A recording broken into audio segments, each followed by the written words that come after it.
Level 1, Scrub.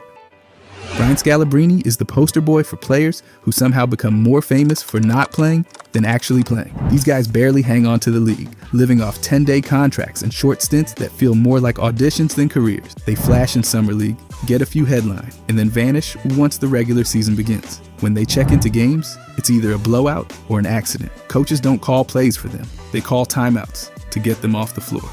Jared Jeffries is another one who managed to be around without anyone knowing why. Scrubs like him spend more time on the bench than the actual bench does. They sit in full uniform, game after game, just waiting for that perfect scenario, a 30-point lead with 40 seconds left. When their number is called, it's never with excitement, just to avoid injuries to players that actually matter.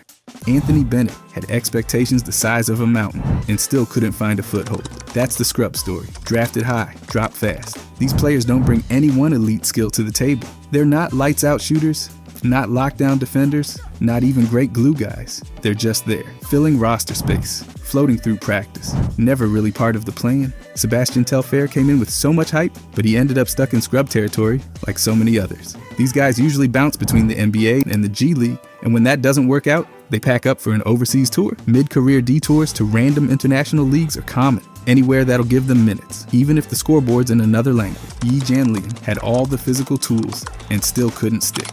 That's the thing with Scrubs. Sometimes they look the part, but when the game starts, nothing happens. Coaches keep them around for practice, not production. They're useful bodies in scrimmages and scout team drills. The team's up 25 or down 30, that's when they check in. If fans remember them at all, it's for their college days, or the Where Are They Now trivia segments. Jimmer Fredette had a legendary college run, but in the league, he couldn't get past the end of the bench. Scrubs get their moment in the preseason, maybe even one decent game that fans hold on to for dear life. But once the regular season starts, they're glued to the sideline. Their stat lines usually look like they never touched the ball, and in many cases, they didn't. Hashim Thabeet had size, and teams still didn't know what to do with him. That's when you know someone's in Scrub territory. These players don't get trusted with real minutes. They might dress, they might warm up, but when the game's on the line, they're behind the water bottles. Their careers usually last under 3 years, and that's if they're lucky. Adam Morrison looked like he'd be something special after college, but ended up fading out fast. Scrubs like him don't retire with celebrations. They quietly disappear. No press tour, no jersey retirement, not even a farewell tour. They just stop getting calls, stop getting deals, and end up as footnotes. If fans remember them at all, it's because they Googled draft busts one night out of boredom. Darko is still one of the most famous examples of a player who went high in the draft and still landed in this category. Scrubs often carry that extra pressure. Not only did they underperform, but they did it in front of everyone. The league moves on quickly. Teams waive them without hesitation. Fans forget them even faster. Coaches only remember them as that guy we had for a few weeks. Kwame Brown caught heat for years, but the truth is, his career just never found its stride. That's the Scrub blueprint. Nothing sticks. They're locker room fillers, practice squad energy, and the 11th man in a rotation that only plays 8. They're not trusted in crunch time, not celebrated in victory, and definitely not remembered in retirement. That's what defines this level. Scrubs are here and gone in a flash. Their jerseys never sell, their names never trend, and their highlight reels are just recycled practice footage. They're the definition of temporary, barely in, easily out, and almost always forgotten. But let's move on. Level 2.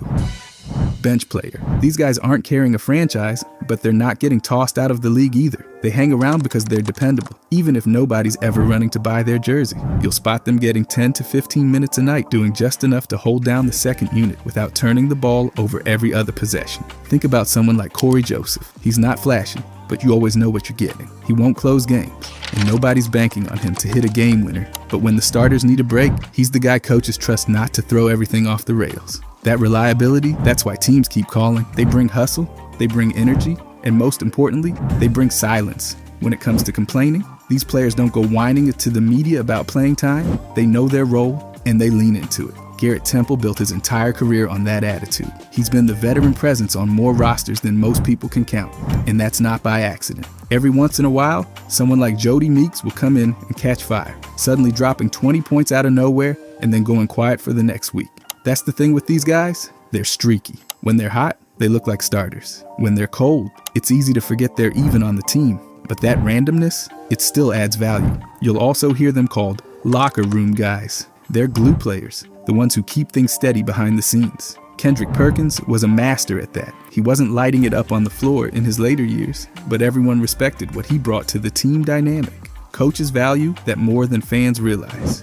Players like Nick Collison spent nearly 2 decades doing this exact thing. He was never the best player on the court, but he always knew where to be, what to do, and how to keep the flow going. And if someone got hurt, he stepped up, kept it moving, and made sure nothing fell apart. That's what makes these bench guys vital. They're not the stars, but they keep the stars from collapsing. And it's not like they're just sitting there, they're still grinding. Luke Ridnour was another perfect example. Bounced around the league, showed up ready every night, ran the offense for a few minutes, then sat back down. He never made wave, never tried to play outside himself, and that kept him in the league for years. Reggie Bullock is the type of player who gets brought in for specific matchups. Need length on the wing? He's in. Need someone to space the floor for a few possessions? He'll hit a 3, grab a rebound, and get back to the bench. Nothing wild, just checking boxes. That ability to plug in where needed keeps him employed season after season. And while the starters get the headlines, someone like Brian Cardinal was always working in the margins. His whole job was to come in,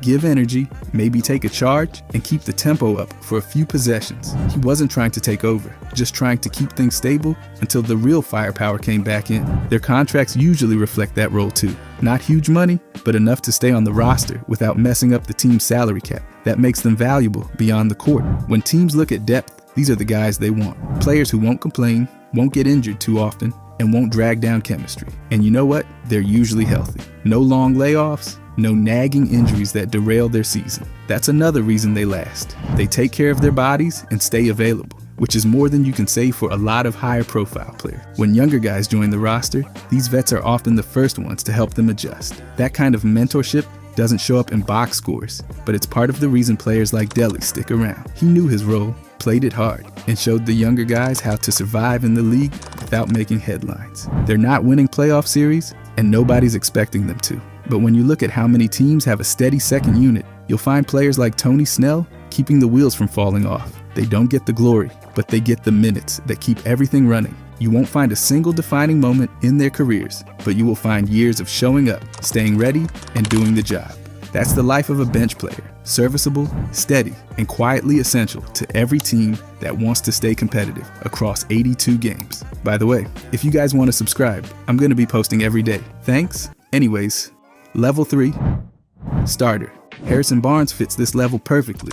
Dependable, professional, and always ready to contribute, even if he's never blowing up the box score. These players give you 30 or more minutes every night and consistently average somewhere between 12 and 18 points. They're the kind of guys you can plug into the starting lineup and not think twice. Coaches love them. They don't create drama, and they rarely mess up. They're just always there. Tobias Harris has carved out a career by being exactly that, solid. Not flashy, not dominant, just reliable. Starters like him can get you 20+ points once in a while, but it's not expected. When it happens, it's a bonus. These are the players who never get featured on highlight reels, unless someone's scraping together a most underrated montage. They fly under the radar, especially with casual fans, but within the league, everybody knows what they bring.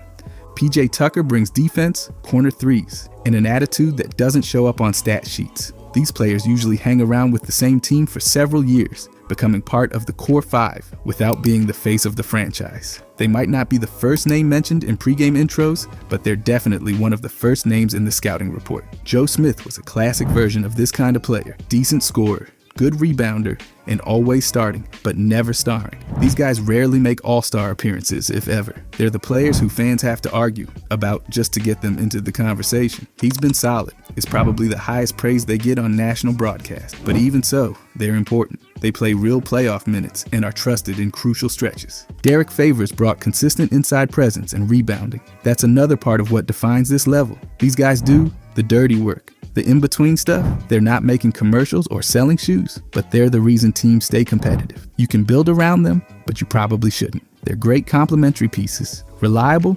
steady, and just productive enough to keep their name in trade discussions. Steven Adams fits right in here. He's tough, strong, and does exactly what you need from a starting center. These players are usually in that mid-tier contract zone. Not max money, but not minimum either. They're paid fairly for what they do, and even though they're not franchise guys, their presence gives a team structure. You don't worry when they're on the court. That peace of mind is worth a lot. Brook Lopez, before his Milwaukee resurgence, was one of those big men who gave you buckets and boards but didn't tilt the scales. That's the thing about players at this level. They often peak in the middle of their career. They're effective early, reliable in their prime, and then slowly start to fade. Their decline isn't dramatic. It's quiet, just like their rise. Trevor Ariza had the kind of career every team wants from a starter. He defended, hit timely shots, and always seemed to be in the right place. These players win respect from coaches because they follow the plan. They don't freelance. They do what's asked, and they do it well enough to keep starting. Season after season, they might not fill arenas, but they fill roles, and that matters. Andre Miller ran point with no flash, but full control. That's the vibe for many of these guys. They're not looking to go viral. They're looking to get the job done. Their careers don't scream greatness, but they whisper consistency. If they get traded, it's not because they're underperforming, it's because another team sees their values. They're often included in deals because they balance out the roster. No one builds around them, but everyone can use one. Eric Snow was one of those players who could start on a playoff team and do exactly what was needed. Defend, facilitate, and stay out of the way. That's another strength of this group, knowing their role. They don't try to do too much. They're not stat chasers or highlight hunters. They stick to their lane, and because of that, they extend their careers far longer than some players with more raw talent. These players rarely go out with a bang. There's no massive retirement tour or emotional farewell video. They leave the game the way they played it, quietly, professionally, and without any unnecessary attention. Their careers might not be legendary, but they're respectable. When you look back, you won't see dominance, but you will see a body of work that teams appreciated and coaches trusted. That's the essence of a level 3 starter. Reliable, consistent, solid. Not a superstar, not a scrub, just someone who showed up, did the job, and did it well enough to earn minutes, contracts, and the respect of anyone paying close enough attention. But let's move on. Level 4. Star. Jaylen Brown fits this level perfectly. Multiple all-star appearances, max contract status, and the go-to option on a playoff team. Players like him are the face of the franchise, regularly putting up over 20 points per night and drawing every bit of the defense's attention. They're the guy on the billboard, in the locker room leading film sessions, and out in the community shaking hands and signing jerseys. Coaches build offensive schemes around them, and opponents build game plans trying to stop them. Darius Garland is another player in this tier. Young, explosive, and already recognized as one of the league's top scoring threats. These players are constantly expected to deliver in the clutch. You don't just want them taking the last shot, you need it. They draw double teams like magnets and still find ways to score or create for others. When the playoffs hit, they carry the team's hopes on their shoulders. If the squad wins, they're praised. If it loses, they're the first name in every debate segment the next morning. Tyrese Maxey represents how fast a player can rise into this level. Stars have dominant stretches and statistically strong prime years that leave an impression. They're not just efficient scorers, they're advanced metrics machines. Look at any lineup combination, and when they're on the floor, everything runs smoother. They're not just producing, they're shifting games. Brandon Ingram has been that first option for years now. Teams know what he brings and still struggle to slow him down. These players live at the top of the scouting report. They demand the ball, and when they don't have it, they're still controlling the flow of the game. Whether it's drawing defenders or collapsing the defense, they tilt the court just by showing up. Zach LaVine brings that highlight level explosiveness mixed with consistent 20-plus scoring. Stars like him are no longer surprises, they're expected to perform. National games feature them prominently, and the league markets them as part of the next generation of star. Their faces pop up in sneaker ads, commercials, and social campaigns. Their presence on a roster raises the team ceiling instantly. Chris Middleton is the kind of player who's often overlooked until the playoffs come around. Then suddenly, he's the one hitting the big shots and making huge decisions late in the game. Stars are expected to not only score, but to lead. Emotionally, vocally, and through effort. They're the players who shift momentum and keep teams alive in tough stretches. Bam adds defense to the star label. These players aren't just scorers, they're two-way threats. They anchor both ends, whether it's protecting the rim or switching onto guards. Their versatility adds value in every possession. When the other team brings the ball up, they're always looking over their shoulder for that matchup. Stars like Bam disrupt the rhythm just by existing. Scotty Barnes is already being treated like the future in his city. That's the mark of a star. Franchise-level trust before age even becomes a factor. Teams hand the reins over and expect results. Whether it's a rebuilding roster or a contender looking for an edge, these players are expected to be the center of everything. When things go right, they're praised like legends. When things go wrong, they take the heat. Tyler Hero brings that flashy, shot-making confidence every star-level guard needs. These players have to believe the next shot is going in because the whole team is relying on them to create offense. Their usage rate is sky high, and they've got to make tough decisions possession after possession. There's no hiding. The ball always finds them when it matters most. LaMelo Ball adds flair and creativity to this level. Stars have to be entertaining too. It's part of the package. The league markets them. Fans buy their jerseys, and kids mimic their moves in driveways. But it's not just style, there's substance. Stars don't survive on flash alone. They've got to put up numbers, lead teams, and do it night after night, season after season. Desmond Bane is the kind of player who doesn't look like a star at first glance, but the numbers and impact say otherwise. That's a key part of this level. Respect from peers, coaches, and front offices. These players might not be legends yet, but they're unquestionably elite in the current landscape. They've got top 25 status locked in, and teams know what happens when they're on the schedule. Julius Randle has had dominant regular season runs, and though he's taken criticism, he's firmly in this tier. That's another part of being a star, the scrutiny. When things don't go perfectly, it's their fault. When they drop 30 in a win, it's expected. When they shoot poorly in a loss, it's a headline. They live under that spotlight, and they still produce. Stars leave a legacy with each franchise they touch. Whether they stay for a decade or move after a few years, their presence is felt long after. Stat sheets, game tapes, and playoff memories carry their signature. They're not all-time greats, but they're close enough that every team wants one, and every defense dreads facing one. But now, the big dog. Level 5. Superstar. Jason Tatum lives in this tier now. Top 10 player in the league, All-NBA first-team regular, and the kind of talent that defines an entire franchise. When he's on the floor, everything changes. Defenses collapse, media coverage spikes, and fans around the world tune in, even if they don't support his team. Superstars don't just lead, they control the narrative. If they lose in the playoffs, it's a national discussion. If they win, it's legacy talk. Jalen Brunson has officially broken through to this level. He doesn't just carry his team, he transforms it. These players create new expectations overnight. One moment, the team's trying to make the playoffs. The next, it's contending for a conference title. Superstars shift the balance of power just by existing. They alter the way teams build their rosters. General managers make every decision with them in mind. How to help them, how to keep them, how to maximize their window. Tyrese Halliburton brings the full package. Elite efficiency, elite volume, and a game that looks effortless but is brutally effective. These guys put up 25 and 10 like it's nothing. They're walking double-doubles with the ability to turn those into triple-doubles anytime they feel like it. They don't just get coverage, they dominate. Every game, every move, every quote becomes part of the larger story. Devin Booker owns playoff moments. That's a trademark of this level. Superstars deliver in high-pressure games and make it look routine. They lead deep playoff runs, take over fourth quarters, and force opponents to throw out the scouting report. Defensive schemes get rewritten to deal with them. Traps, doubles, full court pressure. None of it really works. These players always find a way. Donovan Mitchell has that explosive scoring ability that defines the top tier.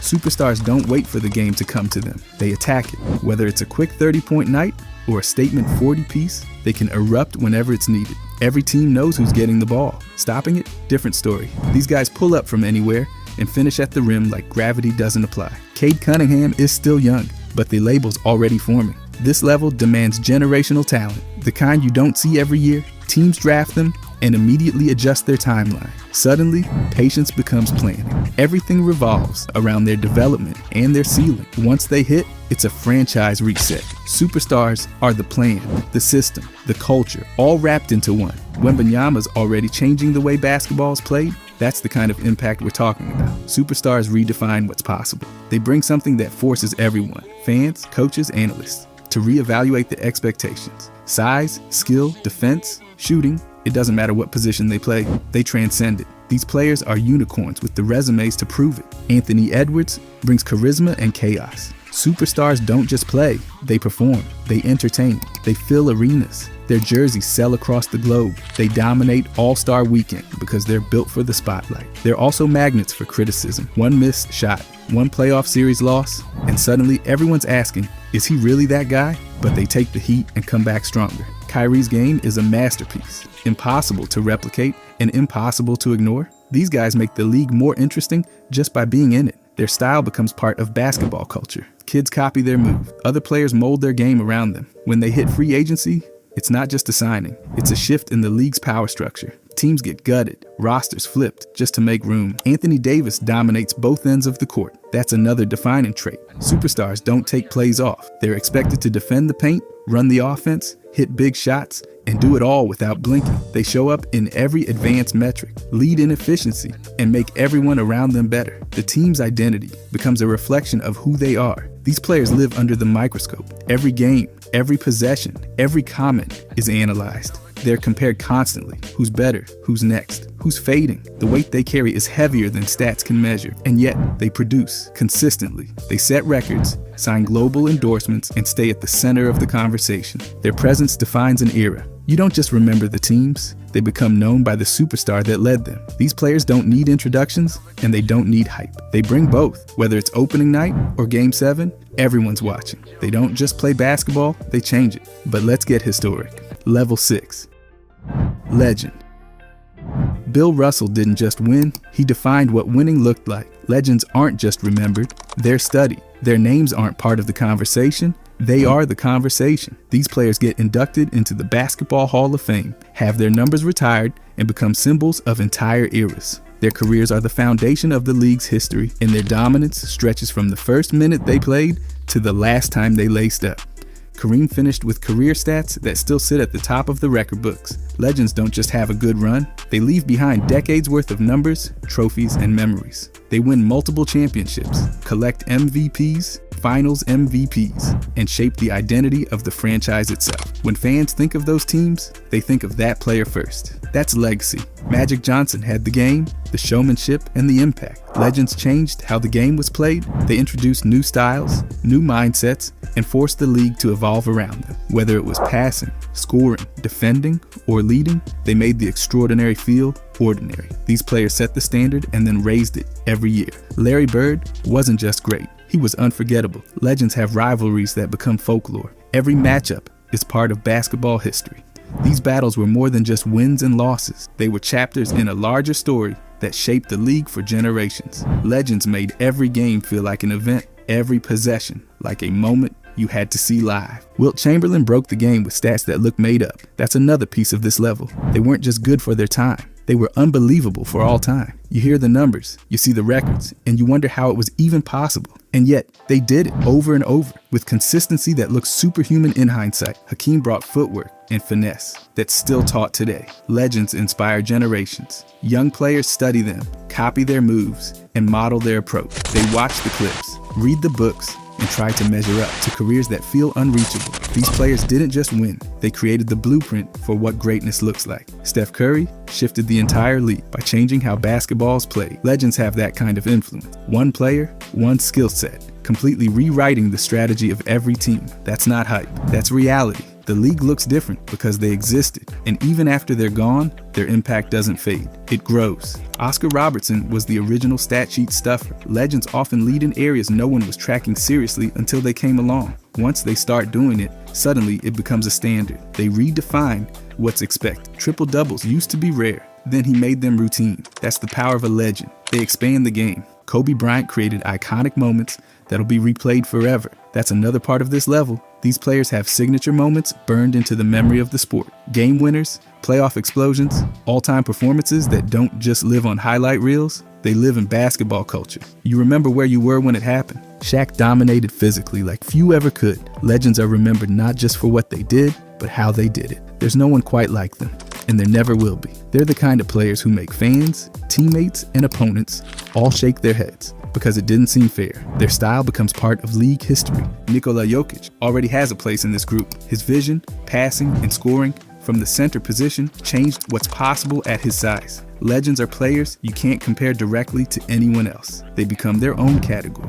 When you talk about others, you compare them to the legend, not the other way around. Kevin Durant created one of the most feared scoring arsenals ever. Legends score, but they also haunt. Defenders know what's coming and still can't stop it. These players command respect from everyone. Fans, peers, analysts, even critics. Their name carries weight in every conversation, every comparison, every list. Giannis is still adding to his resume, but he's already solidified his place here. Multiple MVPs, a championship, global appeal. He checks every box. Legends extend beyond the court. They become cultural icons, brand ambassadors, role models, and storytellers. They're featured in documentaries, biographies, and league anniversaries. They stay relevant long after the last game. That's what Level 6 is. It's not just about how great they were, it's about how deeply they changed the game, how widely they're remembered, how permanently they've shaped the league. Legends don't fade, they echo, but you know what's last. Level 7. GOAT. Michael Jordan isn't just in the conversation, he is the conversation. He set a bar that doesn't even seem reachable, from a perfect 6 for 6 in the finals to 10 scoring titles and 5 league MVPs. His career was the definition of dominance. He didn't just win, he redefined what greatness meant in sports. His impact went beyond the hardwood into sneakers, culture, marketing, and global awareness. You don't say basketball legend without thinking of him first. LeBron James, on the other hand, has built a career so long, so productive, and so consistent, it looks like a cheat code. 21 All-NBA selections, over 40,000 points, and still going. He's led the league in scoring, assists, playoff wins, you name it. Unlike Jordan's intense perfection, LeBron's case is built on complete versatility and longevity. He's a walking triple-double threat and ranks top 100 in every meaningful category across the board. These two didn't just dominate their eras, they defined them. They were the faces of the NBA and became household names in places that didn't even have basketball courts. GOATs don't just appear on TV, they show up in textbooks, documentaries, and museum exhibits. When Jordan took flight, or when LeBron chased down a block, it didn't feel like a play. It felt like a moment history would remember. Jordan's influence was immediate and lasting. He brought global attention to the league during a time when it was still trying to find its footing internationally. Every player that came after him measured themselves against him. His career wasn't just successful, it was mythical. The Last Dance, the Dream Team, the Flu Game, it's all part of a larger story that makes him feel like a sports deity. LeBron took that mythology and added 20 plus years of real-time dominance. He didn't just match expectations, he created new ones. High school phenom, chosen one, and somehow he exceeded all of it. He's played in 10 finals, won 4, been the centerpiece of every team he's been on, and reinvented himself with each era. His resume reads like a video game character with every skill maxed out. GOAT level players do more than win. They elevate the game. They turn teammates into champions, franchises into dynasties, and moments into legacies. Jordan made players want to be killers. LeBron made players want to be complete. One was about ruthlessness and instinct. The other, precision and control. They're two sides of the same unreachable coin. They also carry the weight of every comparison. When a new star emerges, the question is always the same. Is he the next Jordan? Or can he catch LeBron? That's what being a GOAT means. You're the final answer. When barbershops argue, when analysts debate, when documentaries air, it always circles back to them. Jordan's clutch moments are burned into memory. The shot over Elo, the shrug, the double nickel at the Garden. They've been replayed so often, you don't even need commentary. LeBron's chase down block in the finals, already an immortal play. His game winners, his finals performances, his ability to make the right play every single time. It's a masterclass in basketball IQ. Jordan made the NBA cool. LeBron made it universal. One wore gold chains and black and red kicks. The other made school programs, invested in media, and still gave you 30, 10, and 9 on a Tuesday night. Their off-court impact is as large as their on-court success. From endorsements to philanthropy, they've used their platforms to change lives. Being a GOAT also means being part of every conversation, even outside sports. People compare Jordan to Ali, to Tiger Woods, to Serena Williams. LeBron's name is right there too, not just for what they've done, but for what they represent. Excellence, durability, and complete domination. Their jerseys hang in arenas and sell out across the world. Their shoes are worn by kids who never saw them play live. Their names get referenced in music, politics, and entertainment. They're not just athletes, they're global landmarks. What makes them different from other legends is simple: the gap. There are stars, there are icons, and then there's them. Their achievements are so massive, so comprehensive, that even trying to replicate them feels like chasing a shadow. Michael Jordan is the symbol of perfection. LeBron James is the model of evolution. Together, they don't just define basketball greatness, they define greatness, period. Every future player will be judged against them, and that's not pressure. It's proof. That's what makes them level 7. That's what makes them GOATs. Level 1, complete last option.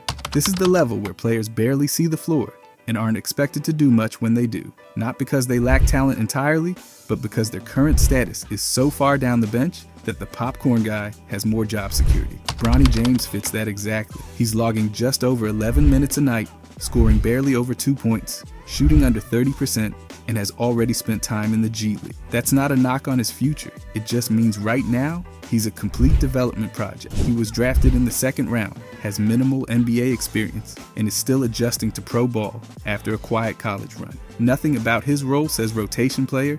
He's in the wait and develop group. James Wiseman somehow ended up in the same category, despite once being drafted second overall. It's hard to believe, but his NBA journey has been all over the place. Injuries derailed him early, and now he's bounced around teams, with the Pacers waiving him after just one game this season. One game, 20 minutes, then gone. That's a clear sign that teams are no longer viewing him as reliable depth, let alone someone they can build around. He's big, athletic, and was once loaded with promise. But right now, he's not producing and doesn't have a team. That's the definition of a last option. Sharif Cooper's story reads like a basketball travel blog. He's been overseas, lit up the G League, and now he's back in the NBA on a two-way deal with the Wizards. Those contracts are pretty much invitations to shuttle between the big leagues and the G League. He's got skill, his numbers in the G League were impressive, but his NBA resume is light. If you're splitting time between teams and haven't secured consistent minutes, that's where you land. Last option. Then there's Pacome Daddier, first round pick, yes, but only averaging under 1 point a game. He's 20, super raw, and clearly a long-term project. His minutes are low, his impact lower, and it's no surprise he's still bouncing between the Knicks and their G League affiliate. He's got size and potential, but at the moment, the team sees him as a long-term investment, not someone who's contributing right now. Hunter Tyson has had 2 seasons to show something, and through nearly 70 games, he's barely topped 6 minutes per outing. That's not a red flag, it's a foghorn. He's on a 4-year deal with guaranteed money, but he's buried so far on Denver's bench, he might need a flashlight. Despite a strong college career, his current NBA output is too quiet to count as part of the rotation. Lindy Waters III has made the rounds.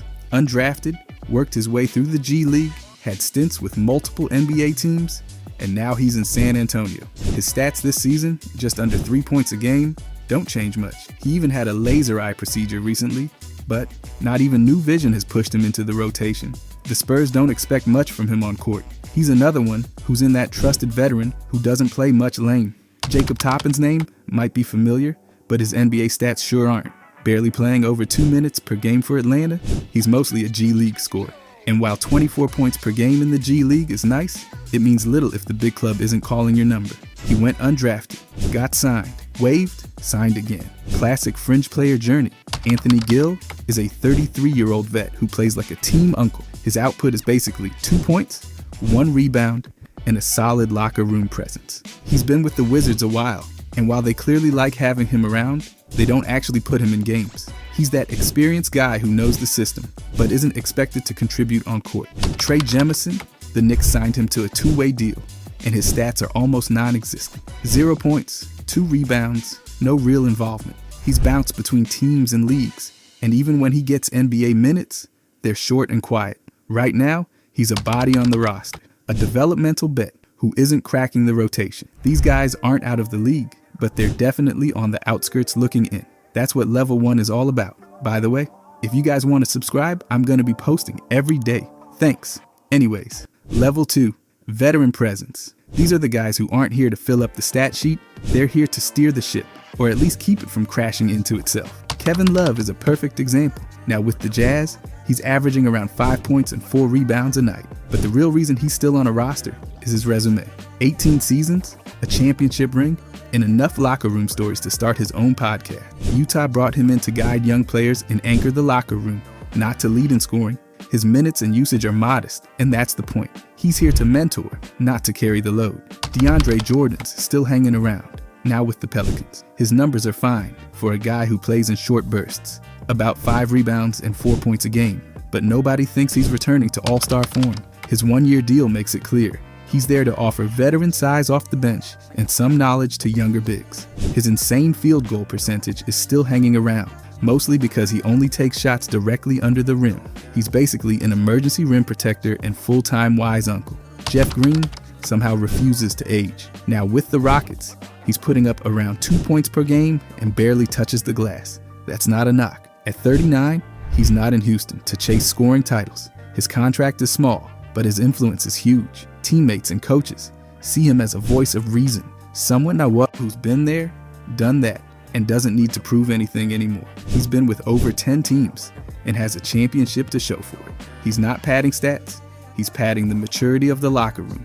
Kyle Lowry's still going too, now with the 76ers. At 39 years old, entering his 20th season, his role is more podcast panelist than point guard. He's even working media gigs while staying on the roster. His minutes are down, and his stats are minimal, but Lowry's leadership remains respected. The championship with the Raptors still gives him credibility, and the Sixers clearly value that experience. He's transitioned into a part player, part mentor hybrid, who helps control tempo from the bench in the locker room. Bismack is doing his veteran routine with the Spurs. He's barely scoring and grabbing just over a rebound per game, but he's still considered valuable. Why? Because he knows how to teach young bigs what to do without needing a stat line to show for it. He's bounced around the league, always bringing energy and effort, and now brings those same traits in a smaller role. His one-year deal reflects that, temporary but useful. Garrett Temple's over in Toronto, adding a little bit of everything except actual playing time. He's averaging around 1 point per game, which makes it clear he's not in the game for production. He's in the game for guidance. He's 39, has played for a dozen teams, and continues to be the guy who knows all the plays, even when he's not in them. His contract is modest, but his value to a rebuilding team is all about leadership and example setting.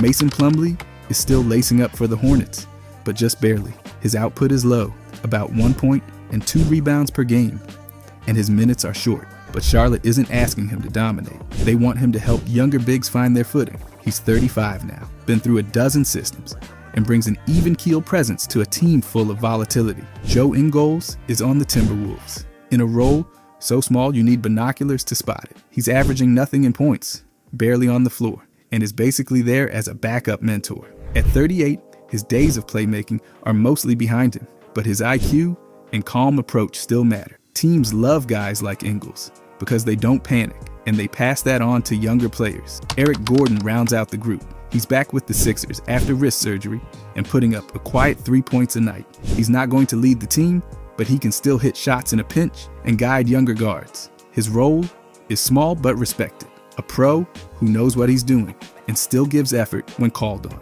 These guys are just there to make sure the young guys get the help they need. Level 3, role players.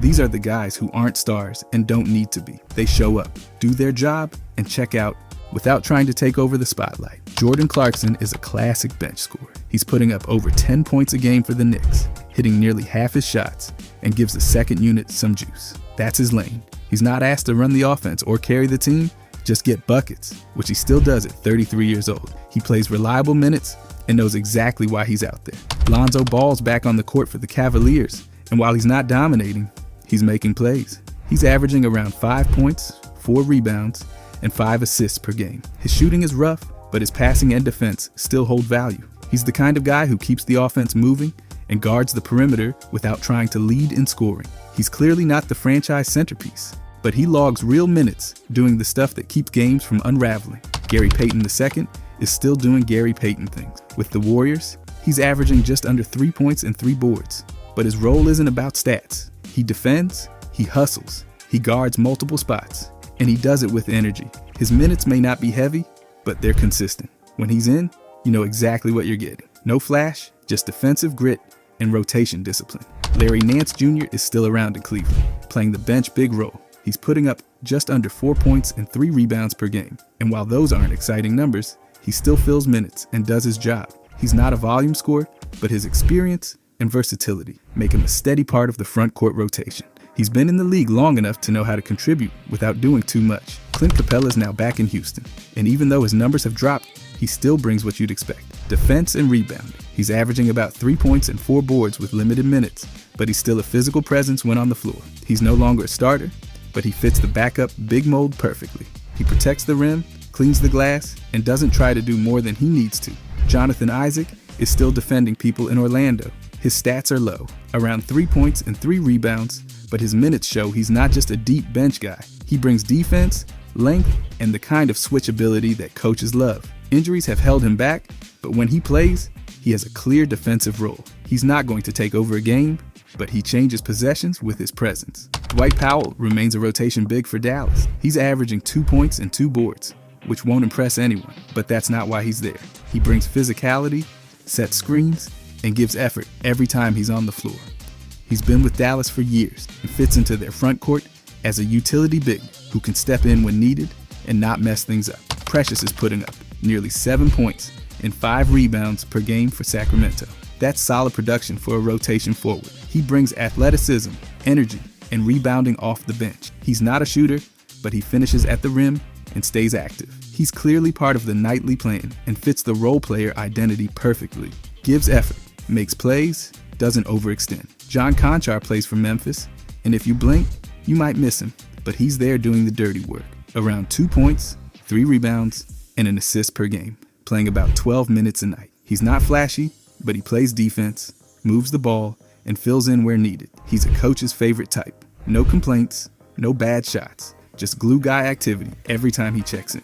These guys aren't carrying franchises, but they're not passengers either. They're the ones holding the structure together while everyone else takes the credit. Each one plays real minutes, does 1 or 2 things well, and understands their role without trying to be more than they are. That's what makes them level 3. They do the job, and they do it nightly. Level 4, starters. These guys don't run the offense, and nobody's printing their face on cereal box, but they absolutely start games and play real minutes for good reasons. Draymond Green still has his fingerprints all over what the Warriors do. He's averaging around 8 points, nearly 6 rebounds, and 6 assists per night. His field goal percentage isn't winning awards, but that's not why he's there. He's a defensive commander, a playmaking forward, and basically the connective tissue between the Warriors stars and everyone else. He doesn't need to score 20 to control a game, and he's still starting because of it. Isaiah Hartenstein is starting in Oklahoma City, and he's doing it loudly. He's putting up a clean double-double, over 12 points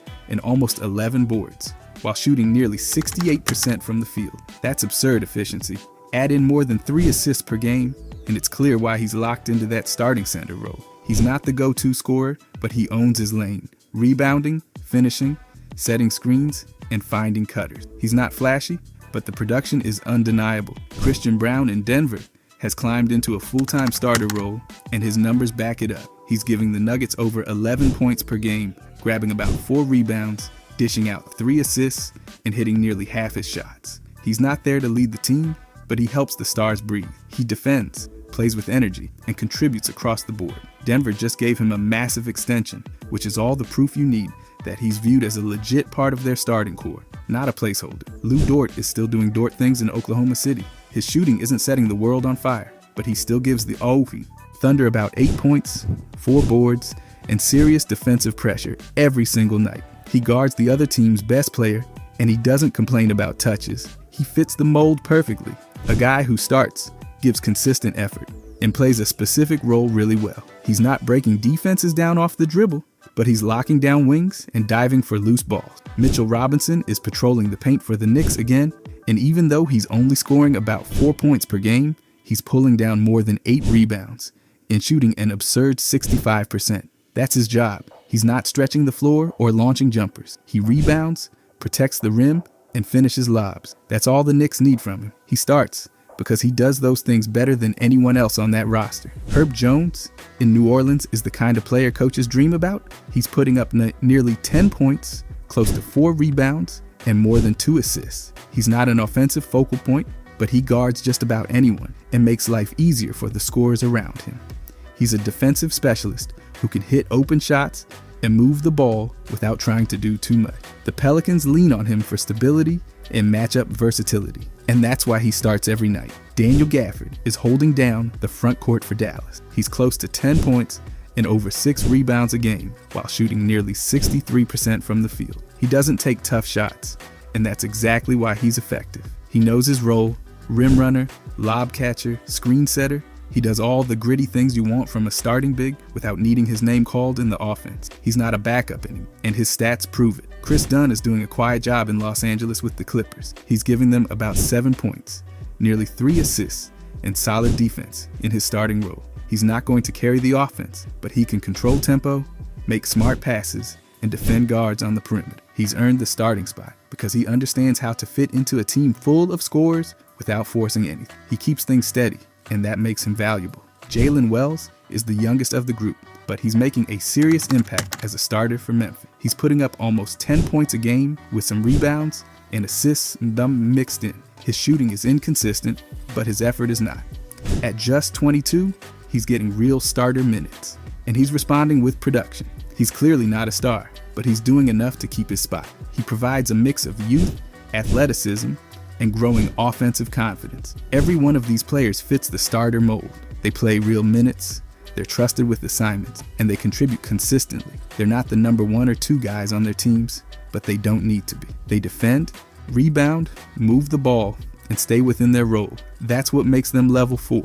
Not flashy, but functional. The kind of starters who win games by doing everything the stars don't want to do. Level 5, Fringe All-Star. This group's all about the guys who are knocking on the All-Star door, but haven't exactly kicked it open and taken their shoes off. They flash big numbers and major upside, but whether they make the team totally depends on health, team success, or if the stars align and someone ahead of them gets hurt. Let's get into it. Amen Thompson's only in his 3rd year, but the numbers are starting to turn heads. 17 points, 6 rebounds, 5 assists per night. That's not just filling the box score, that's scratching the surface of stardom. But he's not all the way there. He's still figuring out how to be consistent, still working out how much of the offense really flows through him. The field goal percentage is fine, 47%, but it's clear he's still in development mode. He's got the length, the motor, the flashes of brilliance, but no one's ready to pencil him in as a sure thing yet. LaMelo Ball looks like a lock on paper. 21 points, over 9 assists, and almost 7 rebounds. The guy is stuffing stat sheets like he's getting paid by the column. But here's the catch. He's shooting 39% from the floor, which puts a big dent in all that playmaking flash. The Hornets haven't exactly built a reputation for winning lately, and that inconsistency shows up in his performances too. It's not that he can't be an all-star, he already has been. It's just that he's not quite holding that title with a death grip. If he shoots better and Charlotte figures out how to stop being Charlotte, then sure, he's in. Until then, he stays fringe. De'Aaron Fox is an interesting one. The guy is putting up over 23 points and 6 assists, while hitting more than 51% of his shots. That's clean. He's fast, dynamic, and capable of taking over games, but for whatever reason, he's still not treated like a top 2 option on a legit playoff team. He's definitely in the All-Star conversation every year, but he's also usually just outside the circle. If San Antonio climbs up the standings and Fox stays this efficient, it might be a different story. But as of now, he's living in that almost but not quite zone. Zach LaVine's case feels familiar. He's done it before, 2-time All-Star, and he's still dropping 21 a night while shooting over 50%. That kind of scoring efficiency is nothing to brush off. But when you only add a few rebounds and barely over 2 assists, people start asking questions about impact beyond scoring. Is he just a bucket getter, or is he leading a team somewhere meaningful? The fact that he's 30 now doesn't help him in the long-term upside department. He's still got juice, but he needs the right team success to get another All-Star look. Then there's Josh Giddey, who's averaging nearly a triple-double, over 20 points, 10 rebounds, and just under 10 assists. That's massive. But before the celebration parade starts, there's context. He's 23, which means he's young and still evolving. His team success and role clarity are not exactly locked in, and his shooting is solid, but not elite. He's someone who could explode into full All-Star territory soon, but the key word is could. He's on the cusp. Whether he steps over the line depends on if the Bulls become a real team or just keep spinning their wheels. Franz Wagner is probably the cleanest example of this level. He's giving you 23 points a game with over 6 rebounds and 4 assists. His shooting percentage sits at 47, and he's clearly trending upward. Orlando locked him up with a big deal, and it shows. They believe in him, but while he's doing everything right individually, he's still not widely seen as a top 1 or 2 guy on a championship level team. His defense isn't dominant enough to tilt the scale either. He's right there, but until the Magic start making noise and Wagner starts bossing both ends, he's not moving up. Now DeMar is more of the been there, done that crowd. At 36, he's still posting nearly 18 points with solid efficiency. But his other stats, 3 rebounds and a little over 3 assists, don't scream top tier star anymore. His role has shifted too. He's not the go-to anymore, more like a reliable piece. That's why he lands here. He's got the name, the history, but not the current full package. If he makes the All-Star team, it's more because things broke right than because he forced the issue. Scotty Barnes is getting closer every year. 19 points, almost 8 rebounds, 5 assists, and over 50% from the field. That's a strong stat line. He's young, he's versatile, and he's probably one leap away from really entering the conversation. But he's not quite there yet. The Raptors aren't exactly storming the East, and Barnes still needs to polish a few parts of his game before he can claim a top spot. He's not just a role player, but he hasn't seized full star power either. Finally, Jamal Murray. He's almost always in this conversation because he puts up strong numbers, 23 points, almost 7 assists, and shoots it well. But his health history and the fact that he's usually the second option behind a major star like Nikola Jokic keeps him in the background. He's got the talent and the numbers, but unless he's lighting it up in the playoffs, he tends to float just outside the All-Star court. So yeah, this level's crowded. These guys have the numbers, the flashes, and in some cases the past accolades, but they're all riding that roller coaster of maybe the shots fall, maybe the team wins, maybe the stars ahead of them miss a few games. They're close, real close, but not all the way in. Level 6, franchise leaders. These are the guys who don't just show up to the arena. They are the arena. Every game plan, every scheme, every set play goes through them. First or second option, no debate. Their usage is sky high, their production is top tier, and their teams, built in their image. Wemby is already holding the Spurs' entire identity in his giant, alien-shaped hands. At only 21 years old, he's putting up over 26 points, nearly 13 rebounds, and 4 assists a night. That's not just filling stat sheets, that's anchoring both ends of the floor. His presence affects every possession. He's the rim protector, shot creator, post threat, and fast break finisher, all wrapped in one 7'4" skyscraper. The team plays at his pace, at his angle, through his lens, and even with only 1.5 full seasons under his belt, it's obvious. He's the guy. Anthony Edwards is pure alpha in Minnesota. 26 points per game, plus over 4 rebounds and 3 assists. But that doesn't even tell the full story. He's the motor. The Timberwolves have hit that moment where everything revolves around him. He's the one getting the ball late, the one setting the tone early, and the one they're counting on to pull them through playoff push. He's not just putting up franchise leader numbers, he's moving like one, talking like one, carrying the swagger of someone who knows it's his show. Steph Curry's still doing this at 37. It's ridiculous. Nearly 29 points per game on 47% shooting. And yes, he's still launching threes from zip codes that require a toll. Even in year 17, he remains the sun in Golden State's orbit. The spacing, the motion, the identity, it all flows through him. The team hasn't stopped being his team, and while the roster around him has shifted, his production and impact haven't fallen off. He's not just a historic figure, he's a current engine, still setting fires across the league. Jalen Brunson was a sneaky one. Nobody outside New York saw this coming. But now, the guy's averaging almost 29 points, close to 7 assists, and the Knicks have completely handed him the keys. He's not just driving the car, he's choosing the route, controlling the music, and tuning the engine mid-trip. Every single possession starts with him, and he's delivering night after night. He might not have come in the league with a franchise leader label, but he's earned it with volume, consistency, and clutch control. Jason Tatum has been the Celtics' cornerstone for a while now. Nearly 27 points, almost 9 rebounds, 6 assists. And he's doing that while being a plus defender. It's hard to find holes in his game. He's the primary scorer, a go-to defender, and a late game closer. The Celtics don't have to debate who their guy is. It's Tatum. He fits every piece of the level 6 definition. Usage? Check. Team built around him? Absolutely. All NBA potential every season?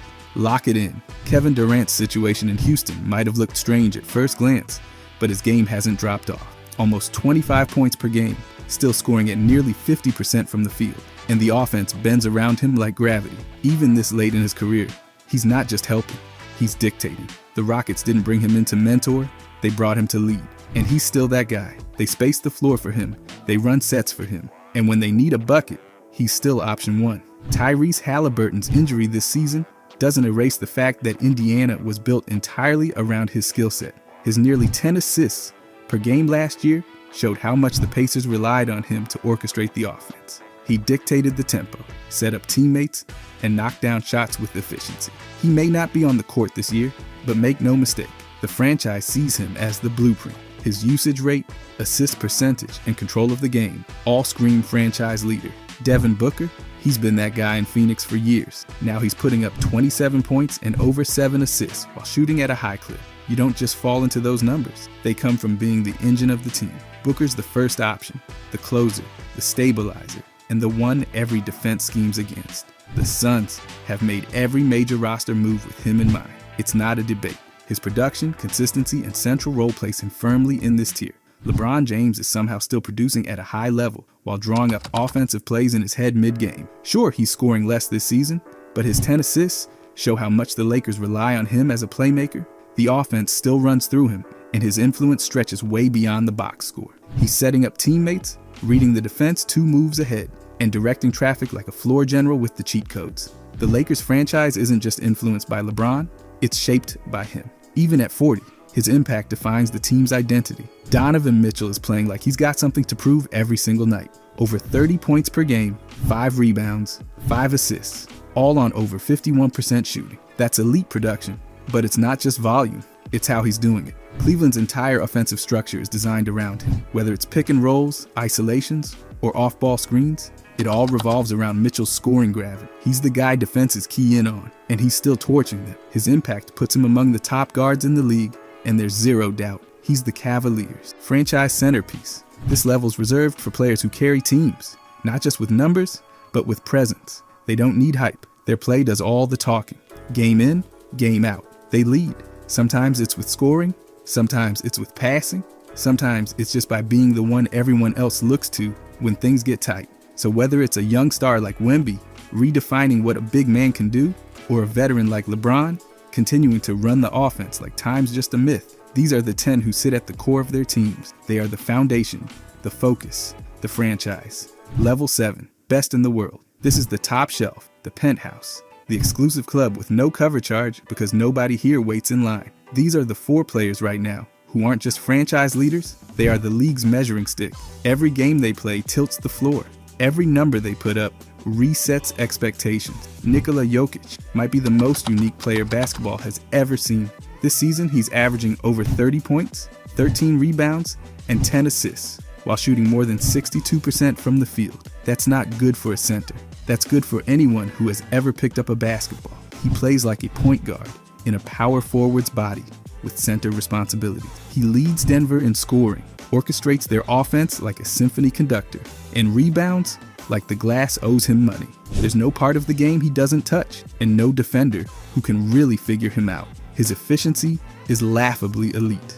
At this point, he's basically a one-man advanced stat. Shai's ascent from rising star to MVP is no longer a surprise. It's a fact. He's putting up more than 32 points per game while shooting over 54%. That kind of scoring volume with that kind of efficiency is outrageous. He's also tossing out more than 6 assists per game, leading the Thunder in every way imaginable. He's the focal point of their offense, and he's doing it with poise, patience, and total control. Shai doesn't force the game. He reads it, and then rearranges it to his liking. He's the reason Oklahoma City is where they are right now, and it's not even close. He's efficient, lethal, and calm under pressure. You're not stopping him. You're just trying to survive. Giannis might be the most physically overwhelming player in the league. 31 points, nearly 11 rebounds, and almost 7 assists a game. And he's shooting over 62% from the field. His role in Milwaukee hasn't changed in years, and that's because there's nothing to change. He's the first option, second option, and emergency option. He initiates offense, finishes plays, and guards 5 positions. The Bucks' success lives and dies with his presence, and that's been true for a long time now. But this year, his production is even more efficient. He's doing it with less wasted motion, cleaner finishes, and better decision making. He's a former MVP who's playing like he wants it back. Luka looks like a cheat code that accidentally got approved for league play. He's averaging over 34 points, nearly 9 rebounds, and nearly 9 assists. He does all of it while taking on one of the highest usage rates in the league. And even though he's shooting under 50%, it's because he's asked to do literally everything. He runs the offense, scores from everywhere, and plays at his own pace, which somehow slows the game down for everyone else too. The Lakers have built everything around him, and it's working. He controls tempo, makes defenders look silly, and throws passes most guards wouldn't even try. Luka's not just productive, he's generational. This level isn't just about stats, though the numbers are obviously ridiculous. It's about control. These 4 don't just lead teams, they command them. Coaches base entire playbooks on their abilities. Teammates orbit around their gravity. Opponents game plan for them and still end up on highlight reels. Jokic is a walking triple-double with post footwork from a forgotten era, and vision better than some actual point guards. Shai is slicing up defenses with surgical precision and taking over games without breaking rhythm. Giannis is a force of nature. smashing through lanes and sending shots back into last week. Luka is dribbling through time and bending space to his will while racking up another 40-piece. Every one of them is a top-tier scorer, every one of them is a top-tier playmaker, and every one of them carries an entire franchise on their back while making it look manageable. There are franchise players, and then there are these guys. These are the ones who make the rest of the league nervous. Level 1. Forgettable. The rivalry between Kobe Bryant and Brandon Roy was short, intense, and over before it could ever stretch into something iconic. From 2007 through 2010, they faced off just 13 times. That's it, 13. Not exactly a saga. In those games, Kobe averaged close to 30 points, while Roy sat around 15. Now, that doesn't mean Roy wasn't incredible. He was known for being a calm, cerebral scorer who could get a bucket from anywhere. But this rivalry never saw playoff action. That alone drops its long-term value. Kobe did once say Roy was the hardest player to guard in the West, which is high praise from a guy who's gone toe-to-toe with just about everyone. But still, a rivalry needs repetition. It needs weight. Roy's career got cut short due to injuries, and without those high-stakes battles in the postseason, this never had the legs to become something remembered by the casual fan. It had all the ingredients, just no time in the oven. Now, on to Deron Williams and Chris Paul. This one actually had some heat. They came into the league 2 picks apart in 2005, and for a good stretch, there was a real debate on who was better. They played 25 times, and Deron actually won 17 of those matchups. The numbers, nearly the same. Paul had a slight edge in points and assists, but it was razor thin. In the late 2000s, the debates were real. People picked sides, but again, the same issue shows up. No playoff meetings, no high-pressure moments that could have pushed this one to legendary status. As Paul's career climbed into All-NBA and All-Star territory year after year, Deron started fading out, mostly due to injuries and bouncing between teams that didn't really fit. The rivalry, like so many others, just didn't survive the long haul. It's hard to call it unforgettable when it essentially vanished after 2011. Then there's the Spurs and Suns. Look, these two definitely ran into each other a bunch in the playoffs. And anytime Tim Duncan and Steve Nash are sharing a court, it's going to be worth watching. But what they didn't have was a rivalry that captured the league. There wasn't that city versus city tension or any massive cultural impact. They didn't meet in the finals, and while the games mattered, they didn't leave behind the kind of stories fans are still bringing up every June. Duncan had the clear edge in the win column, both in the regular season and playoffs. Nash and the Suns just couldn't crack through that Spurs machine. The matchups were solid, the competition was real, but the legacy just didn't last. It ended up being a sequence of battles without the war. Then you've got Nets versus Raptors. This one flared up when Vince Carter left Toronto and landed with the Nets. And for a second, it looked like it might become something. They met in the playoffs in 2007 and again in 2014. Nets won both series, but beyond that, not much. Carter moved on. The Nets left New Jersey for Brooklyn, and the Raptors began building something else entirely. There was no bad blood, no memorable finals implications, no consistent pattern of clashes. It was a flicker. The kind of rivalry you only remember because someone reminds you it happened. Blake Griffin and Zach Randolph, though, now that's a forgotten gem. From 2012 through 2014, their teams met in back-to-back playoff series, and those games were pure chaos, physical, gritty, and borderline violent. Griffin had the edge in scoring and playmaking, but Randolph was all muscle and rebounding fury. They split the playoff series 1 each, and you never knew if someone was about to throw a sneaky elbow or get tangled up under the rim.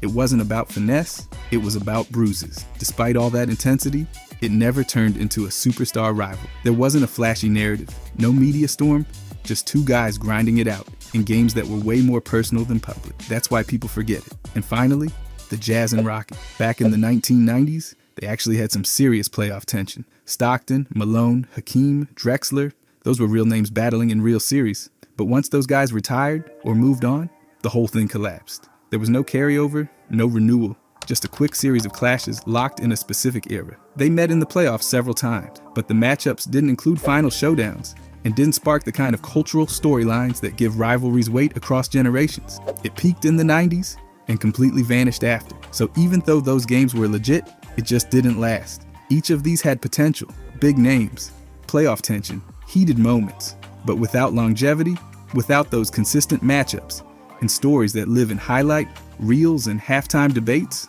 they faded. Not because they weren't good, but because they didn't stick.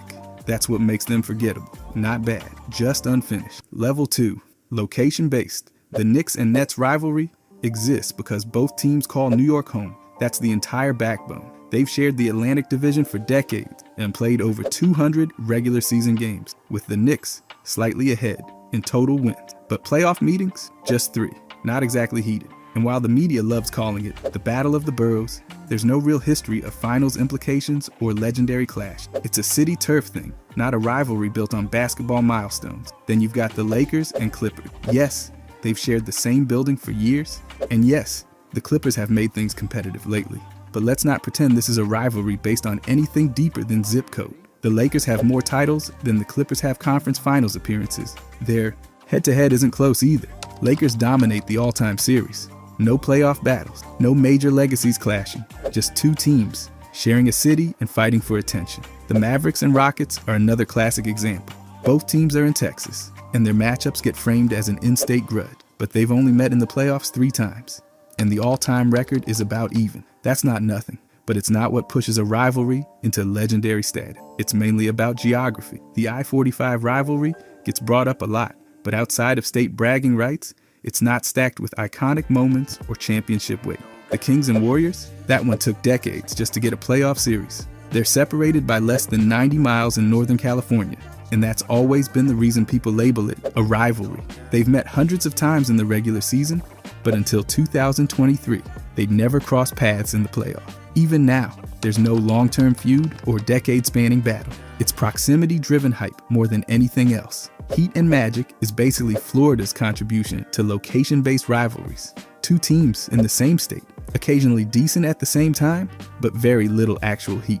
They've only met once in the playoffs, way back in 1997. Their head-to-head record in the regular season is tilted toward the Heat. Beyond that, not a whole lot. It's labeled the Sunshine State rivalry, but in reality, it's just Orlando and Miami happening to exist in the same state with very different basketball histories. Spurs versus Mavericks has a bit more substance, but geography still plays the biggest role. These teams have met multiple times in the playoffs, and there were some real battles in the early 2000s. But even with that, the driving force has always been Texas proximity. There wasn't a long-standing superstar feud or finals-level drama. It's one of the better location rivalries, sure, but it still fits this tier because the foundation is state lines, not NBA history. The Knicks and Sixers is another one that sounds big, but doesn't deliver in the rivalry department. Yes, they've played each other hundreds of times. Yes, they're in the same division, but the matchups haven't been iconic or filled with long playoff wars. It's a Northeast corridor clash built more on media market overlap than actual storyline. There's volume, but not much substance beyond where the arenas are located. Lastly, the Spurs and Rockets, another Texas matchup that gets the rivalry tag by default. They've had some playoff runs against each other and plenty of regular season meetings, but the real driver has always been geography. Spurs fans and Rockets fans don't like each other because they live in the same state, not because their teams keep eliminating each other in huge moments. It's more about who owns Texas than who owns the league. So yeah, all these matchups come from a map, not a movie script. There's history, but it's mostly geographic, not dramatic. They exist because teams are near each other, not because their stories are intertwined. Level 3, player-driven. Magic Johnson and Larry Bird didn't just face off in the NBA, they started their rivalry before that, back in the 1979 NCAA championship. That game was only the beginning.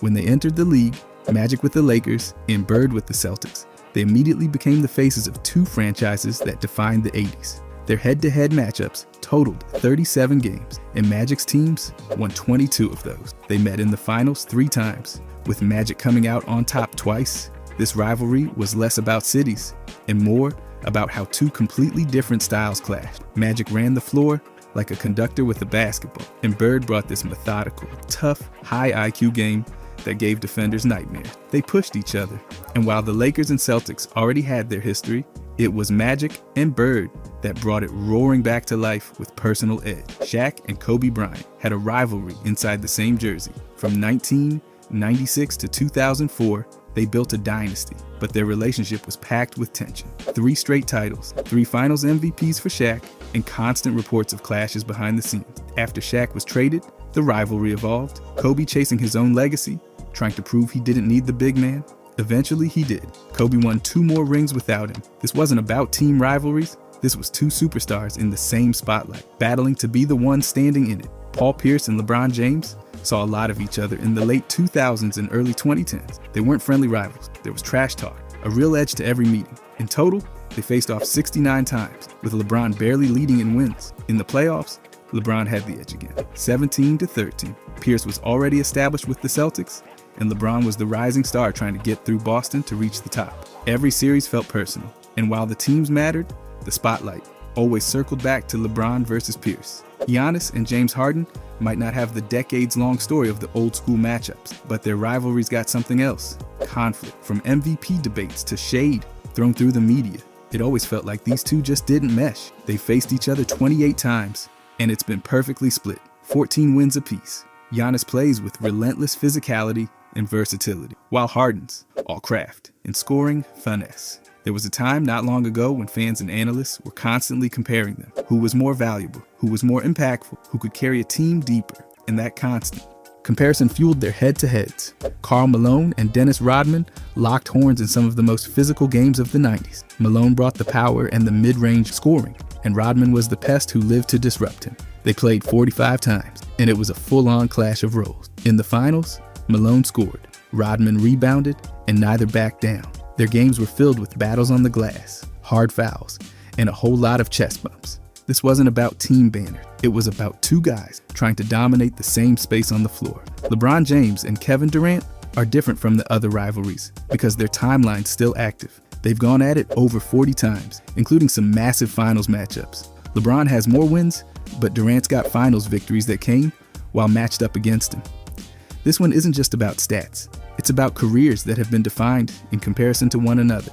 They've both been league MVPs, scoring champions, and faces of their own dynasties. When they're on the floor together, everything stops. It's LeBron versus KD. That's the show. And then there's Patrick Ewing and Hakeem, the battle of the bigs. These two anchored the middle for over a decade and clashed 35 times. Their most famous meeting came in the 1994 finals. Hakeem's Rockets took that series in 7 games, but both centers left everything out there. Hakeem averaged nearly 27 points in that series, while Ewing grabbed over 12 rebounds a night. The matchup was all about interior dominance, footwork versus strength, defense versus finesse. And for fans of 90s basketball, that rivalry was a masterclass in what it meant to be a franchise center. These rivalries weren't about cities or jerseys, they were about names. Magic, Bird, Shaq, Kobe, LeBron, Durant.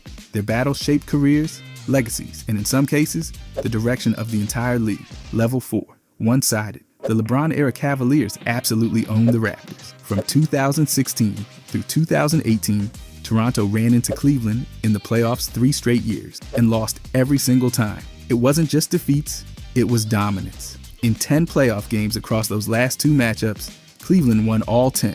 LeBron averaged nearly 27 points, along with nearly 8 assists and 7 rebounds per game in 62 career games against Toronto.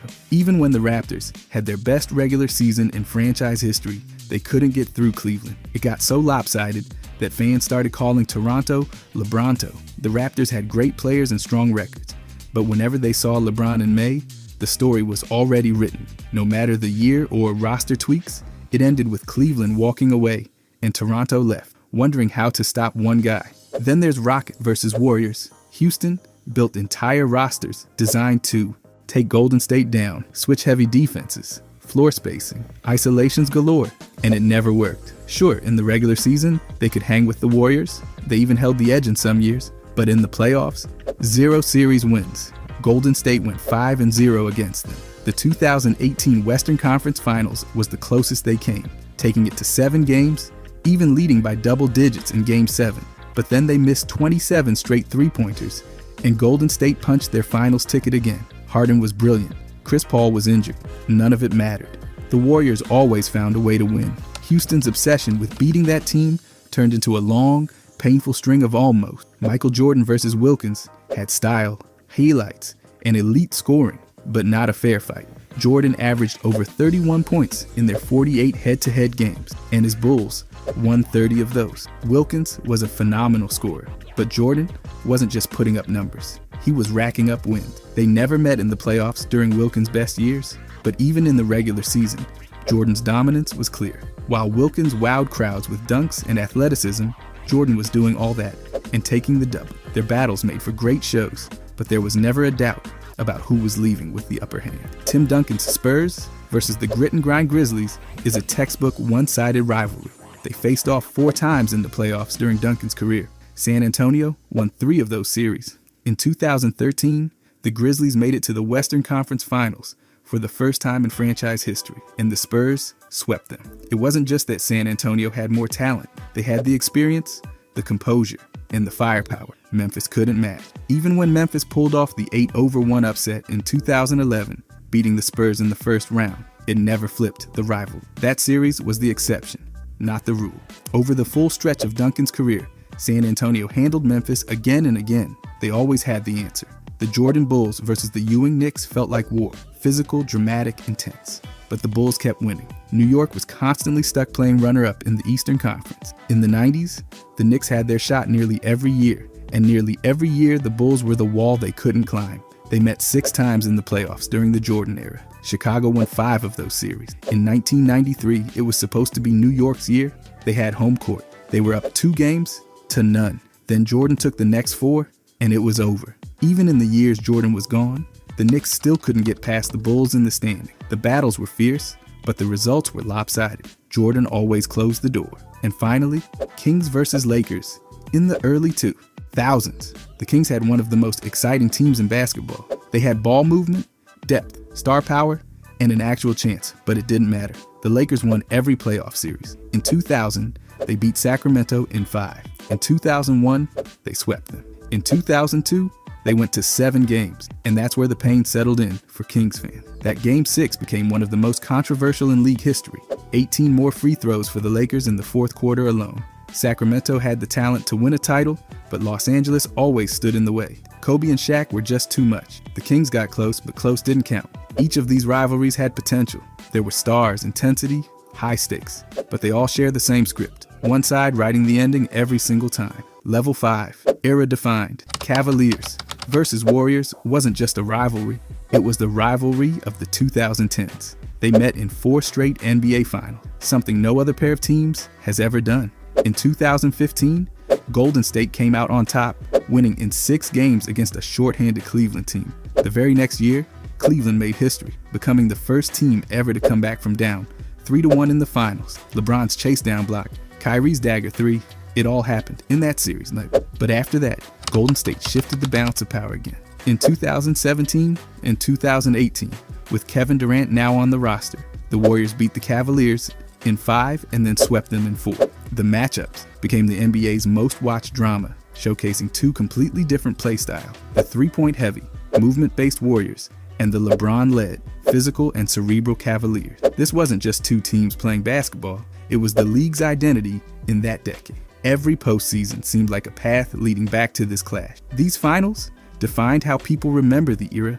Knicks versus Pacers in the 90s was pure Eastern Conference chaos. They met in the playoffs 6 times across that decade. 3 of those series went the distance. In 1994, the Knicks outlasted the Pacers in a brutal 7-game Eastern Conference Finals. But Indiana struck back in 1995, with Reggie Miller hitting 8 points in under 9 seconds in Game 1 and delivering the ultimate Spike Lee retaliation. This rivalry was all elbows, stare downs, and late game drama. Even the 2000 Eastern Conference Finals gave us more fuel, with Indiana finally breaking through and reaching the final. The players didn't hide their dislike. Ewing and Oakley brought toughness.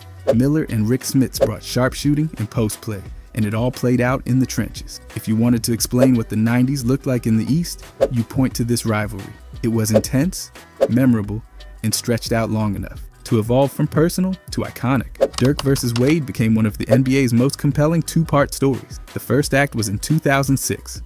Wade erupted in the finals, averaging nearly 35 points a game, and Miami came back from a 2-game deficit to win the title. That loss haunted Dirk. Fast forward to 2011, and the rematch was set. Wade now had LeBron by his side, while Dirk was leading a veteran Dallas squad. This time, Dirk flipped the script. He took over fourth quarters, hit clutch shots, and led the Mavericks to their first championship. The finals MVP went to Dirk, and his revenge tour was complete. Along the way, Wade and LeBron had mocked Dirk's illness in a press conference. only to get beaten in 6 games. The rivalry only had 2 final series, but the weight of those moments and the direct player versus player impact made it one of the defining clashes of the late 2000s and early 2010. It was about redemption, legacy, and the evolution of 2 stars across time. Duncan versus Garnett was all business. No trash talk, no theatrics, just 2 of the best big men of the 2000s going head-to-head over 50 times. Garnett brought fire and versatility. Duncan brought poise and consistency. They both dominated on both ends, but in different ways. Duncan won 5 titles. Garnett grabbed 1.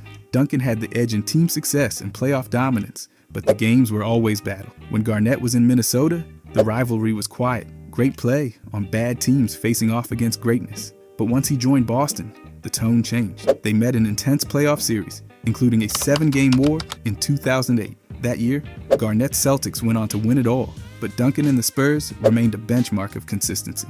Their clash wasn't about drama. It was about how the power forward role evolved in a decade shaped by them. This rivalry was less about headline and more about the way they pushed the position forward. Walt Frazier versus Jerry West is one of the best examples of how rivalry shaped the early NBA. These 2 guards defined the league's look in the late 60s and early 70s. West was already established, Mr. Clutch, a scoring machine with surgical precision. Frazier, on the other hand, brought flash, defense, and New York cool. They didn't just meet in regular season games, they represented opposite coasts, opposite styles, and opposite stages of stardom.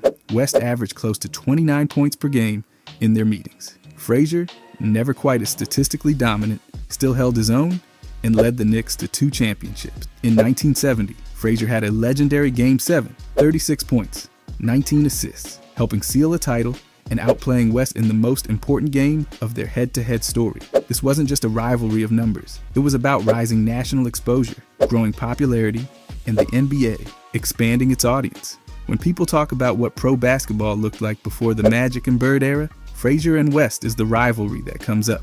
Every one of these rivalries didn't just happen. They shaped how people remember basketball in their respective decades. From the pure physical grind of Knicks Pacers to the stylistic arms race of Cavaliers Warriors, these weren't just matchups.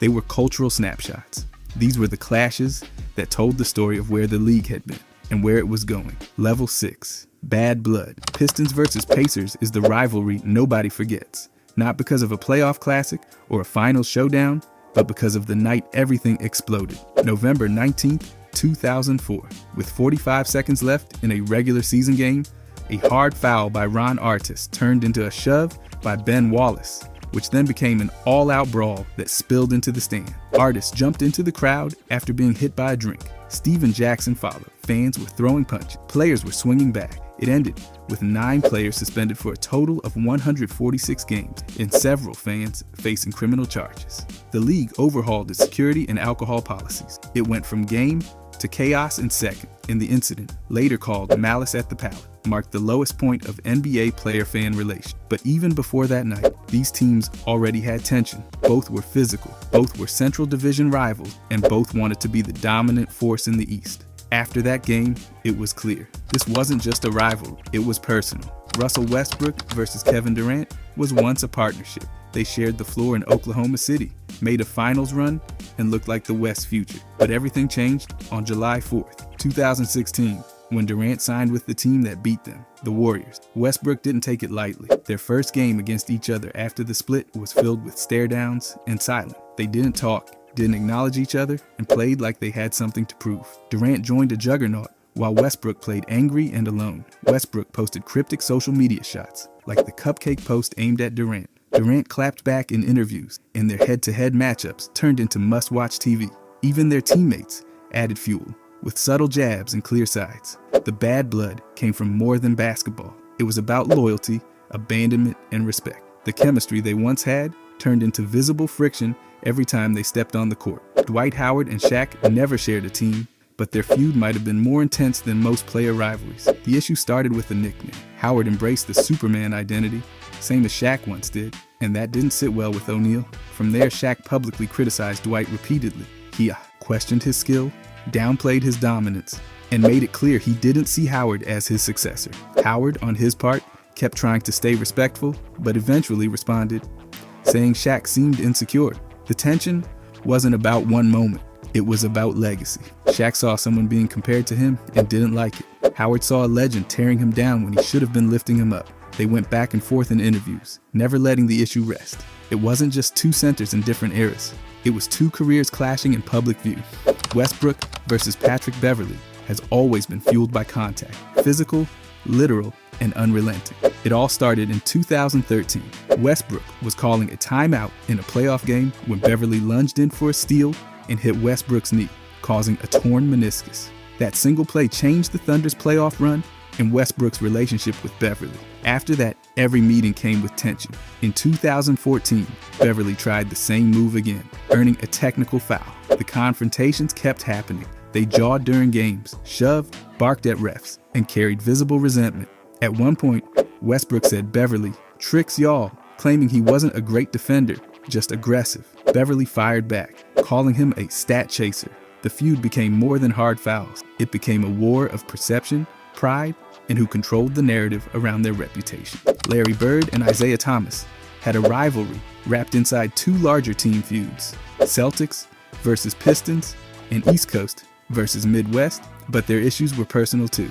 In the late 1980s, they faced each other dozens of times, including intense playoff battles. In one unforgettable moment, in the 1987 Eastern Conference Finals, Bird stole an inbounds pass from Thomas in the closing seconds and scored the game-winning layup. Later, Thomas gave an interview where he said if Bird were black, he'd be just another good guy, sparking major backlash. Though he apologized, the damage was done. Their matchups were already heated, but after that, things got even sharper. Bird's Celtics kept trying to fend off the rising bad boys, and Thomas was at the heart of that push. Their head-to-head ended in Bird's favor, but the friction never fully cooled. Magic Johnson and Isaiah Thomas went from best friends to cold stares in the final. They met in back-to-back NBA championships in 1988 and 1989.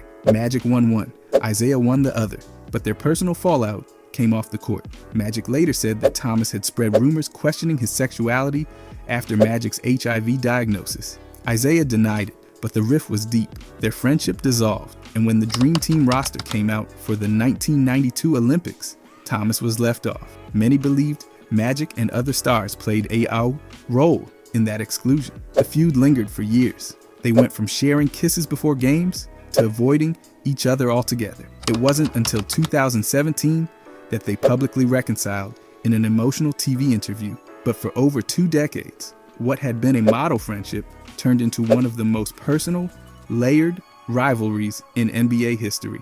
Each of these rivalries didn't just have competitive stakes, they had wounds, physical, emotional, or reputational. They weren't just games, they were grudges played out in front of millions. Level 7, historic. The Lakers and Celtics rivalry isn't just long-standing, it's basically the NBA's unofficial calendar. When they meet, history gets a little louder. They've gone head-to-head in the finals a record 12 times, and those meetings have spanned across 6 different decades. There's a reason people talk about this rivalry like it's an epic saga, because that's exactly what it is. From the early days of Bill Russell denying Los Angeles title after title, to the 80s, when Larry Bird and Magic Johnson dragged the rivalry right into primetime TV, this clash kept evolving. In the 60s alone, Boston walked away with all 6 finals wins over Los Angeles, stacking banners, while LA collected runner-up frustration. The 80s flipped the energy. Magic brought the Showtime era, and those Celtics-Lakers finals in 1984, 85, and 87 were instant classics.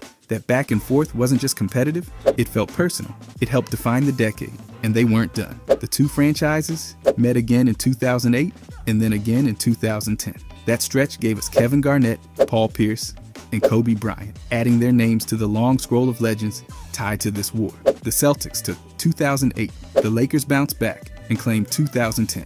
You couldn't write a more balanced script if you tried. The Celtics lead the all-time series, both regular season and playoffs, but it's close, and that's part of what keeps the fire going. They're practically mirrors of each other when it comes to legacy. Now, the Isaiah Thomas and Michael Jordan saga, that's pure spite-fueled fuel. They didn't like each other, and it showed.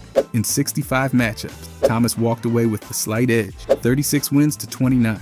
He had the edge in playoff games too, 12-10. But this wasn't just some numbers game. These two fought for control of the East, and it got messy. In the late 80s, the Pistons were the last wall Jordan had to climb, and Detroit made it painful. They pushed, shoved, and sent Chicago home 3 straight years. But in 1991, everything flipped. The Bulls finally broke through, and Detroit walked off the court without a handshake with almost 8 seconds left on the clock. That moment, silent, petty, unforgettable, kind of froze there. Relationship and time. Then there's the Dream Team drama. Thomas didn't make the roster in 1992, and people still argue about why. But with Jordan having major influence, it's hard not to connect those dots. This rivalry was more than basketball. It was a shift. When Chicago finally took over, it marked the beginning of Jordan's empire and the end of Detroit's reign. That transition, it changed the league's entire vibe. Less bruising, more branding. But if you want to talk dominance, meeting resistance, Wilt Chamberlain versus Bill Russell is the origin story of big man drama. These two saw each other across the court around 142 times. Chamberlain did what he always did. He put up numbers that looked fake. Over 30 points, nearly 29 rebounds, close to 4 assists per game. But the scoreboard kept siding with Russell. In 8-0 playoff series, Russell's teams won 7. That's not a coin toss, that's a trend. Chamberlain had a 4-8 record in finals games when Russell was the opponent. Meanwhile, Russell won 11 titles in 13 seasons. 2 for Wilt. One guy had the stats, the other guy had the rings. It was brains versus brawn, structure versus solo strength, and Russell's team-first style came out on top way more often than not. What makes it wild is that Chamberlain wasn't some selfish scorer. He adjusted, he passed, he rebounded like he was allergic to letting other people touch the ball. But Russell always had the deeper team, and he made those teams better with pure defense, leadership, and consistency. This wasn't just about 2 players. It was about 2 visions of basketball clashing, and Russell's vision kept winning. The early 80s brought another heavyweight battle, this time at the forward position. Larry Bird and Julius Erving weren't just stars, they were opposites in style, who kept ending up in each other's path. Between Bird and Erving, there were 68 showdowns. Bird won 35, Erving won 33. It was tight all the way. They didn't duck each other either. They met in 4 Eastern Conference Finals, 1980, 81, 82, and 85. That stretch saw the Celtics and Sixers battling for control of the East year after year. And the thing was, both teams brought different flavors. Philly was flash and finesse. Boston was grit and cold precision. One game in 1984 kind of summed up their energy. Bird dropped 42 points in 30 minutes and held Erving to 6. 6. That's not just a statement, that's a warning. Still, Erving had his moments too. He wasn't some passenger. He was leading Philly to consistent playoff battles, throwing down dunks and making defenders rethink their life choices. This wasn't a one-sided clash. It was 2 icons fighting to control the stage before Jordan took over the league spotlight. What's wild about all 4 of these rivalries is how much they did for the NBA beyond just the scoreboard. They weren't temporary beefs or one-year flukes. They were battles that helped shape the league's identity. Whether it was dynasties clashing, legends battling for the crown, or styles colliding, these showdowns made basketball feel massive. You didn't just watch them, you remembered them. Every meeting, Mo added another piece to the story. They stretched across eras, from grainy, black and white footage to primetime cable, from Russell's methodical control to Jordan's explosive rise, from Magic's dazzling passes to Kobe's footwork. And every rivalry brought out something different in each player. Toughness, swagger, pettiness, heart. That's why they all live in the historic category. They're not just memories, they're milestones. Level 1, Scrub. Let's start with Killian Hayes, drafted 7th overall, which is honestly not a great return based on the data. He's played over 26 minutes per game across his career and still averages only 8.1 points and 5.2 assists. His shooting, barely 38% from the field and under 28% from 3. Even when he got more minutes in the 2022 to 23 season, those percentages barely moved. It's tough to call those numbers anything but bottom tier for a starting point guard. Frank Ntilikina case is almost like a ghost story. Picked 8th in his draft class, but he's never really shown up in the stats. He's averaging under 5 points per game, barely 2 assists, and shoots under 37%. His defense has been hyped over the years, but if you're a lead guard, you kind of have to be able to run the offense, or at least score once in a while. Then there's Jimmer. He was a college legend, no doubt, but in the NBA, 6 points per game, over 6 seasons, 5 teams, and not one lasting impression. He made noise overseas, sure, but in the league, his impact was about as noticeable as a dropped coin in a thunderstorm. Ty Washington has barely started his career, but let's just say the alarm bells are already ringing. His college stats were decent, but nothing screamed elite. His size is average, his athleticism doesn't jump off the screen, and the pro translation hasn't happened yet. Without that elite burst or playmaking vision, the lead guard role becomes a major challenge. Now let's talk Malachi Flynn. Drafted in the first round, but he's rarely made an appearance that actually mattered. He averages just over 5 points and under 2 assists. His three-point shooting is hovering in the low 30s, and he played almost 70 games last season without starting once. If you blink, you probably missed most of his minutes. Expect we all know the legendary 50-point game. Jared Butler was taken 40th overall, which at least comes with lower expectations. He shoots the ball decently, 45% from the field, but he's putting up only 2.8 assists per game and under 7 points. Those are backup numbers on a good night, and he's not making much noise beyond that. Torrey Murray? Yeah, not a name you hear a lot, and there's a reason. He averaged under 3 points, under 1 rebound, and just under 1 assist per game. His entire NBA resume looks more like a summer league stat sheet. It's not enough for rotation minutes, let alone a starting spot. Josh Selby's numbers make it hard to believe he ever shared a court with NBA-level talent. He averaged about 2 points and less than 1 assist per game. His field goal percentage, a brutal 33%. His career reads more like a quick cameo than a full audition. Ben Uzo went undrafted and played in the league for a short stretch, putting up 4 points and 2 assists per game. While he's got the size for a point guard, the actual production didn't match up. Even in short spurts, he didn't provide enough to get another shot at the league. Will Bynum? Now here's someone who at least got a decent number of games in. He had some flashes, averaging over 8 points and 3 assists, but never pushed himself into starter territory. He stuck around for a while, but never really took control of an offense or elevated a team. Serviceable, yes, but not enough to escape this tier. Smush Parker's stat line looks better at first glance. 9 points and close to 3 assists per game, but a deeper look tells the story. He played over 200 games, but never consistently produced at a high level. His shooting and assist numbers stayed low, even when given starting minutes. That's just not what you want out of a floor general. Finally, Kira Lewis Jr., drafted 13th overall, but you wouldn't know it by the numbers. He's barely cracking 5 points and not even 2 assists per game in the NBA. Even when he went down to the G League, he wasn't exactly blowing the doors off. His G League stats, 13 points, under 5 assists, are fine, but nothing that demands a call-up. His efficiency sits under 40%, and that's not what anyone's hoping for from a first-round pick. So what ties all these guys together? It's not one bad season or a few missed shots. It's consistent underperformance in the areas that matter most for a lead guard, whether it's low scoring, inefficient shooting, weak assist totals, or a combination of all three. Every single one of these players falls short of what teams need from a point guard in today's NBA. They're not floor generals, they're passengers, just along for the ride, hoping not to stall the whole offense. By the way, if you guys want to subscribe, I'm going to be posting every day. Thanks. Anyways, Level 2, role player. Dennis Smith Jr. came into the league as a top 10 pick back in 2017. Since then, he's landed squarely in that rotation but not irreplaceable zone. His career averages sit around 9.7 points per game with just over 4 assists. The minutes, he's played roughly 23 per contest. His field goal percentage stays just over 40%, while his three-point clip barely hits 30.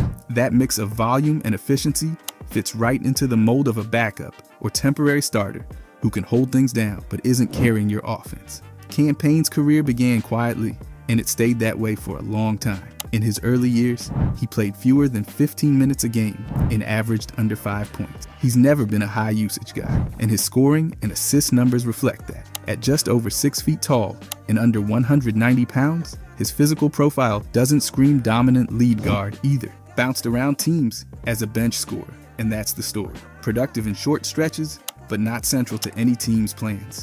Tyus Jones is one of the more efficient point guards in terms of taking care of the ball. His assist-to-turnover ratio has reached over 7-to-1 at times, which is rare air. Still, his scoring sits around 7.7 points per game with just over 4 assists. He's built a career out of consistency and ball security, which makes him a great second-unit floor general. He's not taking a bunch of shots, and his usage is low, but he's been valuable to teams needing mistake-free minutes. Monte Morris is another guy who keeps things clean. Drafted 51st, his scoring has never been flashy, usually under double digits. but his assist-to-turnover ratio stays among the best in the league.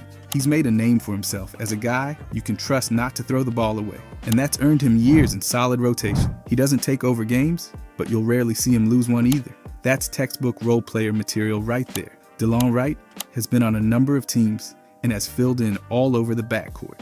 What's consistent is how he's used, usually off the bench, sometimes starting in injury relief, but almost always playing fewer than 30 minutes. He's been known more for his defense than his offense, and rarely posts big scoring or assist nights. Another steady hand that fits cleanly in its supporting role. Corey Joseph is basically the definition of a vet who survives on reliability. He's played on several squads and has often been a backup or third stringer, occasionally starting when needed. His assist numbers never pop, his scoring rarely breaks double digits, but he knows how to run sets and avoid huge mistakes. His longevity says a lot, because he stayed in the league more for his mind and poise than his number. Aaron Holiday, younger brother of Drew and Justin, has made his living as a reserve. In a recent season, he played 62 games and started just 3. His shooting percentage was around 44% from the field and nearly 40% from deep, which is respectable, but he's not getting starter-level touches. He made 117 field goals in that stretch. Solid, but again, nothing that screams starting guard. That's a classic rotation shooter role. Markelle Fultz is a more unique case. Drafted number 1 overall, the expectations were sky high, but injuries and inconsistencies changed that path. He settled into a role where he still averages over 11 points per game across his career and about 4.5 assists. Those aren't scrub numbers, but they're not franchise level either. His recent season had just 43 games and 18 starts with averages under 8 points. He's shown he can play, but hasn't maintained lead guard production. Austin Rivers might be one of the more familiar faces in this tier. He's had stretches of starts and even some big moments, but his assist numbers and scoring never reached top point guard levels. He's been used as a combo guard, mostly filling minutes on both ends of the backcourt. He's bounced around the league and been a consistent contributor, but never a centerpiece.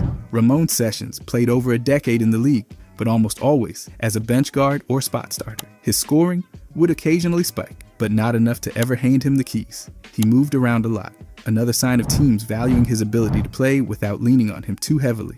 If there was a role player prototype in the pre-analytics era, it was Sessions. Gabe Vincent had a pretty eventful recent season. He appeared in 72 games and started 11. His shooting hovered around 40% from the field and 35% from 3. He made 168 field goals and hit 109 threes. Those are very clear role player stats. He plays both ends hard, knocks down open shots, and gives you steady backup energy, but those numbers aren't stretching any ceilings. Put all of this together, and the role player label comes into focus. These guards don't lead franchises, but they make things work behind the scenes. They stabilize bench units, eat up minutes without losing ground, and fill gaps when starters go down. Some had big expectations at one point, like Fultz or Smith Jr., but ended up carving out a smaller slice. Others like Tyus Jones and Monte Morris made long careers out of not making mistakes. None of these players are going to be featured in an offensive scheme's first page, but they're always in the huddle,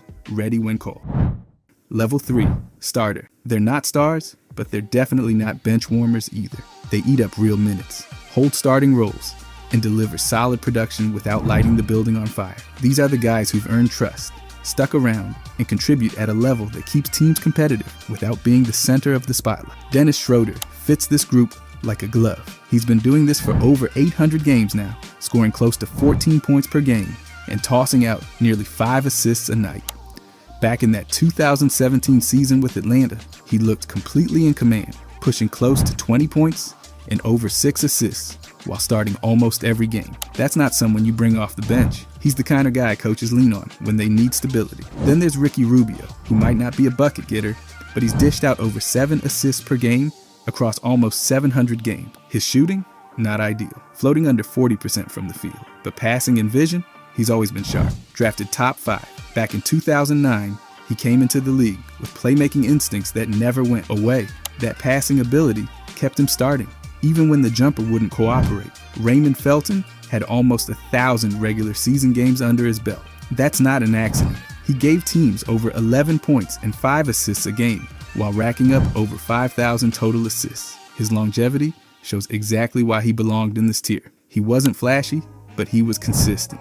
and that matters more than people want to admit. Now, Derek Fisher didn't exactly light up the stat sheet, but with over 1,280 games played, he stuck around longer than most guards ever dreamed. He gave teams just over 8 points and 3 assists per game, but it was the leadership and ability to fit alongside stars that kept him in starting lineups for nearly 2 decades. He played across 5 teams, adapted every time, and stayed valuable.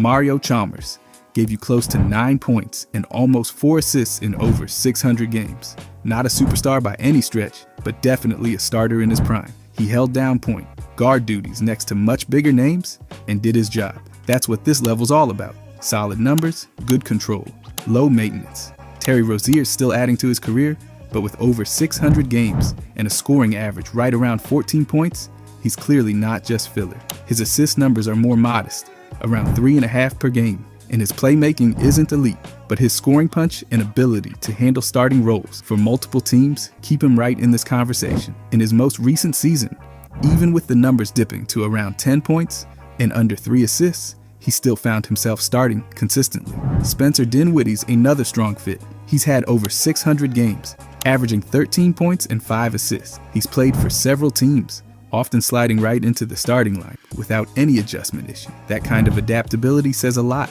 He's not your lead star, but you know exactly what you're getting with him. Reggie Jackson's one of those players who quietly delivered year after year. With 12 points and 4 assists a game across almost 900 contests, he's been a dependable starter level player throughout his career. The field goal percentage, right around 42%. Not elite, but perfectly serviceable when he's running the offense. Malcolm Brogdon might be the most decorated guy in this tier. He averaged over 15 points and close to 5 assists a game through over 460 games. And he has actual hardware. Rookie of the Year in 2016 and 6th Man of the Year in 2023. That tells you he's not just a plug-in option. He's more like a full-featured starter who just doesn't command the spotlight. Elfrid Payton doesn't always get his due, but he quietly gave teams close to 10 points and almost 6 assists across over 500 games. His role fluctuated, but when given the keys, he often ran the offense competent. Drafted 10th overall, expectations were high, and while he didn't become a franchise guy, he still carved out a starting career. And Kendrick Nunn, he went undrafted and still earned his way into starting lineups. He's averaged over 12 points with a shooting percentage around 45%. Assists are on the lower end at just over 2, but his scoring touch has always been reliable enough to make him a legit starter when needed. The path was tougher for him, but the production held up. This whole group is made of guys who held it down. They weren't the first name on the scouting report, but they weren't invisible either. They filled a role that every team needs. A point guard who can play solid minutes, not turn the ball over every trip, and run the show without trying to dominate it. Not every team gets a star at the one spot, but if you've got one of these guys, you're not in bad shape. They've all had different paths. Some were top 10 picks, some bounced around, some went undrafted, but all of them proved they belonged on the floor when the game tipped off. That's what makes them starters. Not superstardom, but reliability. Level 4, All-Star.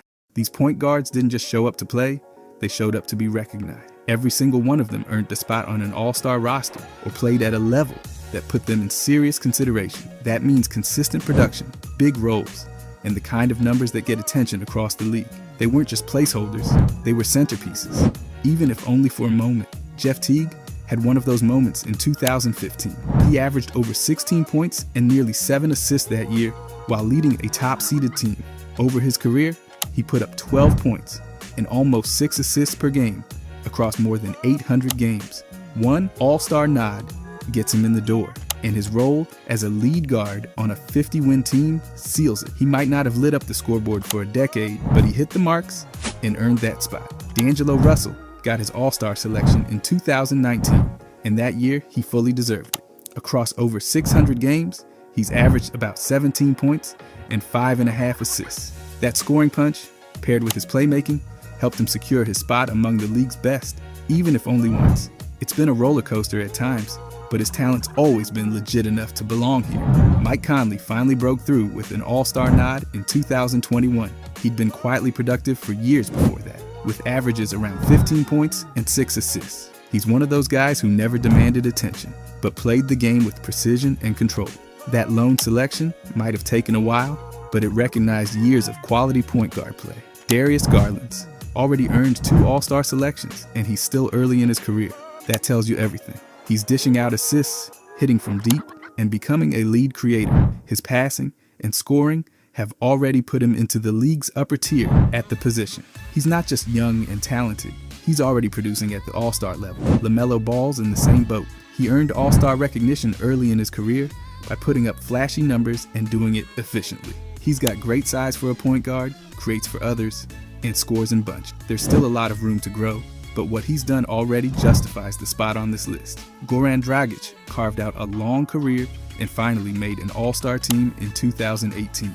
He was putting up scoring numbers in the high teens and acting as the engine for his offense. He might not have had the resume of some of the others, but that one season showed exactly what he was capable. His game was sharp, smart, and consistent enough to make him a real All-Star, even if just for a year. Jameer Nelson had his All-Star season in 2009, and he earned it by leading a team that made a deep playoff run. His scoring and passing were both strong during his peak, and even though his averages aren't overwhelming, he was the floor general for a serious squad. He wasn't flashy, but he was effective and got the recognition to prove it. Isaiah Thomas, he didn't just make All-Star teams. He was dominant for a stretch. He averaged close to 30 points per game in his peak years and did it as the smallest guy on the floor. He's a 2-time All-Star and led his team as a top scoring option. Even if his career dipped later due to injuries, his All-Star production at his peak was undeniable. Mo Williams was selected as an All-Star in 2009. That year, he stepped up as a second scoring option and dropped close to 20 points per game. He wasn't consistent at that level every season, but when he had the chance, he delivered. That one big year got him the nod, and that's what matters at this level. Fred VanVleet worked his way from undrafted to All-Star in 6 seasons. He's averaged close to 15 points and almost 6 assists, and helped lead his team to a championship. His defensive effort, steady playmaking, and big shot ability made him impossible to ignore. Getting that All-Star selection in 2022 cemented everything he'd built. Drew Holiday's been one of the most complete guards in the league for years. He's made multiple All-Star teams and consistently delivers on both ends. His passing, scoring, and elite defense have made him a key player on playoff teams. Even when he's playing off-ball, he's always operating at a high level. He fits this tier with no debate. These are the point guards who didn't just show up, they performed. Some did it for a season, others for years. Some were quietly efficient, others exploded onto the scene. But each of them, at some point, earned the All-Star label through actual performance, not hype. Whether it was a short window or a long career, they reached the bar that only a few ever touched. And in a league where competition at point guard is non-stop, that's not a small thing. Level 5, Superstar. This is where point guards become more than floor leaders. They become franchise centerpieces. The names on this list didn't just collect a few nice stat lines, they left a permanent mark. Whether it was through All-Star appearances, MVPs, championships, or breaking records, every player here hit elite status at some point. It's not about hype, it's about what they actually did. Kemba Walker earned 4 All-Star nods and an All-NBA selection in 2019. Drafted 9th overall in 2011, he carried the Charlotte franchise for years, leading in scoring, three-pointers made, and clutch moments. He once dropped 41 points in a season opener and made 9 three-pointers in a single game. He became just the second player in Hornets history with 900 three-pointers. Add in his college success, an NCAA championship, and awards like Final Four Most Outstanding Player, and the resume's stacked. He hit every mark expected from a superstar during his prime. Jalen Brunson is on a rapid rise. He was a consensus All-American in college, signed a huge contract with the Knicks, and dropped 50 points in a game while going 9 for 9 from deep. That tied the NBA record for threes made without a miss. He also became just the 9th Knicks player to score 50 in a game, with multiple Eastern Conference Player of the Week honors and multiple 40-point nights. His productions jumped into the spotlight. He's showing superstar capability through stats, efficiency, and leadership. Gilbert Arenas had the scoring to back up the status. A 3-time All-Star and 3-time All-NBA selection, he averaged over 20 points per game for his career and scored 60 in one game, setting the Washington franchise record. He won Most Improved Player in 2003 and finished with over 11,000 career points. At his peak, he was a top scorer and go-to guy with the ball in his hand. He also holds the franchise record for most made three-pointers with 868. He was pure offense and pure production. Morant was drafted second overall in 2019 and already picked up the NBA's Most Improved Player award. His explosiveness, playmaking, and athleticism immediately put him in the mix with the league's best. He's already posted highlight numbers and big performances that push him into this conversation. His full superstar stamp might still be developing, but the direction is clear. He's trending toward elite status fast. Tony Parker is a textbook example. 4 NBA titles, 1 Finals MVP, and 6 All-Star appearances speak for themselves. He averaged over 15 points and nearly 6 assists per game across more than 1,200 games. Drafted late in the first round in 2001, he built a Hall of Fame career and got inducted in 2023. As the point guard for a dynasty, he handled pressure, led with precision, and delivered on the biggest stages. He's one of the best to do it at his position. John Wall made 5 straight All-Star teams from 2014 to 2018. Drafted first overall in 2010, he came in with speed that destroyed the stopwatch. He made the All-Defensive second team in 2015 and had one of the fastest times ever recorded in the lane agility drill. He ran Washington's offense for years and put up serious assist and scoring numbers during his prime. He brought both flash and substance to the floor every night. Kyrie's got it all. 9 All-Star appearances, a 50-40-90 season in 2021, and a championship in 2016. He's averaged close to 24 points and nearly 6 assists over more than 700 games. He's been a #1 pick, a champion, and a master of shot creation and tough finishing. The ball handling is elite, the shooting is efficient, and the accolades keep piling up. He fits this tier without question. Derrick Rose had one of the most iconic peaks in modern history. He won Rookie of the Year in 2009 and became the youngest MVP ever in 2011. At just 22 years old, he averaged over 17 points per game in his career and posted a 40-inch vertical at the NBA Combine. Injuries slowed him down, but that MVP stretch still ranks among the most electric in league history. When healthy, he was unstoppable. Mark Price deserves a spot for those who remember his prime. A 4-time All-Star and multiple All-NBA selection, he was known for elite shooting and passing. He doesn't always get mentioned enough, but his impact in the 80s and early 90s was real. His shooting splits were elite, especially from the free throw line, where he consistently led the league, even without the flash of others. His production and efficiency meet the superstar bar. Chauncey Billups brought the leadership. 5-time All-Star, NBA champion, and Finals MVP in 2004. Drafted 3rd overall in 1997, he racked up over 15,000 points and more than 5,000 assists. He made 2 all-defensive teams and had his jersey retired by the Pistons. He was never about chasing numbers. He controlled the game, hit big shots, and anchored championship-caliber teams. Tim Hardaway brought style and results. 5-time All-Star, All-NBA first team in 1997, and known for the crossover that made defenders regret their career choices. He was part of the Run TMC era with Golden State and put up big-time stats. He played with confidence, aggression, and real production. He earned every bit of the superstar label. These guys didn't just pass the ball and call plays. They set the tone for their teams, made history, and left behind legacies. Some have rings, some have records, some have awards, and some have all 3. What makes them level 5 is not just talent, it's proof. The stats, the accolades, and the consistency. This tier isn't easy to crack. That's why it's reserved for the best of the best. Level 6, Legend. These are the point guards who've gone beyond all-star status, beyond superstardom, and built careers that permanently shaped NBA history.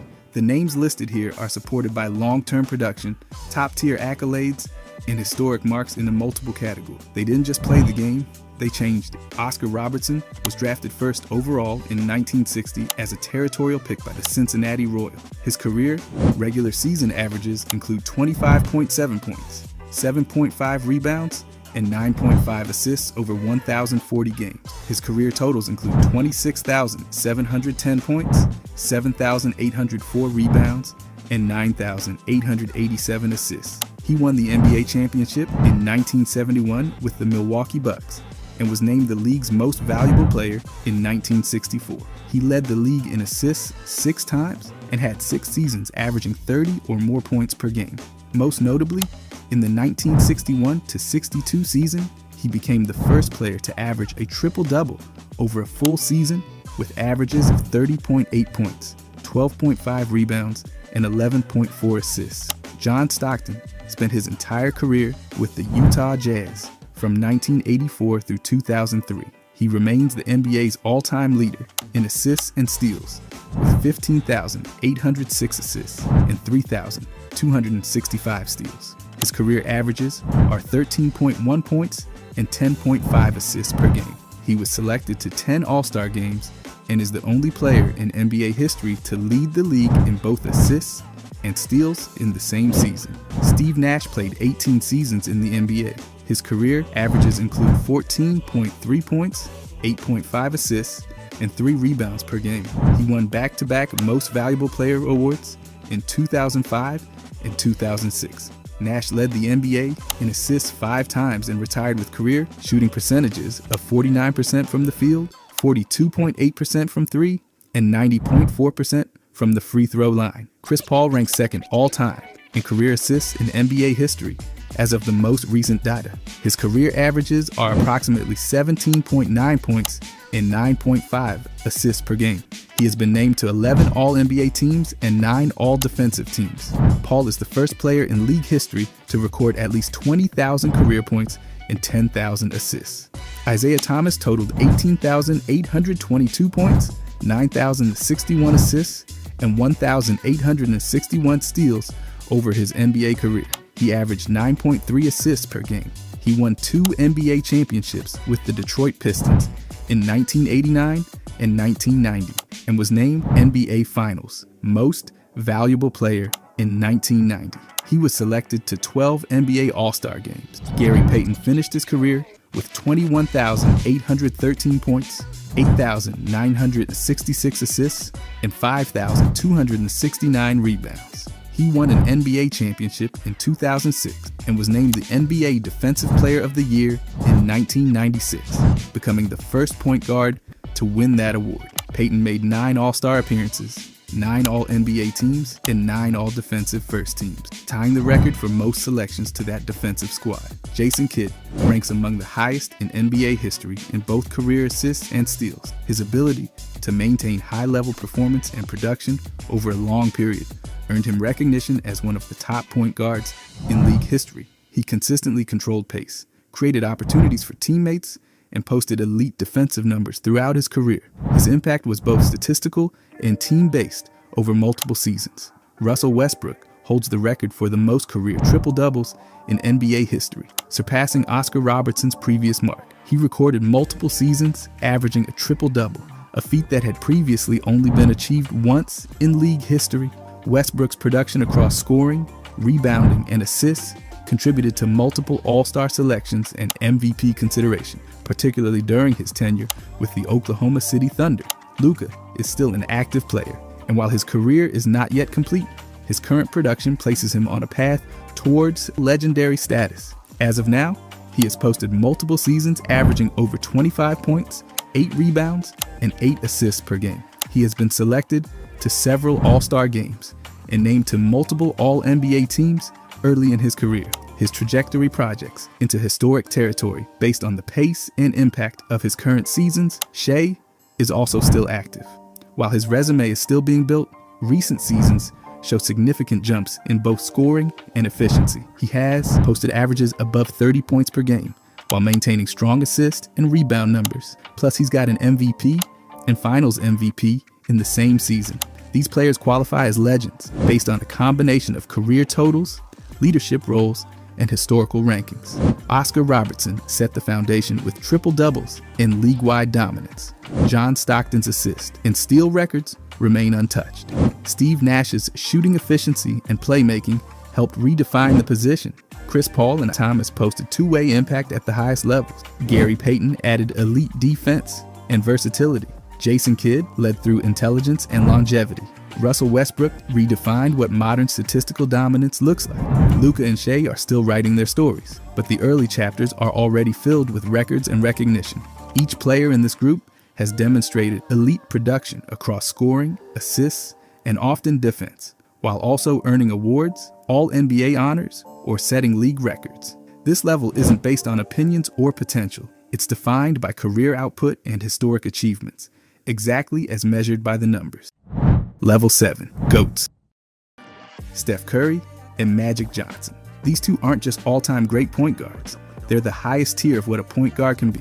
Their careers are defined by championships, MVPs, statistical dominance, and major cultural impact on the way basketball is played and understood. Steph Curry was drafted 7th overall in 2009 by the Golden State Warriors. Standing 6 feet 2 inches and weighing around 185 pounds, he became the central figure of one of the most successful dynasties in NBA history. Over his career, Curry has averaged approximately 24.8 points, 6.4 assists, and 4.7 rebounds per game. He has appeared in 11 All-Star games and won 2 Most Valuable Player awards. Curry has 4 NBA championships with Golden State and led the team to the best regular season record ever, 73 wins and 9 losses in the 2015-16 season. He holds the all-time NBA record for career three-point field goals made with over 4,000 made threes as of early 2025. His three-point percentage sits around 42.3%. while his free throw shooting percentage exceeds 91%. In college at Davidson, Curry set program records for career three-pointers made with 414, career free throws with 479, and most 30 and 40-point games. He remains Golden State's all-time leader in total points, assists, steals, and games played. His legacy is also tied to the rise of three-point shooting across the league, as his style of play helped redefine offensive strategies across every level of basketball. Magic Johnson was drafted first overall in the 1979 NBA draft by the Los Angeles Lakers. He played 13 seasons with the team, including a brief comeback in the mid-90s.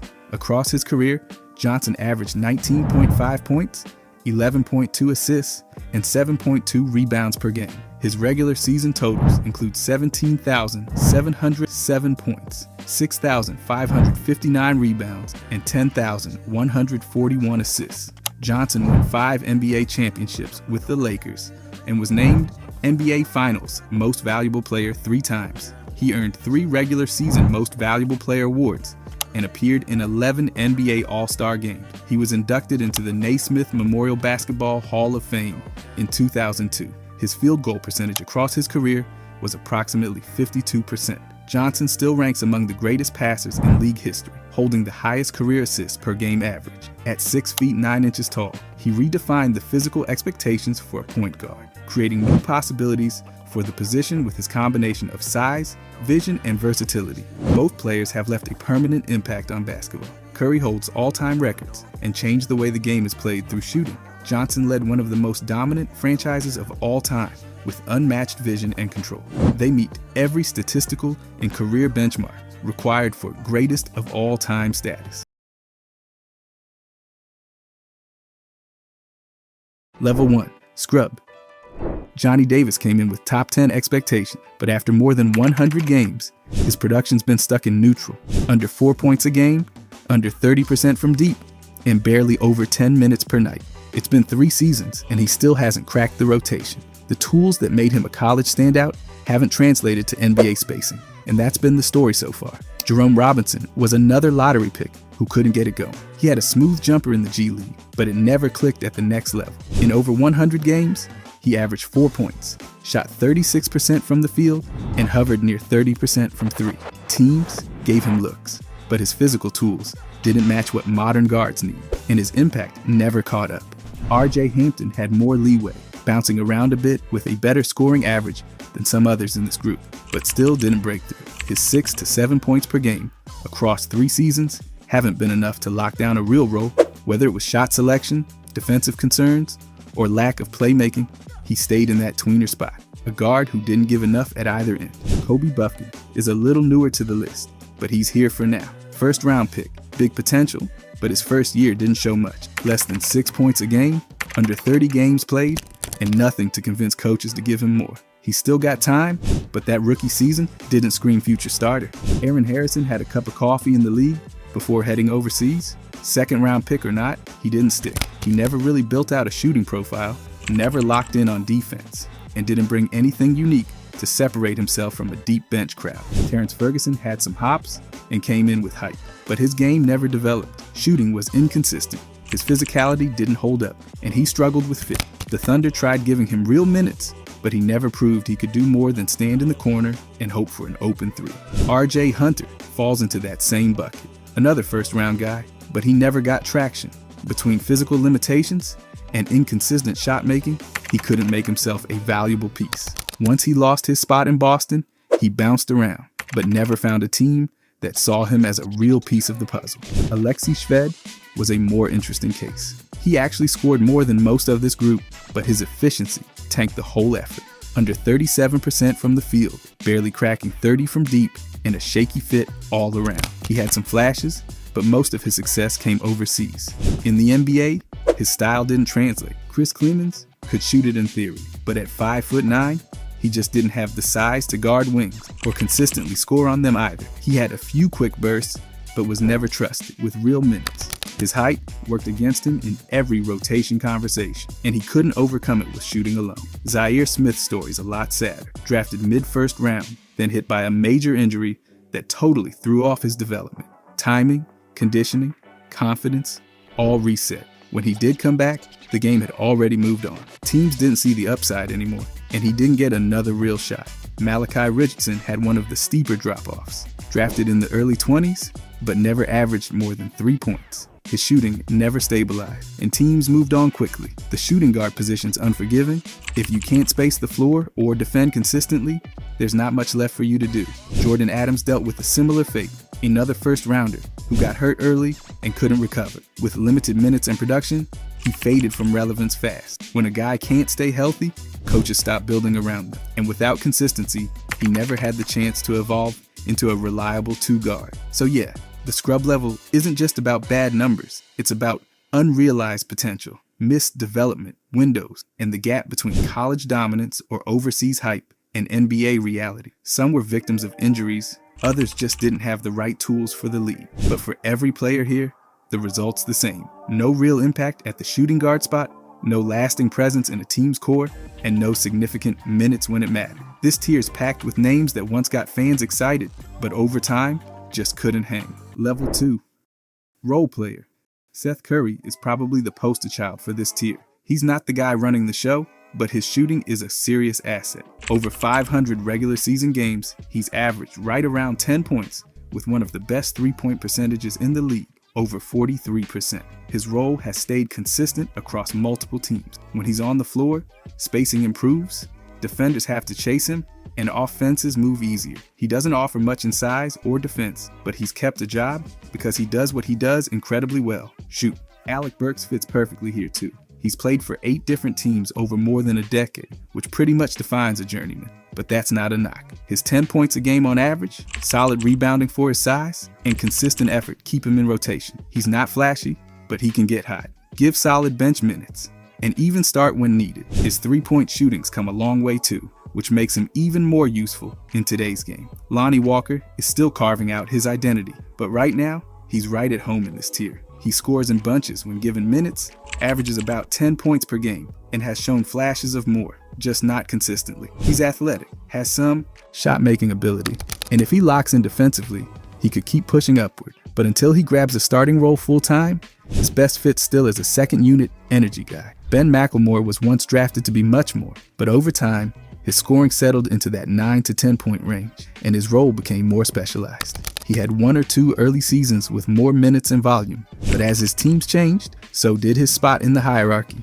He still brought shooting and athleticism off the bench and gave teams reliable depth at the 2. Garrett Temple isn't giving you 15 points a night. He's not even giving you 10, but somehow he's stuck in the league for over 15 seasons. That says something. His values was never about raw stats. He played smart, defended without fouling, made open shots when they came, and didn't make mistakes. Coaches love that. He's basically been a walking break glass in case of injury guy, and there's real value in that at the NBA level. Iman Shumpert never had big-time scoring averages either, but his calling card was defense. He could guard wings, switch across positions, and bring energy off the bench. His offense was serviceable enough to stay on the floor. Across 10 seasons, his numbers stayed around 7 points a game, but that doesn't tell the story. He helped anchor bench units, especially in his early years, and made rosters better by doing little things most fans don't see. Justin Holiday brought more of a shooter's profile. He bounced around, but but found roles because he can knock down threes and defend a bit on the perimeter. He's had stretches with more minutes, but mostly, he's been a guy who fits next to stars. If a team needs floor spacing without giving up too much on defense, Holiday makes sense. He's not dominant, but he's dependable. Damian Lee is another player who isn't chasing 20-point nights, but can hit shots and move the ball. He's found a place by staying ready, defending with effort, and making open threes. Austin Rivers has played just about every role, from starter to mop-up guy. What he's done best is fill whatever need his team has in the moment. That versatility, playing both guard spots, defending up or down, hitting shots, makes him a strong role player. He's not consistent enough to be a starter full-time, but he's been valuable wherever he's gone. DeAnthony Melton gets in passing lanes, makes smart rotations, and knocks down open shots. He doesn't need the ball to make an impact, which is perfect for a supporting guard. He's had chances to start, but even in bench roles, he's left a mark. Whether it's deflections, fast break finishes, or corner threes, he does the little stuff that helps win games. Langston Galloway spent his best years as a backup, known for hitting threes and not turning the ball over. He didn't blow anyone away with athleticism or flash, but when coaches needed a guard who wouldn't mess things up, he was a safe option. His shooting gave him value, and his professionalism kept him in the league longer than most expected. Terrence Ross is the guy who can swing a game when he gets hot. He's been a sixth man, a starter, and everything in between. His scoring touch is real, even if it comes in streaks. When he's cooking, he looks like a top scorer, but his defense and consistency have always held him back from climbing higher. Still, having that type of scoring punch on the bench is a luxury most teams love. He fits the role player mold because he doesn't drive the bus, but he can definitely help it speed up. This tier is full of guys who've carved out careers by being dependable. They don't dominate the headline, but they keep rotations from falling apart. They make open shots, stay within the game plan, and keep coaches from pulling their hair out. By the way, if you guys want to subscribe, I'm going to be posting every day. Thanks.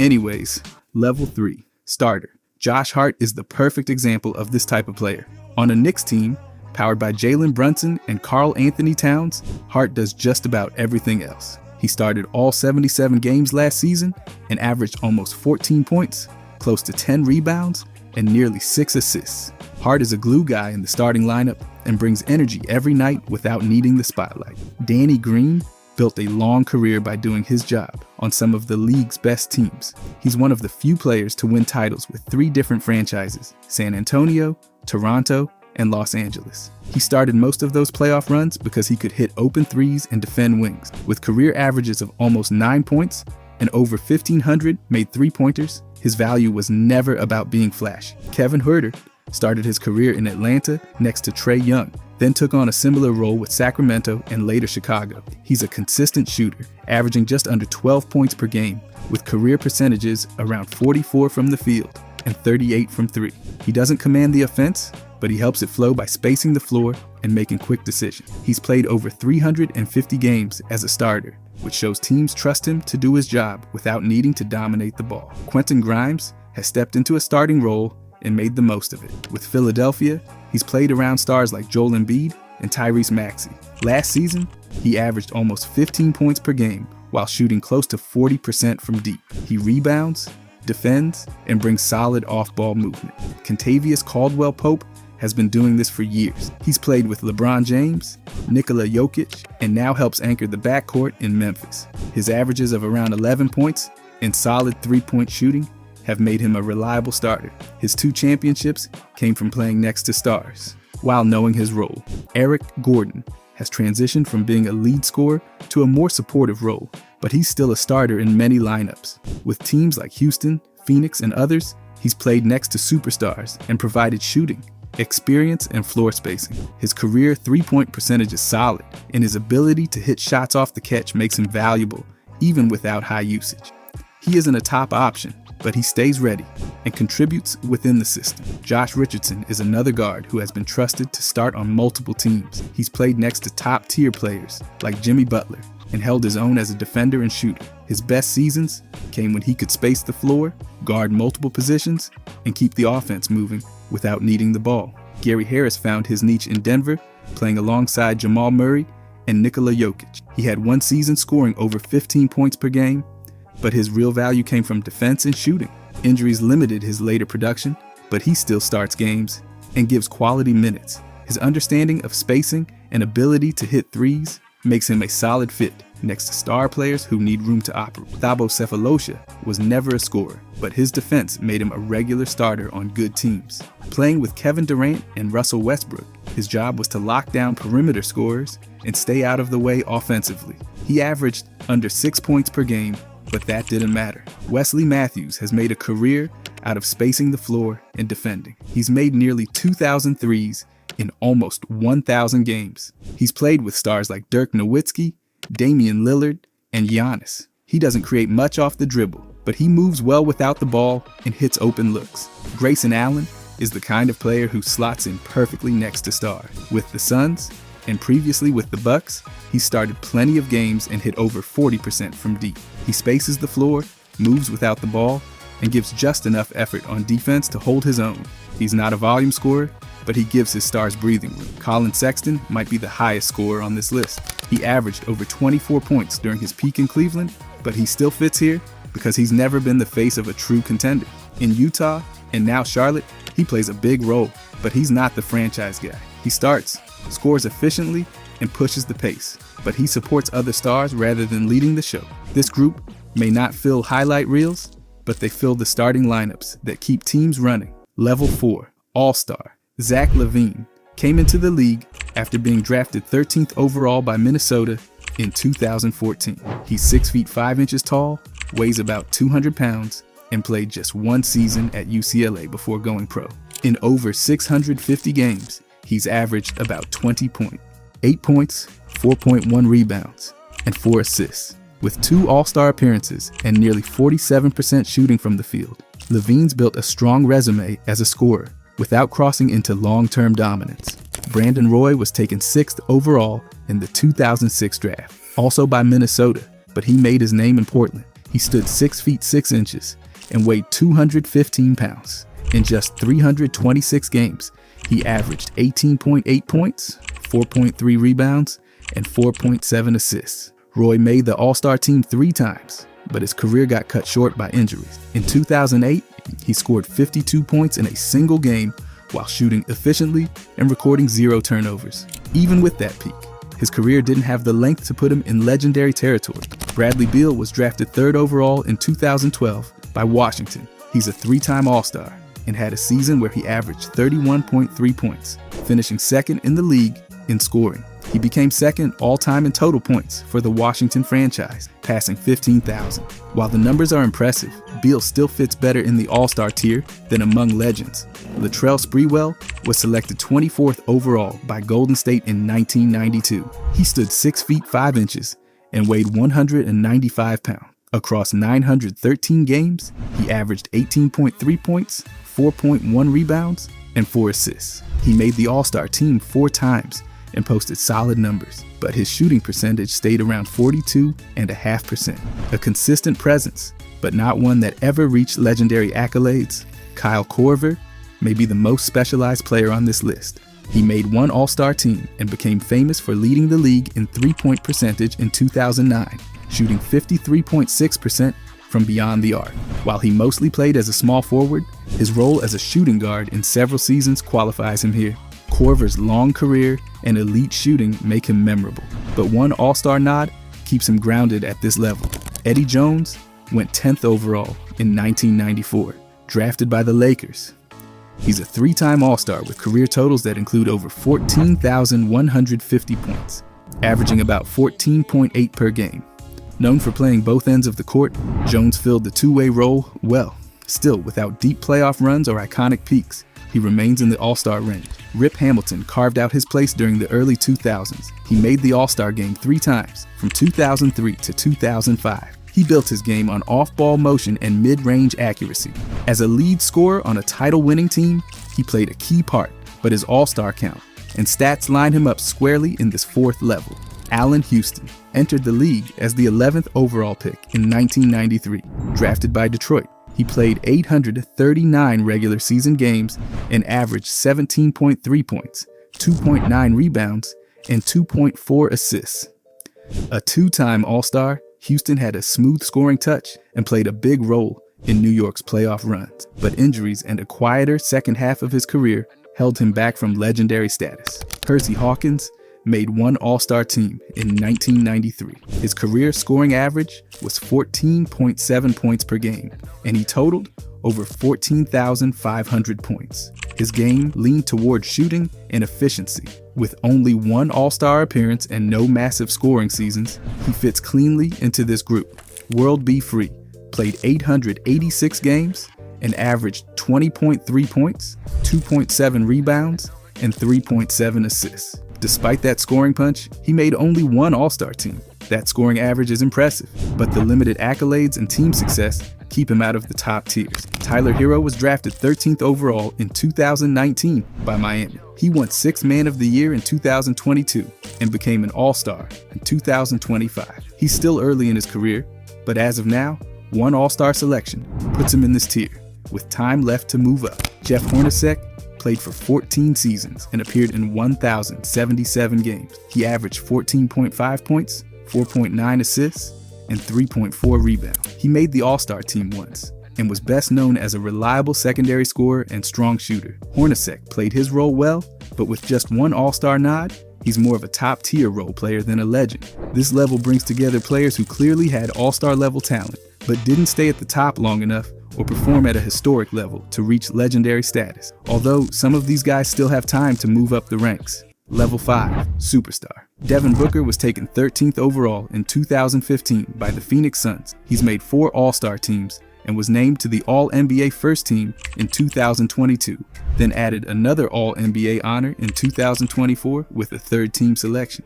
Booker's averaged about 24.5 points, 5.2 assists, and 4 rebounds per game. In one game, he scored 70 points, making him one of the youngest to ever do that. With that kind of scoring and recognition, he checks every box at this level. Manu played over 1,000 regular season games and averaged 13.3 points, 3.8 assists, and 3.5 rebounds. He made 2 All-Star teams in 2005 and 2011 and was named to the All-NBA third team twice. He also won 4 championships with the Spurs in 2003, 2005, 2007, and 2014. On top of that, he won the Sixth Man of the Year in 2008. Even with a lower scoring average, his awards and team success put him in the superstar group. Donovan Mitchell has been to 6 All-Star games and was named to the All-NBA First Team in 2025. He also earned second-team honors earlier in his career. His regular season average sits around 24.8 points, 4.7 assists, and 4.3 rebounds. In one game, Mitchell scored 71 points and added double-digit assists, breaking his team's franchise record. With consistent elite numbers and honors, Mitchell's career has earned him the superstar title. Gail Goodrich played in over 1,030 games and posted averages of 18.6 points, 4.7 assists, and 3.2 rebounds. He made 5 All-Star appearances and was inducted into the Hall of Fame in 1996. His consistency, recognition, and Hall of Fame status put him right into this 5th level. Joe Johnson got selected to 7 All-Star games between 2007 and 2014 and was named to the All-NBA third team in 2010. He scored more than 20,000 points in his career, finishing with around 20,407. He brought consistent production for years and stayed relevant through multiple eras, which solidifies his standing among superstars. Earl Monroe was drafted 2nd overall in 1967 and became a 4-time All-Star. He played over 1,000 games and won a championship in 1973 with the Knicks. He had a career field goal percentage of 46.4%. Monroe played college ball at Winston-Salem State and had both his jersey numbers retired by the Bullets and the Knicks. With Hall of Fame honors and iconic moments, his resume lands right in superstar territory. David Thompson was the 1st overall pick in 1975. He averaged 22.1 points, 3.8 rebounds, and 3.2 assists in his combined NBA and ABA career.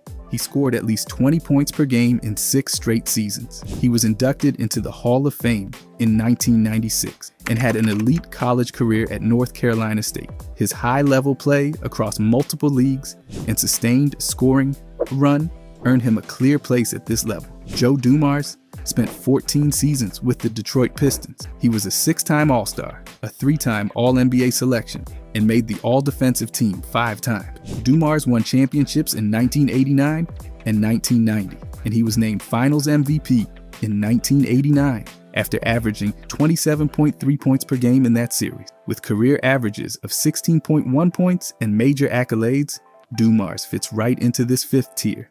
Hal Greer played 15 seasons, primarily for the Nationals and the 76ers, logging over 1,120 games. He averaged 19.2 points, 5 rebounds, and 4 assists. Greer made 10 All-Star appearances and was named to the All-NBA second team 7 times. He scored 21,586 points in his career and won a title in 1967. With that combination of durability, skill, and recognition, he's a lock for superstar status.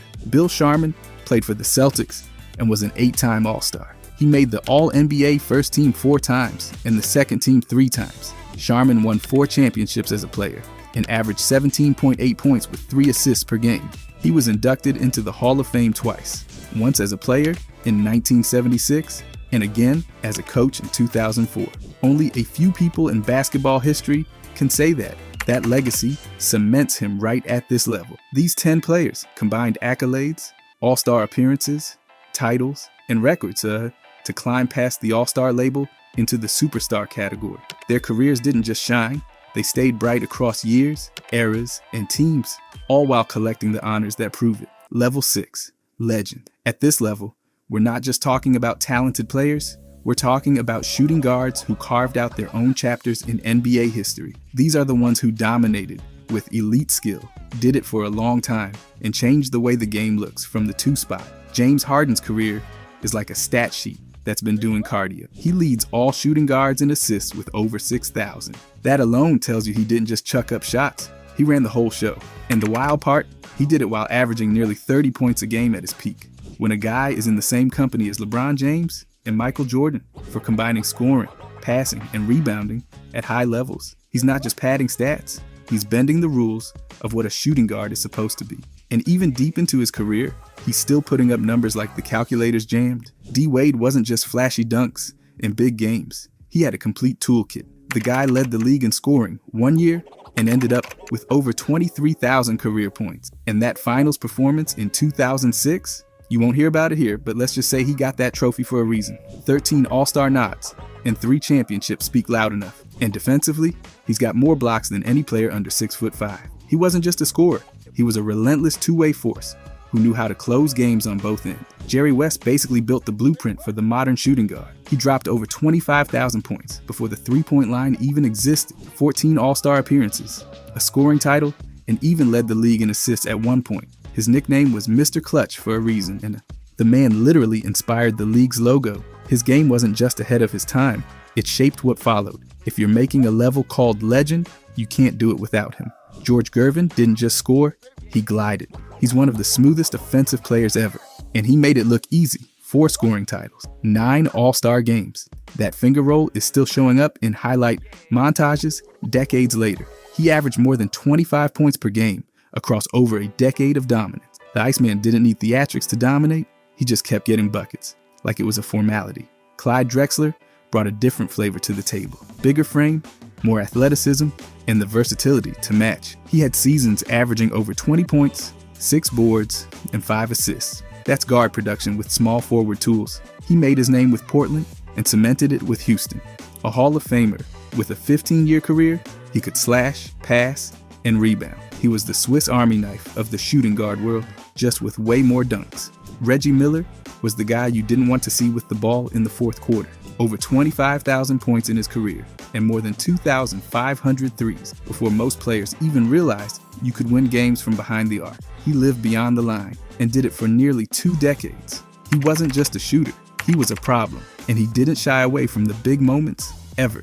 Allen Iverson may not have looked like a prototypical shooting guard, but he sure played like one. First overall pick, league MVP, 4 scoring titles, and 11 All-Star games. Despite standing just 6 feet tall, he was a one-man offensive avalanche. He took a beating and kept scoring, often dragging his team along for the ride. No one questioned his toughness or his influence. He redefined how smaller guards attacked and proved you didn't need size to own a game. Tracy McGrady was one of the most naturally gifted players the league's ever seen. 6'8", smooth jumper, and a handle that didn't belong on someone that tall. 2 scoring titles, 7 All-Star appearances, and 7 All-NBA selections tell the story. At his peak, he averaged over 30 points a game and did it without needing a ton of help. Injuries shortened his reign, but when he was on, he was a walking highlight who made defenses look like practice cones. Vince Carter dunked his way into legend status, then quietly reinvented himself to stick around longer than anyone expected. 22 seasons, that's 4 decades of NBA basketball. He ended with over 25,000 points and transformed from high flyer to respected veteran. And the thing is, he didn't just hang on. He adapted. He hit big shots, became a shooter, and mentored younger players while staying effective. That's rare. Ray Allen could shoot the lights out in an empty gym or with 20,000 people screaming at him. 2-time champion, 10-time All-Star, and for a long time, the all-time leader in threes. He combined beautiful shooting mechanics with elite conditioning, and he did it for over a decade. But he wasn't just a shooter. He scored nearly 19 points a game, over 1,300 appearances. His game aged like a fine jump shot. Sam Jones might not have modern numbers, but the man has 10 rings. 10. Nearly 18 points a game in an era that didn't have much pace or spacing, and he was known for deadly bank shots and consistent scoring. He didn't just ride coattails, he was a key piece on those dominant Boston teams. Pistol Pete Maravich was creativity in sneakers. He averaged more than 24 points per game and led the league in scoring 1 year without ever having the luxury of the three-point line. 5 All-Star selections, ridiculous passing, and handles that belong in slow-motion highlight reels. He didn't just entertain, he expanded what a guard could be. He made the impossible look regular. Klay Thompson brings elite efficiency and a cold-blooded shot. Over 41% from 3 for his career, and he's done it with minimal dribbles, maximum focus, and a lightning-fast release. 4-time champion, 5-time All-Star, and a defensive rating that shows he doesn't take possessions off. He's the ultimate catch-and-shoot player, but he also guards the other team's best scorer without blink. When a guy scores 52 in a game with under 30 dribbles, you stop arguing and start respect. That's 13 legends who didn't just play the position, they pushed it forward, all in their own way, all at the top. Level 7, GOATed. Michael Jordan changed what it meant to be a shooting guard. He was 6'6", 216 pounds, drafted 3rd overall in 1984 by Chicago, and made sure nobody ever forgot it. Over 15 seasons, he averaged more than 30 points a game, the highest career scoring average in NBA history. But it wasn't just points. He pulled down over 6 rebounds, handed out more than 5 assists, and swiped over 2 steals per game across more than 1,070 games. He finished with 32,292 total points and over 2,500 steals. And that was just the statistical part. His shooting percentage hovered right under 50%, which is almost unfair for someone who lived on mid-range jumpers and acrobatic finishes. Then came the rings, 6 of them. 6 finals Most Valuable Player trophies, 5 league Most Valuable Player awards, 14 All-Star selections, 9 All-Defense First Team nods. There's no argument. Jordan's blend of scoring, defense, competitiveness, and killer instinct built the mold for every shooting guard that followed. His influence redefined how the position was played. He wasn't just dominant, he was inevitable. Then there's Kobe Bryant, also 6'6", just a few pounds lighter, and he entered the league straight from high school in 1996. 20 years with the Lakers, and he didn't waste a second. He racked up 33,643 total points, averaging 25 per game over 1,346 games. He chipped in more than 5 rebounds and nearly 5 assists per game too. He wasn't as efficient as Jordan, just under 45% from the field and about 33% from deep, but his impact was undeniable. 5 championships, 2 finals, Most Valuable Player trophies, 1 league Most Valuable Player award, and 18 All-Star selections. And let's not pretend the all-defense nods don't matter. 12 of them. Kobe made defense personal, and the scoring, that 81-point night against Toronto, still feels unreal. That season, he averaged more than 35 a game. Kobe had a scoring bag so deep, it might have had its own zip code. Fadeaways, post-ups, spin moves, turnaround jumpers, all with defenders draped on him like laundry. He adapted across eras too. From running with Shaq to carrying the squad post Shaq, he never stopped evolving. Both Jordan and Kobe didn't just score. They guarded the best player, took the last shot, and set the tone for entire franchises. Their commitment to both ends of the floor, their championship resumes, and their ability to carry teams night after night put them at the top. They weren't just great shooting guards, they were the standard. And when you talk about the best to ever play the position, you start and end with them. GOATed, every way you look at it. Level 1. Scrub. Josh Jackson came into the league with more hype than a Marvel trailer, ranked number 2 in his high school class, a top 5 pick, and even a solid year at Kansas where he showed flashes of star power. But in the NBA, that flash quickly turned into static. Despite a decent frame for a wing and some athletic upside, his shooting was just plain bad. Sub 30% from deep over his career, and shaky decision-making never helped. He bounced from team to team and even dipped into the G League. That all-rookie second-team nod during his debut year felt more like a participation award in hindsight.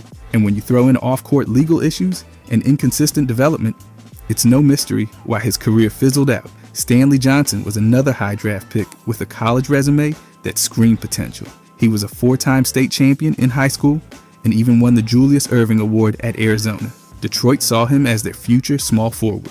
And then, nothing. He had low shooting percentages, never averaged double-digit points, and struggled to carve out a niche. Teams wanted him to be a defensive stopper, but without an offensive game to match, he became a plug-and-play guy who never stayed plugged in. His latest move to play overseas just confirms he couldn't hold on in the NBA. There was always that hope he'd break out, but it stayed just that. Hope. Kevin Knox had a fan base clinging to his potential like it was the last slice of pizza. Coming out of Kentucky as their leading scorer and top 3-point shooter, he looked like a future scoring wing. But then he got to the Knicks, and reality hit like a missed fast break. Sure, he had a few solid nights, including a 31-point outing as a rookie, but his inconsistency was the real star of the show. He shot under 40% from the field and never quite improved in any key area. Whether it was defense, ball handling, or shooting, none of it clicked. He's already played for 5 different teams, which is not a badge of honor when you're that young. He's had chances, just never made them stick.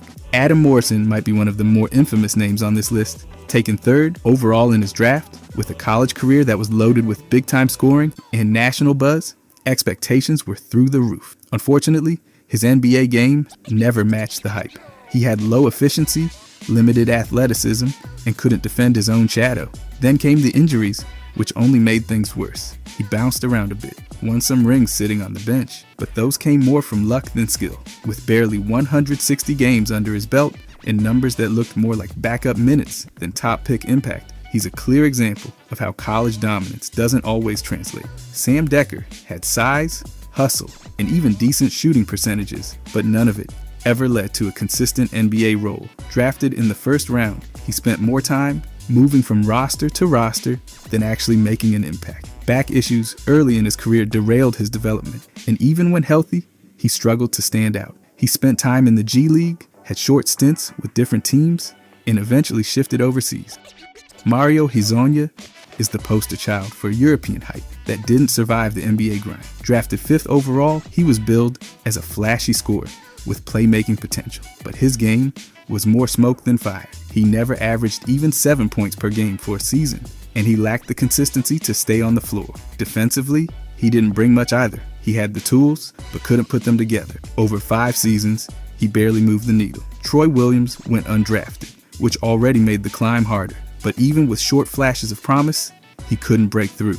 His numbers weren't the worst on this list, but they came in very limited action. Just 72 games in total, and none where he was a regular part of a rotation. He had athleticism and could get out in transition, but nothing about his game screamed, "You have to keep this guy." Chris Douglas Roberts had moments, some decent games, even a couple breakout performances. But moments don't make a career. As a 2nd-round pick, the margin for error was slim, and he didn't do enough to stay on the radar. His scoring was inconsistent, his role unclear, and his impact small.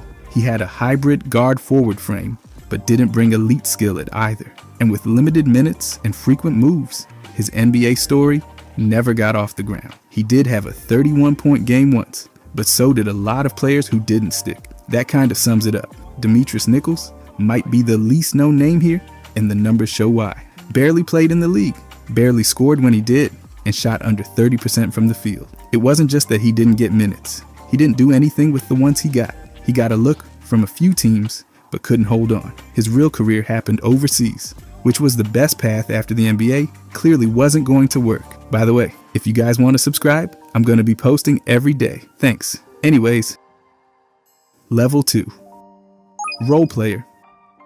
Doug McDermott has one job and does it well, shooting. He's not racking up assists, grabbing boards, or locking anyone up on defense. But if the bench unit needs someone to stand in the corner and knock down threes, he's the guy. With over 900 made threes and a career shooting clip over 40% from deep, teams trust him to stretch the floor. This past season in Sacramento, he played about 8 minutes a night, still hit over 43% from three, and somehow continues to stick around without needing to do anything else. That's about as role player as it gets. Derrick Jones Jr. came into the league undrafted, but he's carved out a solid rotation spot by being an athletic wing who plays with energy. He put up just over 10 points a game last season with the Clippers, and even started more than 50 games. He shot over 52% from the field, brought some defense, and filled in whatever role was needed. But he's not a focal point.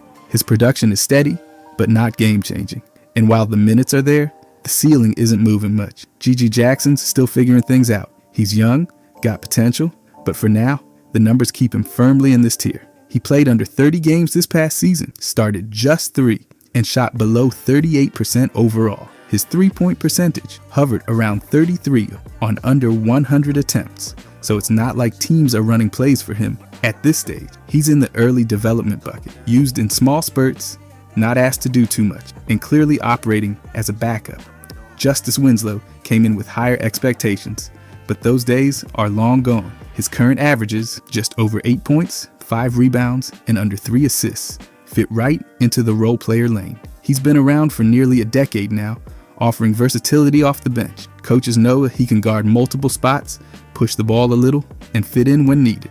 But his shooting percentages and overall production don't point to a bigger role. Derek Williams was once a number 2 overall pick, but his career path went sideways pretty quickly. Across over 400 games, he averaged under 9 points and 4 rebounds per night. That's not bad, but definitely not what you expect from a high pick. His role shifted over time, from potential star to journeyman forward, bouncing from team to team and settling into bench work. He became that guy who fills in a few minutes, gets a few buckets, and fades back into the rotation without changing the flow of the game. Torrey Craig is the kind of player every team loves having, but nobody's lining up to start. He's been in the league for years, known more for his hustle and defense than anything flashy. This past season, he averaged under 13 minutes a game, but if you stretch it out to per 36 numbers, his production looks decent. Still, he's only playing limited minutes for a reason. He fits into lineups that need defense and toughness, but he's not carrying any offensive load.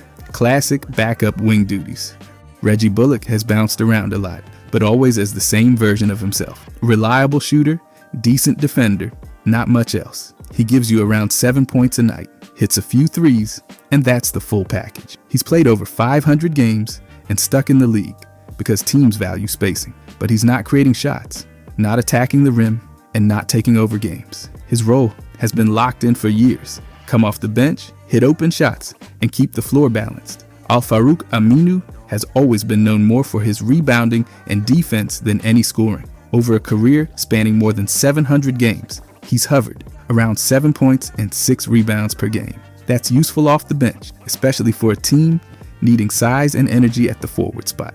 But he's never been leaned on for offense. He's there to fill minutes, help on the glass, and provide some physical presence. Cedi Osman's been a steady bench guy for a few years now. 9 points, 3 boards, and a couple of assists per game tell the story. He'll occasionally start if needed, but most of the time, he's backing up the main wings and offering some shooting and movement. His production is just enough to make an impact off the bench, but never enough to shift the game. Otto Porter Jr. was picked 3rd overall, but his career settled into something more grounded. He's played over 500 games, averaged around 10 points and 5 rebounds, and won a title along the way. Injuries slowed him down, and that's part of why he's no longer viewed as a top option. But when he's healthy, he offers spacing, size, and smart play from the bench. He's not a star, but he knows how to help teams win in short stretches without trying to do too much. That's the role player formula. Level 3. Starter. OG Anunoby has started nearly his entire career since being drafted 23rd overall by Toronto in 2017. This past season, he averaged 18 points, nearly 5 rebounds, and over 2 assists per game. while shooting just under 48% from the field. His size, at 6 feet 7 inches and 232 pounds, helps him guard multiple positions, and while he provides steady offense, his biggest value is on the defense. His career averages back that up. He's not a dominant scorer, but his role as a reliable two-way starter is well defined. He plays major minutes, contributes consistently, but doesn't carry a team. Trey Murphy took a leap with New Orleans. At 6 feet 8 inches and just over 200 pounds, he played a full starting role in the 2024 season and scored over 21 points a game. He added more than 5 rebounds and over 3 assists while shooting over 45% from the field. Early in his career, he was seen as a shooter and defender, but now he's clearly expanded his role. Still, his output sits below star wings. He's not running the offense or making all-star teams, but he is giving the team valuable scoring, spacing, and defense every night. Harrison Barnes has been a starter for over a decade, beginning with the Warriors in 2012. This past season with Sacramento, he averaged just over 12 points, under 4 rebounds, and less than 2 assists per game, while shooting over 50% from the field. His numbers show that he's not there to dominate. He brings veteran stability, stretches the floor, and provides structure to the starting lineup. His career numbers at home games show similar output, consistent but modest. He doesn't make headline, but he rarely hurts the team either. Michael Porter Jr. gives some serious size at small forward. At 6 feet 10 inches and around 218 pounds, he averaged over 18 points and 7 rebounds this past season, shooting above 50% from the floor. His role has grown and his scoring has improved, but he's still not quite the guy teams build around. He fills the lane, hits shots, and rebounds well. His ranking among small forwards in some lists shows promise, but he hasn't pushed into that next tier. He fits the mold of a productive starter with room to grow. Jaden McDaniels plays for Minnesota and stands 6 feet 9 inches. His numbers this past season, 18 points, just over 4 rebounds, and nearly 2 assists per game, show a player who's contributing steadily. He also had a defensive rating around 110, which reflects his value on that end of the floor. While he's not a big name, he plays real minutes and guards tough assignments. His scoring is solid, but not flashy, and he's more known for stopping opponents than lighting up scoreboards. That's exactly the kind of presence a good starting unit needs. Herb Jones has started most of his career games for New Orleans since being drafted in the second round. This past season, he averaged just over 10 points, nearly 4 rebounds, and over 3 assists a night. Add in his solid 3-point shooting and free throw percentages, and he checks off several boxes. He's known for picking up steals and playing smart defense. Offensively, he plays within the system and rarely forces things. He's a steady starter who fills his role but doesn't carry offensive load. Mikal Bridges has one of the most durable records in the league, starting every game season after season. His recent numbers, over 16 points, 5 rebounds, and 5 assists per game, are strong across the board. He plays big minutes and rarely misses time. He defends multiple positions and has become a more involved scorer. Still, he's not a top option offensively, and his production, while impressive, is just under that elite line. He does everything well, but nothing quite at the all-star level yet. Kelly Oubre Jr. has had an up and down career, but continues to start and produce. He's 6 feet 8 inches tall and put up over 15 points and 6 rebounds this past season. While his efficiency can vary, he's known for using his athleticism and energy to contribute both ways. He's not always consistent, but his production keeps him in the starting 5. He's clearly not a star, but when healthy, he brings size and scoring to the lineup without being the centerpiece. Dylan Brooks is as fiery as they come, and his role on the court matches that intensity. This past season, he averaged over 19 points per game, though with a field goal percentage around 37%. That tells you what you need to know. He takes on a scoring role, but it comes with inefficiency. He also guards the top wings and plays heavy minutes. His defense gets him on the floor, and his shot volume keeps him there, even if it's not always clean. He's a clear starter who contributes, but not at star level. Bojan Bogdanovic is a veteran wing who brings spacing and scoring. His career numbers, over 15 points per game and nearly 40% from 3, tell the story of a player who fits perfectly in a starting lineup but doesn't drive it. He stretches the floor and scores in bunches, but doesn't rebound or defend at a high level. He's often a starter or the 6th man, depending on roster needs, and fills the offensive gap when teams need shooting without needing touches every trip down. Level 4. All-Star. Gordon Hayward reached his peak in the 2016 to 2017 season when he made his only All-Star appearance. Over a career spanning more than 800 games, he's averaged about 15 points, 4 rebounds, and 3.5 assists. His shooting splits have stayed efficient, with around 45% from the field and over 37% from three. While he was a consistent starter and top scorer during his prime years in Utah, injuries and changing roles later shifted him into more of a secondary option. One All-Star nod over such a long stretch keeps him out of the elite tier, but he's clearly more than just a starter. Brandon Ingram made his one All-Star team after being traded from the Lakers to the Pelicans. He was drafted second overall in 2016 and has averaged nearly 20 points, 5 rebounds, and 4 assists in his career. He's been the lead option on offense at times and has shown growth as a passer and playmaker, even recording multiple triple-doubles in 2023. In the 2024 season, he posted over 22 points per game. Despite the solid stats and usage, he's yet to make a second All-Star team, which places him firmly in the one-time All-Star range with room to climb. Andrew Wiggins was the #1 overall pick in 2014 and didn't reach All-Star status until the 2021 to 2022 season with Golden State. That year, he posted over 17 points per game and shot well from three, helping the Warriors win the title. He was a consistent double-digit scorer during his years in Minnesota, but it wasn't until his time with the Warriors that he embraced a more complete two-way role. He's averaged around 16 points and 5 rebounds for his career. One All-Star and a title mean he's had impact, but not long-term All-Star production. Luol Deng earned 2 All-Star selections with Chicago, playing a central role on playoff teams in the early 2010s. His career averages of just under 15 points and 6 rebounds over more than 900 games show how steady he was. He also made an all-defensive team in 2012 and regularly took the toughest defensive matchups. He was never a volume scorer, but played big minutes and was known for his endurance and effort. His All-Star appearances were well earned, but his offense didn't hit elite heights, which keeps him in this category. Chris Middleton has been an All-Star 3 times and was a crucial part of Milwaukee's 2021 title run. He's averaged nearly 17 points, 5 rebounds, and 4 assists over more than 700 games. He's had big scoring nights, including a 51-point performance, and stepped up in the playoffs with multiple 30-point games. Even with those moments, he's usually played a secondary role,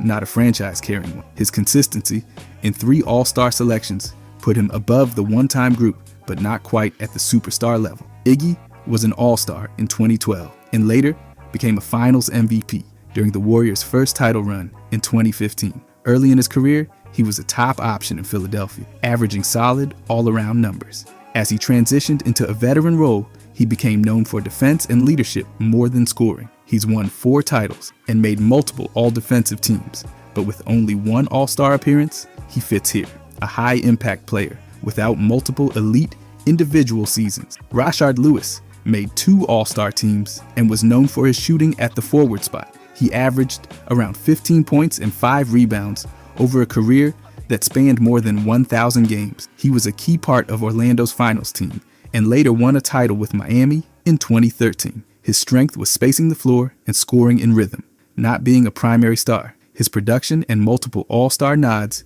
keep him above the starter tier, but not near legend status. Josh Howard had 1 All-Star season averaging close to 20 points and 7 rebounds. His overall career numbers, about 14 points and 6 rebounds, came over just over 500 games. He had a few strong seasons with Dallas, but didn't sustain a long peak. Injuries and reduced roles over time kept him from multiple All-Star runs, but he was clearly more than just a regular starter for a stretch. Danny Granger made the All-Star team the same year he won Most Improved Player and averaged over 25 points per game. That was his best season, finishing top 5 in scoring. He averaged nearly 17 points for his career, but injuries soon cut his production short. He had an elite stretch, but it didn't last long enough to move him into a higher tier. Level 5. Superstar. Carmelo Anthony played 19 NBA seasons and earned 10 All-Star selections along with 6 All-NBA honors. He won the league scoring title in the 2012 season and finished with over 28,000 points, ranking among the top 10 scorers in league history. He averaged more than 22 points per game over his career and won 3 Olympic gold medals. Though he never won an NBA championship, his elite scoring, career longevity, and accolades solidify his place as a superstar. Dominique Wilkins was a 9-time All-Star and the league's scoring champion in the 1985 season. He scored over 26,000 career points and had 11 straight seasons, averaging at least 20 points per game. As the face of the Hawks franchise for more than a decade, he consistently delivered elite offensive production. While he didn't win a championship, his dominance as a scorer places him clearly in the superstar tier. James Worthy won 3 NBA titles with the Lakers and was named Finals MVP in 1988. He made 7 All-Star teams and scored over 16,000 points in his career.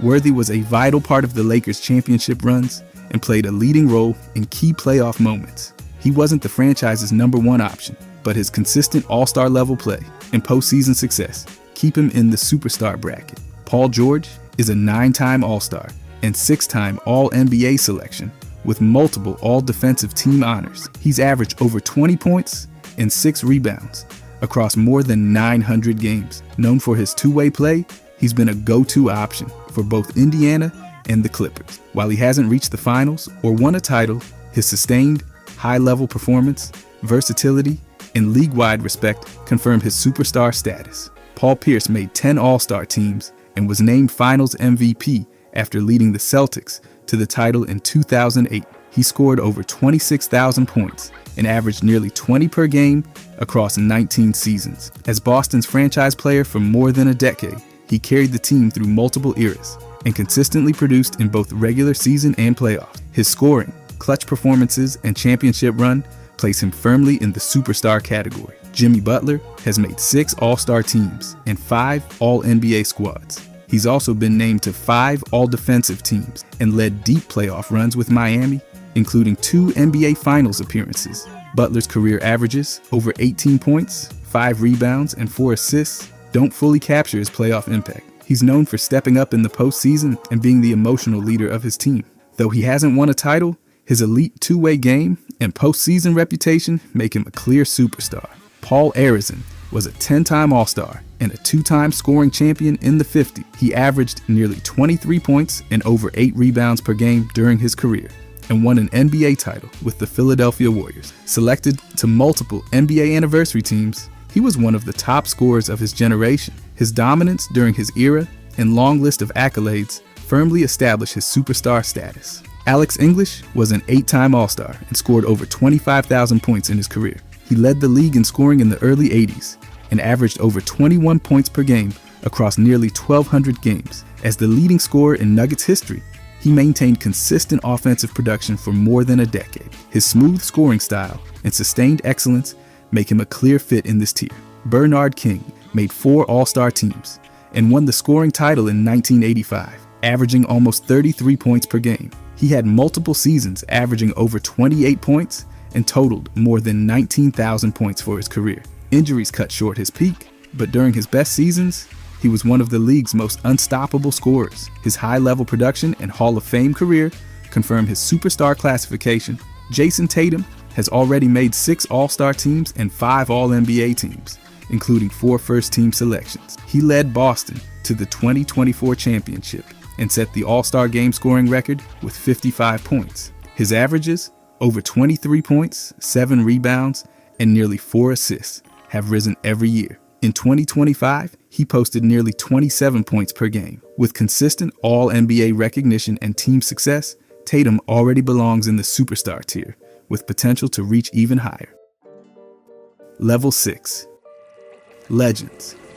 Kevin Durant's been in the league since 2007, and honestly, he's been the league's worst-kept cheat code ever since. He's averaged more than 27 points per game over more than 1,100 games, and did it while staying shockingly efficient for someone who takes as many tough shots as he does. 2 championships with the Warriors? Sure. 2 Finals MVPs? Got those too. 4 scoring titles and 4 Olympic golds? Add them to the resume. And here's the thing. He's not just racking up honors like it's a grocery list. He's done it over multiple decades and on multiple teams. That kind of sustained production while being the #1 option and global face isn't just superstar stuff. It's legend level, period. Then there's Julius Erving, who had the audacity to redefine what cool looked like in basketball. Erving didn't just bring flash, he brought results. 2 ABA titles, 2 ABA MVPs, and then kept the party going in the NBA with a championship in 1983.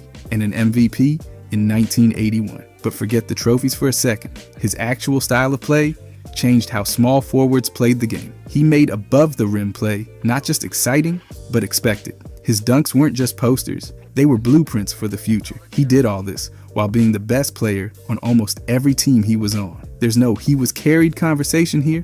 He carried. That mix of dominance, innovation, and actual hardware makes his legend status airtight. Next up, Kawhi Leonard, quiet off the court, violent on it. This guy's resume is basically a masterclass in timing. He wins when it counts. He's got 2 championships, one with the Spurs in 2014 and one with the Raptors in 2019, and was named Finals MVP both times. That's not common. That's elite company. But Kawhi's not just about finals highlights. He's one of the most feared perimeter defenders of the past 2 decades. He's won Defensive Player of the Year twice, and when he locks in, it looks like the court shrinks. It's rare to find someone this dominant on both ends of the floor, and when it happens, it usually leads to greatness. For Kawhi, it led to legend status. He's done less talking and more proving, and the results don't lie. Now let's talk about Elgin Baylor, who was doing 27 points and 13 rebounds per game when most guys were still trying to figure out what the wing position was even for. Baylor's stats don't just stand out, they float above the rest of his generation.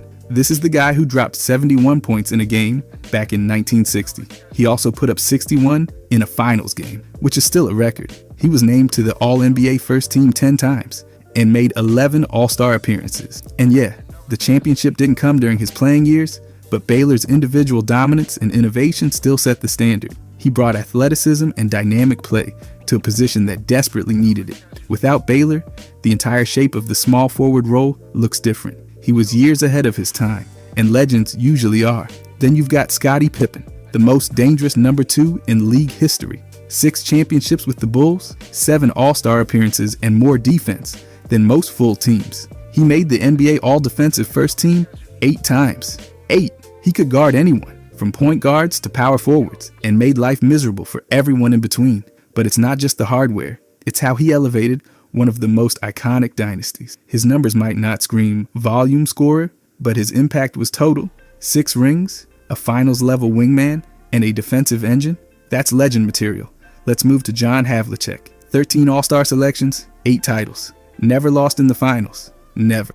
Havlicek was relentless. He played nearly 1,300 games and put up over 20 points a night with consistency. He was named Finals MVP in 1974 and did it while contributing in every category: scoring, rebounding, assisting. He defended at a high level too, making all defensive teams repeatedly. But his biggest flex? Being the constant on a Celtics team that was always in the title mix. When they needed a bucket or a stop or just someone to run forever, Havlicek delivered. That blend of production and longevity puts him in a class all his own. Then there's Rick Barry, who once scored 64 in a game and wasn't even sweating it. Barry's career averages? Over 23 points, 6 rebounds, and 5 assists per game. He was a problem on every level, in every league. He won a title with Golden State in 1975 and another in the ABA. He made 8 All-Star teams and was still dropping buckets into his late 30s. Barry's scoring ability was elite, but it was also timely.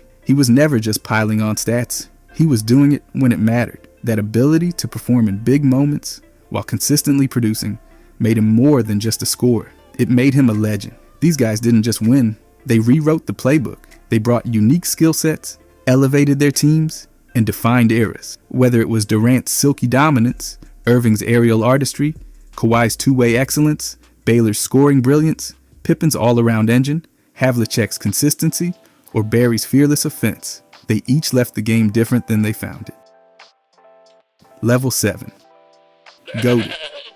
This level is reserved for the absolute top of the food chain. Not just all-timers, these guys are in their own category. They didn't just dominate the game, they warped the entire history of basketball around their careers. The game didn't stay the same after these two, it adjusted to them. Let's start with LeBron James. He's been in the league since 2003, and the fact that he's still producing into his 40s isn't just rare, it's historic. He's played in more than 1,500 games and averaged over 27 points, more than 7 rebounds, and over 7 assists a night. And he's not padding stats, he's making history. He passed Kareem Abdul-Jabbar to become the NBA's all-time leading scorer, and the scary part is that he's still adding to that lead. He's won 4 championships and grabbed 4 finals MVPs along the way. He's also a 4-time league MVP. And let's not forget the over 20 All-Star selections and over 20 All-NBA team appearances. That alone would seal most players into legend status. But what lifts LeBron into GOAT territory is that he's done all of this across multiple franchises, different eras, different rules, and different teammates. Then he built a powerhouse with the Heat, then went back to Cleveland and brought a title there. And after that, took the Lakers back to the top. That's 4 different championship level runs, all with him as the main engine. And we haven't even touched on the Olympic hardware. 3 gold medals to go along with all the pro accolades. His resume isn't just complete, it's a brick wall of achievement. He leads all players in minutes played, and he's near the top in assists, rebounds, steals. You name it. He's not just a scorer, he's a creator, a rebounder, a defender when needed, and a leader. He's also played every position on the court at some point and did it well. He doesn't just adapt to the game has to adapt to him. That kind of versatility and consistent excellence is extremely rare. That's why you can't just drop him in the legend box. His dominance lasted across decades. He owns too many all-time records, and his influence goes beyond the court. He's GOATed. Simple as that. Now enter Larry Bird. While LeBron brings size and explosiveness, Bird brought a level of basketball intelligence and competitiveness that few could match. Bird came into the league in the late 70s and immediately changed the fortunes of the Celtics. In his rookie year, the team improved their win total by 32 games. That's not a boost, that's a transformation. And he followed it up with 3 NBA championships and 2 finals MVPs. He also pulled off the nearly impossible. 3 straight league MVP awards from 1984 through 1986. Only a handful of players in league history can say that. He averaged more than 24 points, 10 rebounds, and over 6 assists per game across nearly 900 contests. He could shoot, pass, rebound, defend, and hit clutch shots with a straight face. He also represented the United States on the legendary Dream Team in 1992, rounding out a career that was shorter than others but no less dominant. He made 12 All-Star teams, was named to All-NBA First Team 9 times, and even after retirement, kept shaping the league as a coach and executive. That's not just influence, it's legacy. And here's where Bird separates himself. He's the only person in the league history to win MVP as a player, Coach of the Year, and Executive of the Year. That triple threat status isn't just rare, it's unheard of. He did more than win games. He changed how the small forward spot was played. And even with back issues, in a shorter window than most GOATs, Bird's level of excellence never dipped. These two didn't just dominate their eras, they defined them. They didn't have weaknesses, only responsibility. And they handled every one of them like future Hall of Famers from day one. That's why they're not just legends, they're GOATed. Level 1. Scrub. Hashim Thabit came into the league as the 2nd overall pick in 2009, and with a 7'3" frame, 2 Big East Defensive Player of the Year awards, and nearly 5 blocks per game in college, the expectations were sky high. But the NBA humbled him fast. He averaged just 2.2 points and 2.7 rebounds for his career, played only 10.5 minutes a night, and started just 20 games across 224 appearances. His player efficiency rating sat at 10.3, well below the league average of 15, and his total career win shares were 4.8. For a top 2 pick, that's a tough number to look at. Georgios Papagiannis went 13th overall in 2016, stood 7'1", and never started a single NBA game, not one. He averaged 4.1 points and 3.2 rebounds across just 39 games before the league moved on without him. His win shares totaled 0.4 for his entire career. He was in the G League and overseas shortly after,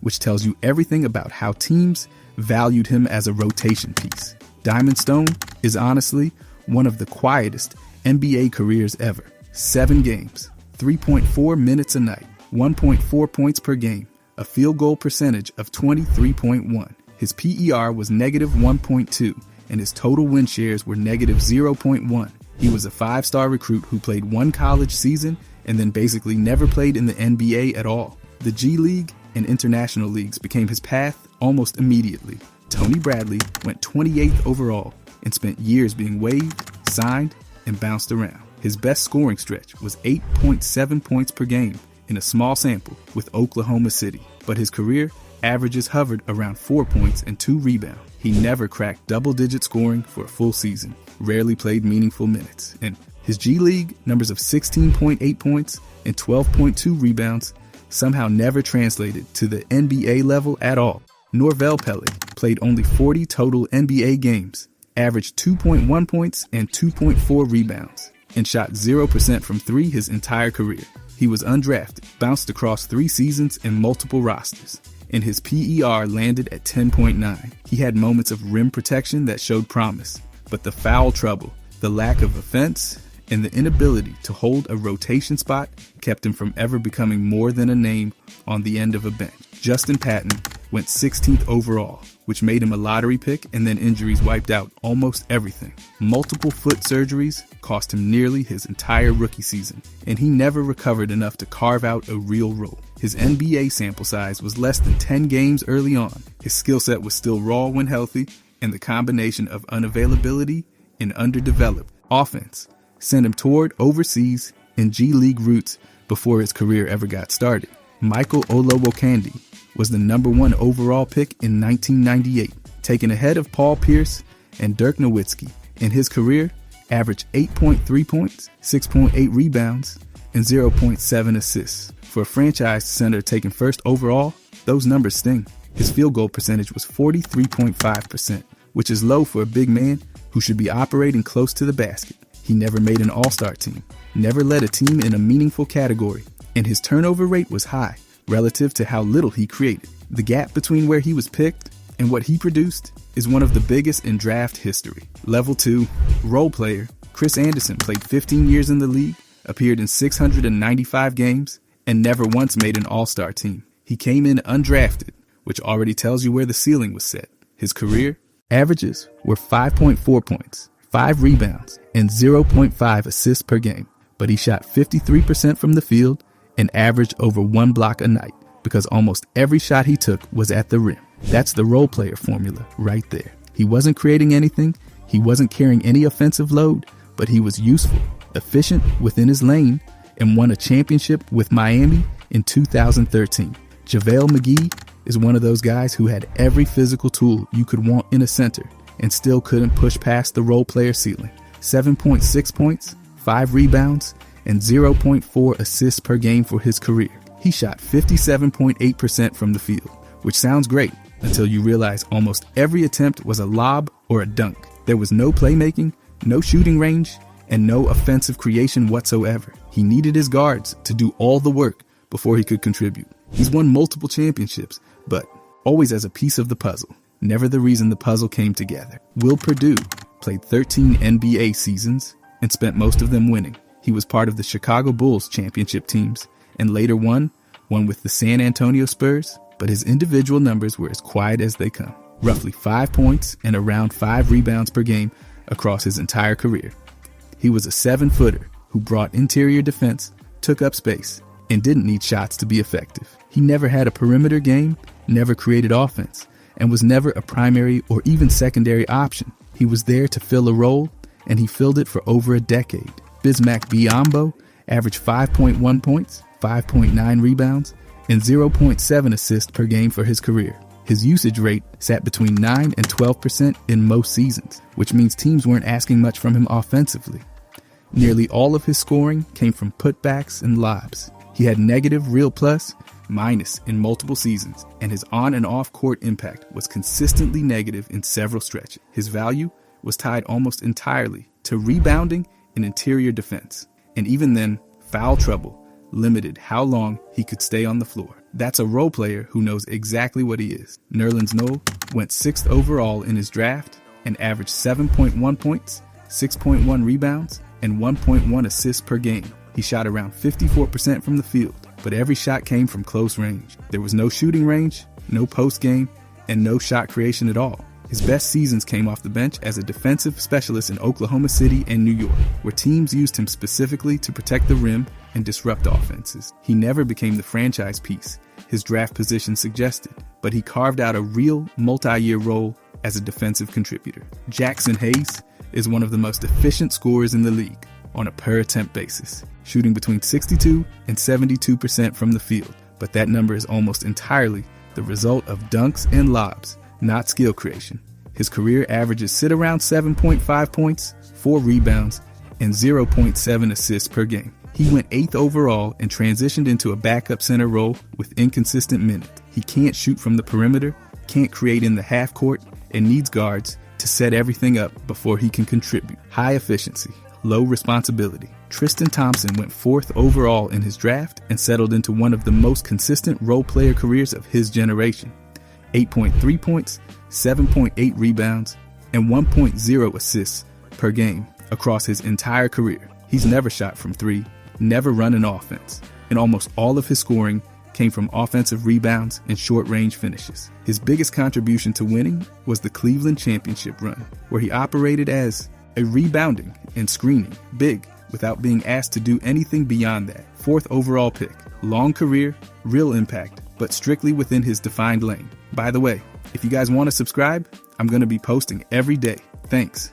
Anyways, level 3, starter. Steven Adams has played over 700 games and built his entire career around doing things that don't always show up on the stat sheet. 8.8 points, 8 rebounds, and 1.5 assists per game, with a 58.6% field goal percentage across his entire career. His player efficiency rating sits around 17, above the league average of 15, and he's accumulated over 60 career win shares, but almost every point he's gotten came from a screen and roll finish or a putback. There's no perimeter game, no shot creation, and no real playmaking. His value comes from setting screens, anchoring the interior, and absorbing contact. Legitimate starter, just not a star. Arvydas Sabonis is a complicated case because his best basketball happened before he ever set foot in the NBA. He entered the league at 31 years old and still put up 12 points, 7.3 rebounds, and 2.1 assists per game across 7 seasons. His player efficiency rating was 21.2,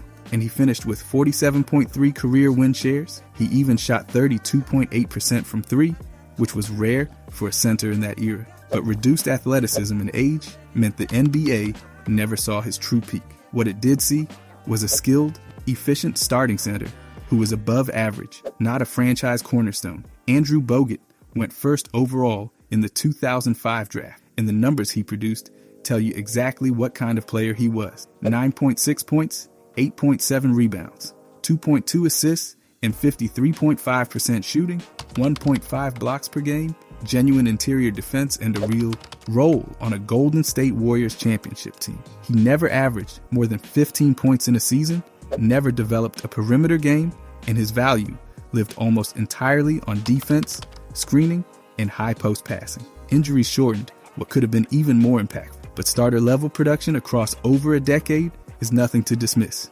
Marcus Camby led the NBA in blocks 4 times.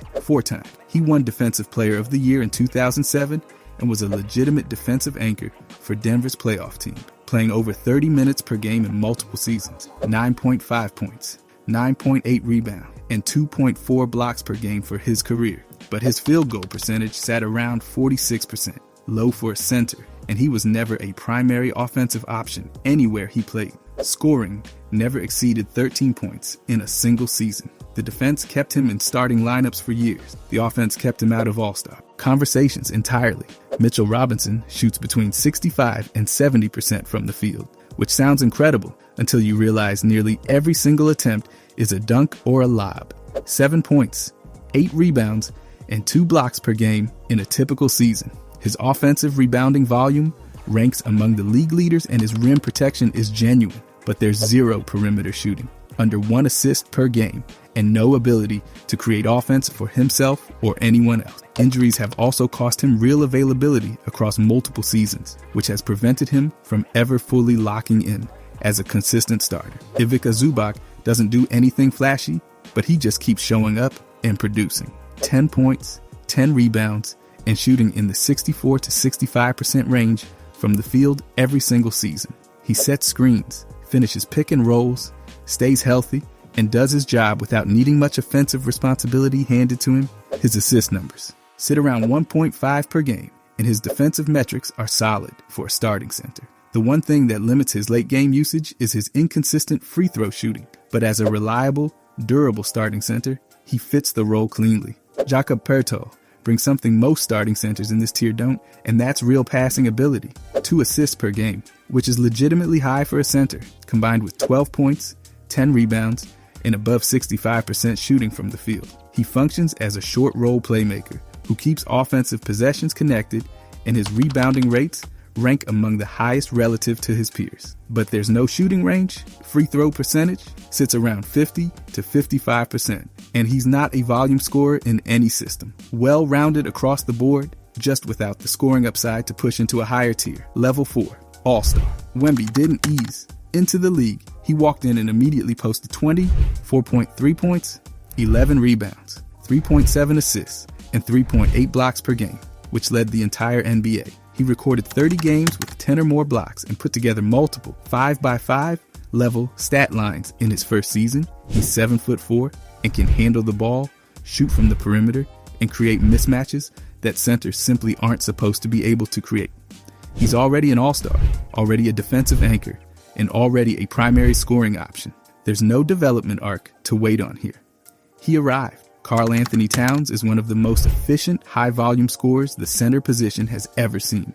22.8 points, 11.1 rebounds, and 3.1 assists per game for his career, while shooting 52% from the field, 39.8% from three, and 83.9% from the free throw line. Per 36 minutes, he's putting up 24.3 points and 3.3 assists. That combination of inside scoring, perimeter shooting, and playmaking from the center position is genuinely rare. He went first overall.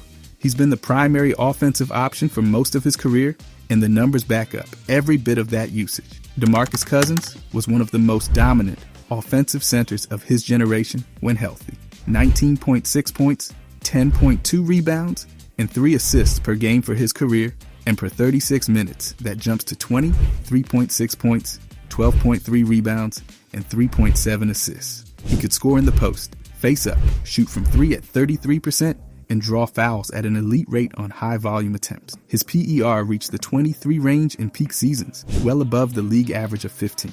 The efficiency wasn't always clean at 46% from the field, and the turnovers and fouls were real issues, but the production he delivered as a primary offensive hub was all-star level, without question. Sabonis does something that almost no center in NBA history has done consistently, and that's function as a true offensive hub. In 2025, he averaged 19.1 points, 13.9 rebounds, and 6 assists per game while leading the entire league in rebounding. He's recorded over 60 consecutive double-doubles in a single season and has put together multiple 20-point, 10-rebound, 10-assist games across his career. He shoots around 59% from the field, despite handling a massive offensive workload. His assist rate is among the highest ever recorded for a center. He's not a rim protector. His athleticism defensively is limited, and there's no perimeter shooting volume.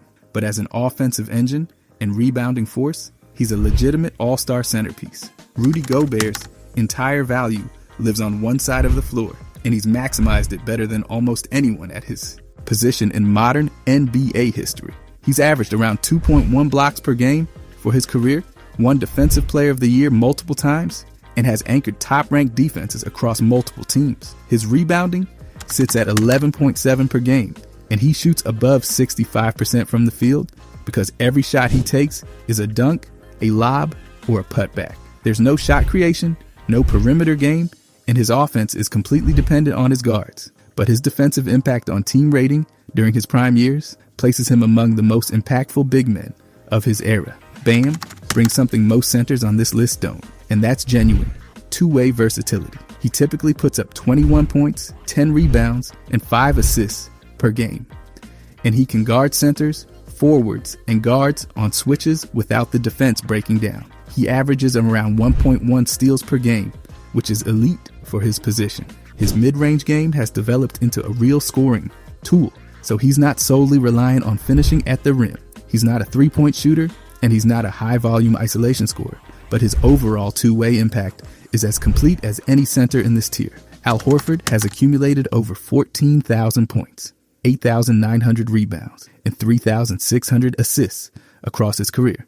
In his prime, he scored 13 to 18 points per game, dished out 3 to 5 assists, and knocked down nearly 1,000 career threes. He's never been a dominant statistical force in any single category, but his versatility, IQ, and consistency across both ends of the floor earned him multiple all-star selections. He's never carried an offense at elite volume, but as a connector, spacer, and defensive anchor, his value has been real and sustained for nearly 2 decades. Level 5. Superstar. Alonzo Mourning was a problem on both ends of the floor at the same time, and that combination is what separates him from the all-star tier entirely. In his peak seasons, he was putting up 21 points, 10.3 rebounds, and 3.5 blocks per game. He won multiple Defensive Player of the Year awards, anchored elite defenses, and still carried a primary offensive load in the post. His defensive ratings during his prime were among the lowest in the league, meaning opposing offenses genuinely struggled when he was on the floor. He didn't just protect the rim, he controlled entire defensive systems while scoring 20-plus points a night.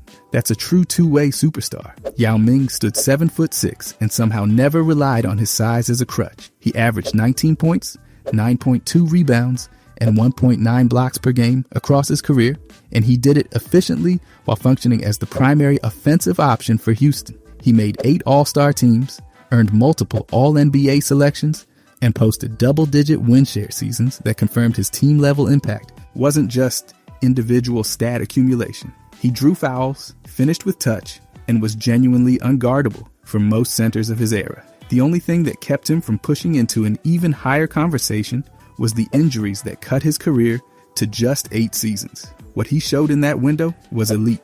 Ben Wallace averaged 5.7 points per game for his career. That number alone tells you he wasn't a superstar in the traditional sense, but 4 Defensive Player of the Year awards do. He led the league in rebounding and blocks multiple times, anchored a Detroit team that won a championship, and transformed their defense into one of the most dominant units in modern NBA history. His defensive win shares in peak seasons, ranked at the top of the entire league. He came into the NBA undrafted, developed into the most feared defender of his era, and did it without ever being an offensive factor. His superstar status lives entirely on one side of the floor, but that side was historically dominant.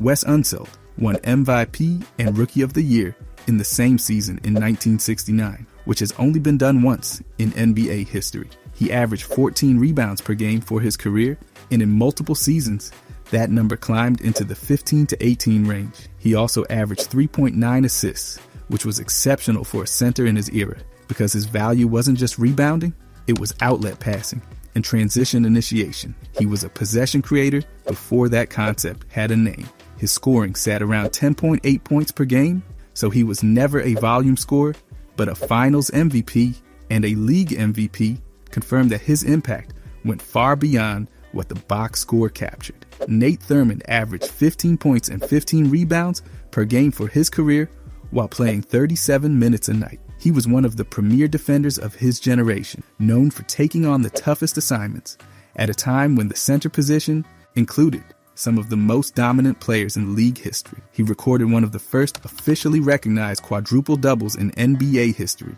and was considered a primary stopper against elite bigs across multiple eras. His field goal percentage sat around 42%, which limited how much offensive credit he could receive. But the rebounding volume and defensive presence he brought kept him among the most impactful centers of his time. Artis Gilmore played 17 professional seasons across the ABA and NBA and was elite in both. He averaged 18.8 points, 12.3 rebounds, and 1.9 blocks per game for his career, while shooting 58% from the field, a number he led his respective league in multiple times. He won the ABA MVP, earned championships and all-star selections in both leagues, and played over 35 minutes per game in his prime. That combination of efficiency, volume, and sustained production across nearly 2 decades places him clearly above the starter and all-star tiers. He wasn't a perimeter creator or a playmaker, but as a dominant interior force, he was as consistent as anyone at his position. Robert Parrish played over 1,600 games, which is among the highest totals in NBA history, and he did it while producing at a high level for most of that run. In his prime, he averaged 20 points per game, and his career numbers settled around 15 points and 10 rebounds. He shot 55% from the field, which was excellent for a center of his era, and he was a core starter on multiple Boston Celtics championship teams. He wasn't the offensive centerpiece, and he wasn't creating off the dribble or passing out of the post at an elite level, but his durability, efficiency, and consistent production across 2 decades on winning teams put his impact in a category that very few centers in league history have matched. Level 6. Legends. Moses Malone played 19 seasons and left with 27,409 points and 16,212 rebounds, both of which rank among the all-time leaders at the position. He won 3 MVP awards, and in his peak stretch was averaging 26.8 points and 15.4 rebounds per game, which is as close to unstoppable as a center has ever looked. He led the league in rebounding multiple times and averaged over 5 offensive rebounds per game, which is an all-time level number. He won a championship in 1983 and was named Finals MVP, made 13 All-Star teams, and earned 8 All-NBA selections. 19 seasons of that production doesn't just make you a legend, it makes you one of the greatest to ever do it. David Robinson averaged 21.1 points, 10.6 rebounds, and 3 blocks per game for his career. And in his prime, that jumped to 26.3 points, 11.3 rebounds, 3.2 blocks, and 1.6 steals per game. He's one of the only centers in NBA history who was simultaneously an elite scorer, an elite rim protector, and a legitimate perimeter disruptor. He won an MVP, made 10 All-Star teams, earned 10 All-NBA selections, 8 All-Defensive Team nods, and 1 Defensive Player of the Year. He also won 2 championships with San Antonio. His advanced metrics rank him among the highest PER seasons ever recorded. There's almost no statistical category where Robinson wasn't operating at a top-tier level during his prime.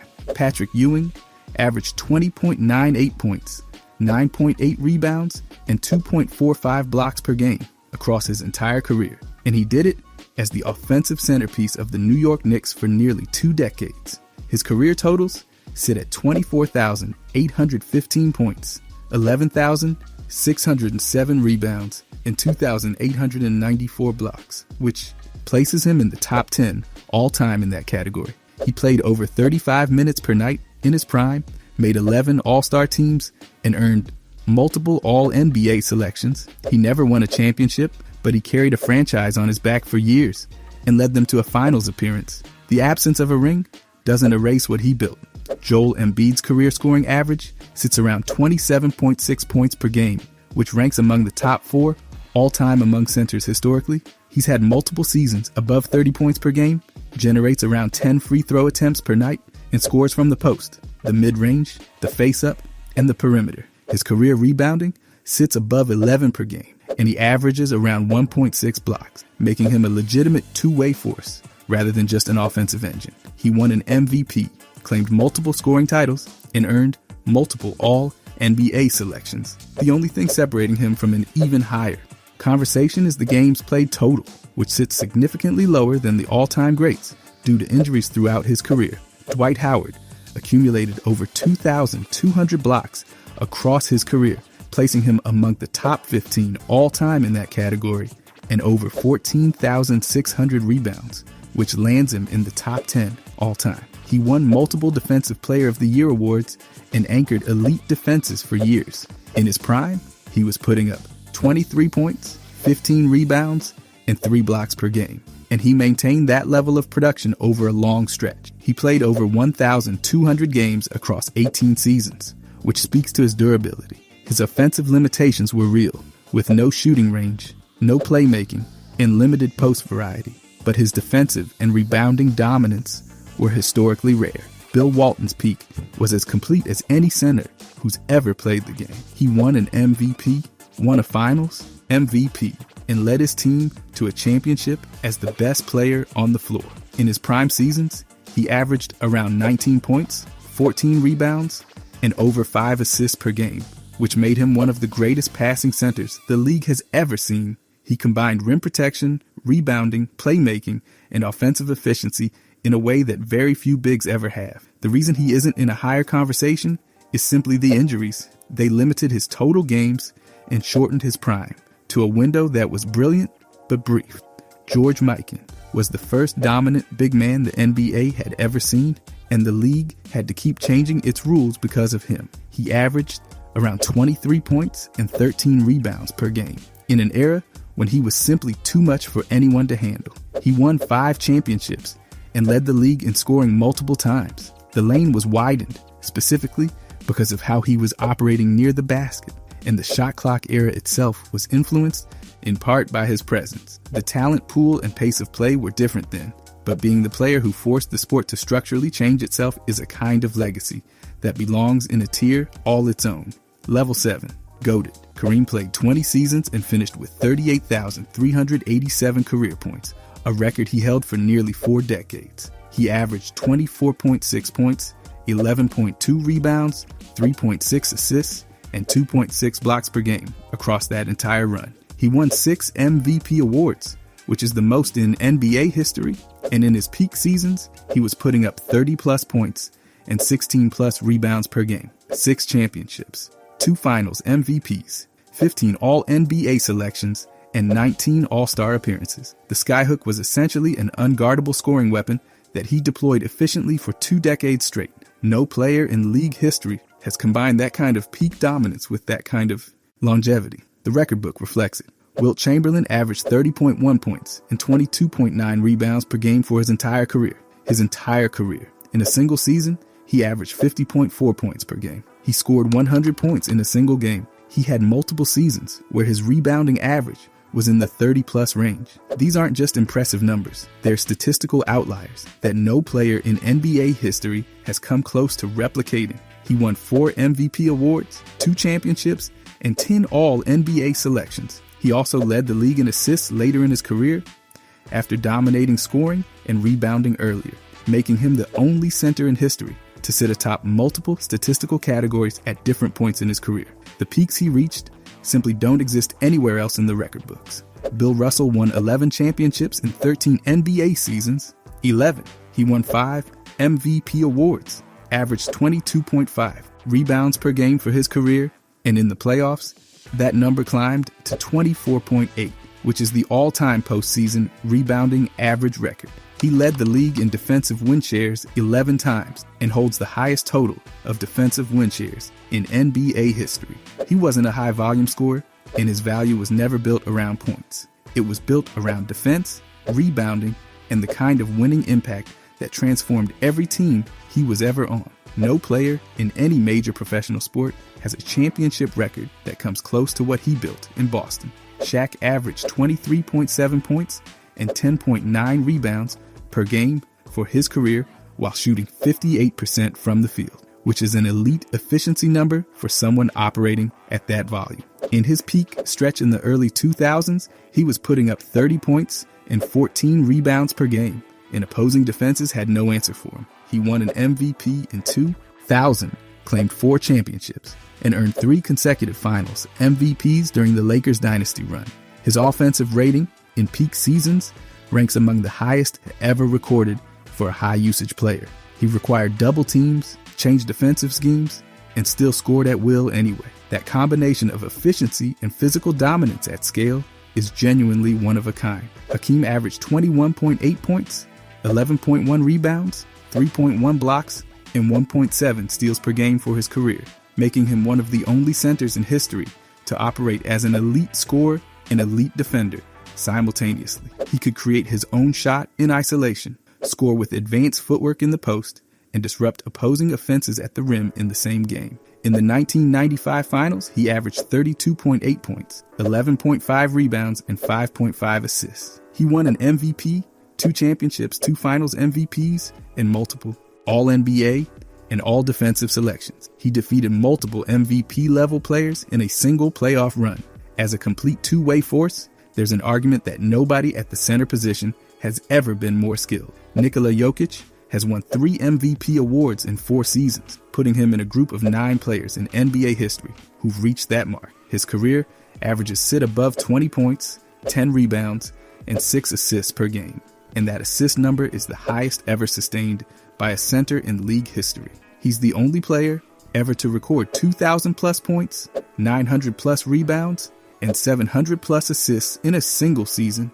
In the 2023 finals, he averaged 30.2 points, 14 rebounds, and 7.2 assists per game, including the first 30, 20, and 10 finals triple-double in NBA history. He shoots between 58 and 60% from the field, while carrying the highest offensive usage of any center in the modern era. He doesn't just finish plays, he creates them, controls the pace of the game, and elevates every teammate around him. The The center position has never been run as an offensive engine the way Jokic runs it, and the hardware he's collected in a short window already places him in the highest company the position has ever seen.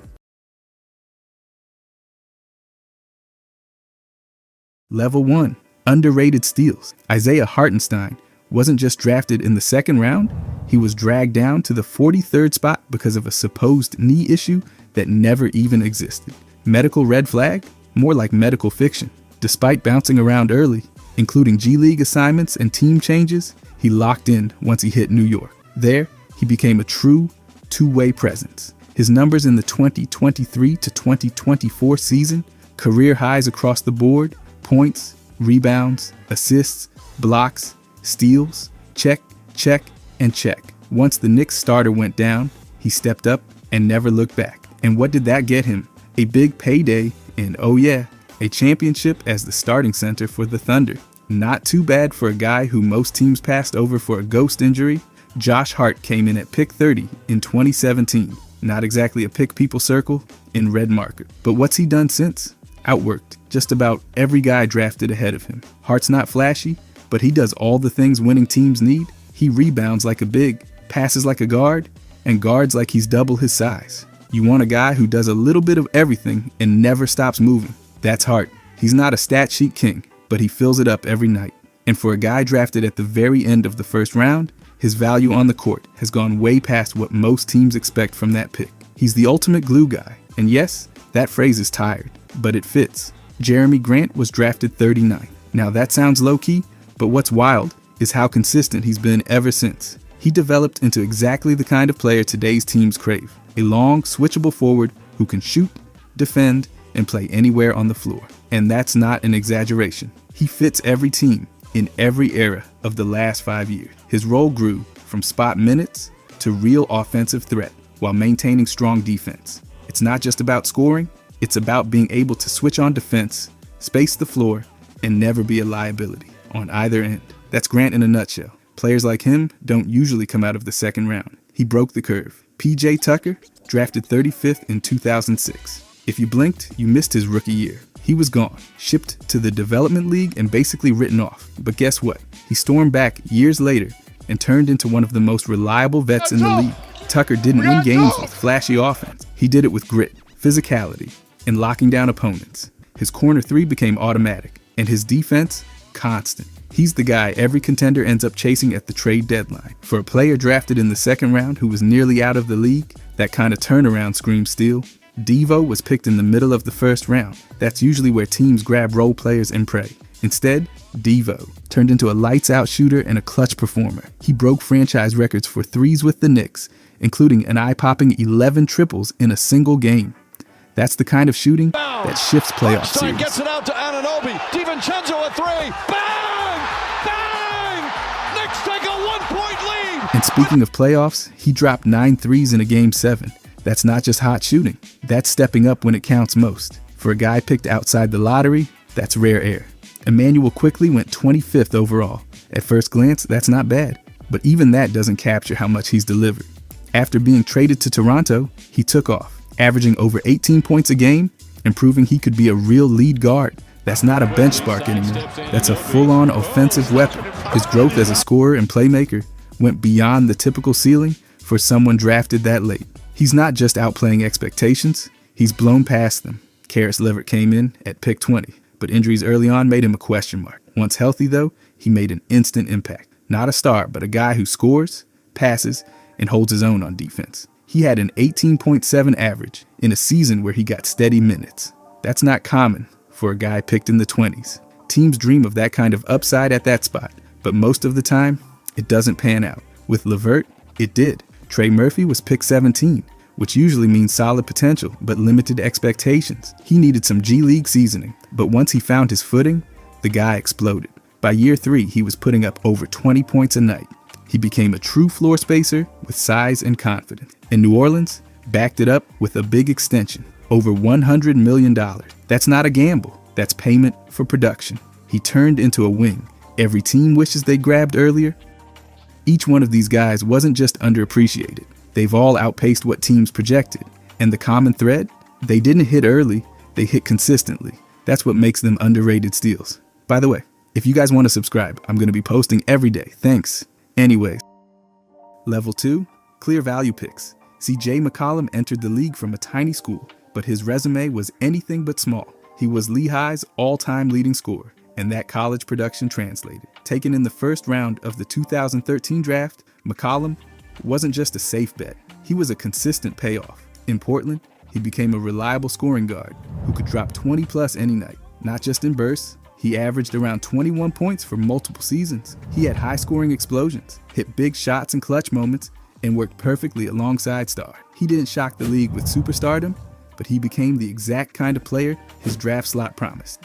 And then some, a classic value pick that aged well. Zach LaVine came in at 13th overall in the 2014 draft. He wasn't a top pick, but his upside was through the roof. He had that vertical pop and highlight reel style everyone talks about. But it wasn't just flash. He backed it up with all-star production, with multiple selections and big-time scoring seasons. For a mid-lottery pick, LaVine became exactly what teams hope for. A player who starts, scores, and lifts an offense. He made the jump from raw athlete to offensive threat. And for pick 13, that's the kind of return general managers dream about. Malcolm Brogdon. Now here's where value gets clearer. He was picked 36th in the 2016 draft.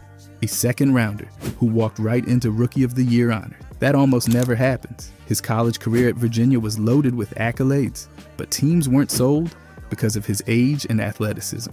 Big mistake. Brogdon became a rock-solid two-way player, scoring, playmaking, defending, and making smart decisions everywhere he's played. His value is in his steadiness. You know exactly what you're getting. And for a second-round pick, that's not just a win, that's daylight robbery. Kemba Walker was drafted 9th overall in 2011, and that NCAA title run at Connecticut put him on the map. He didn't take long to show why he went in the top 10.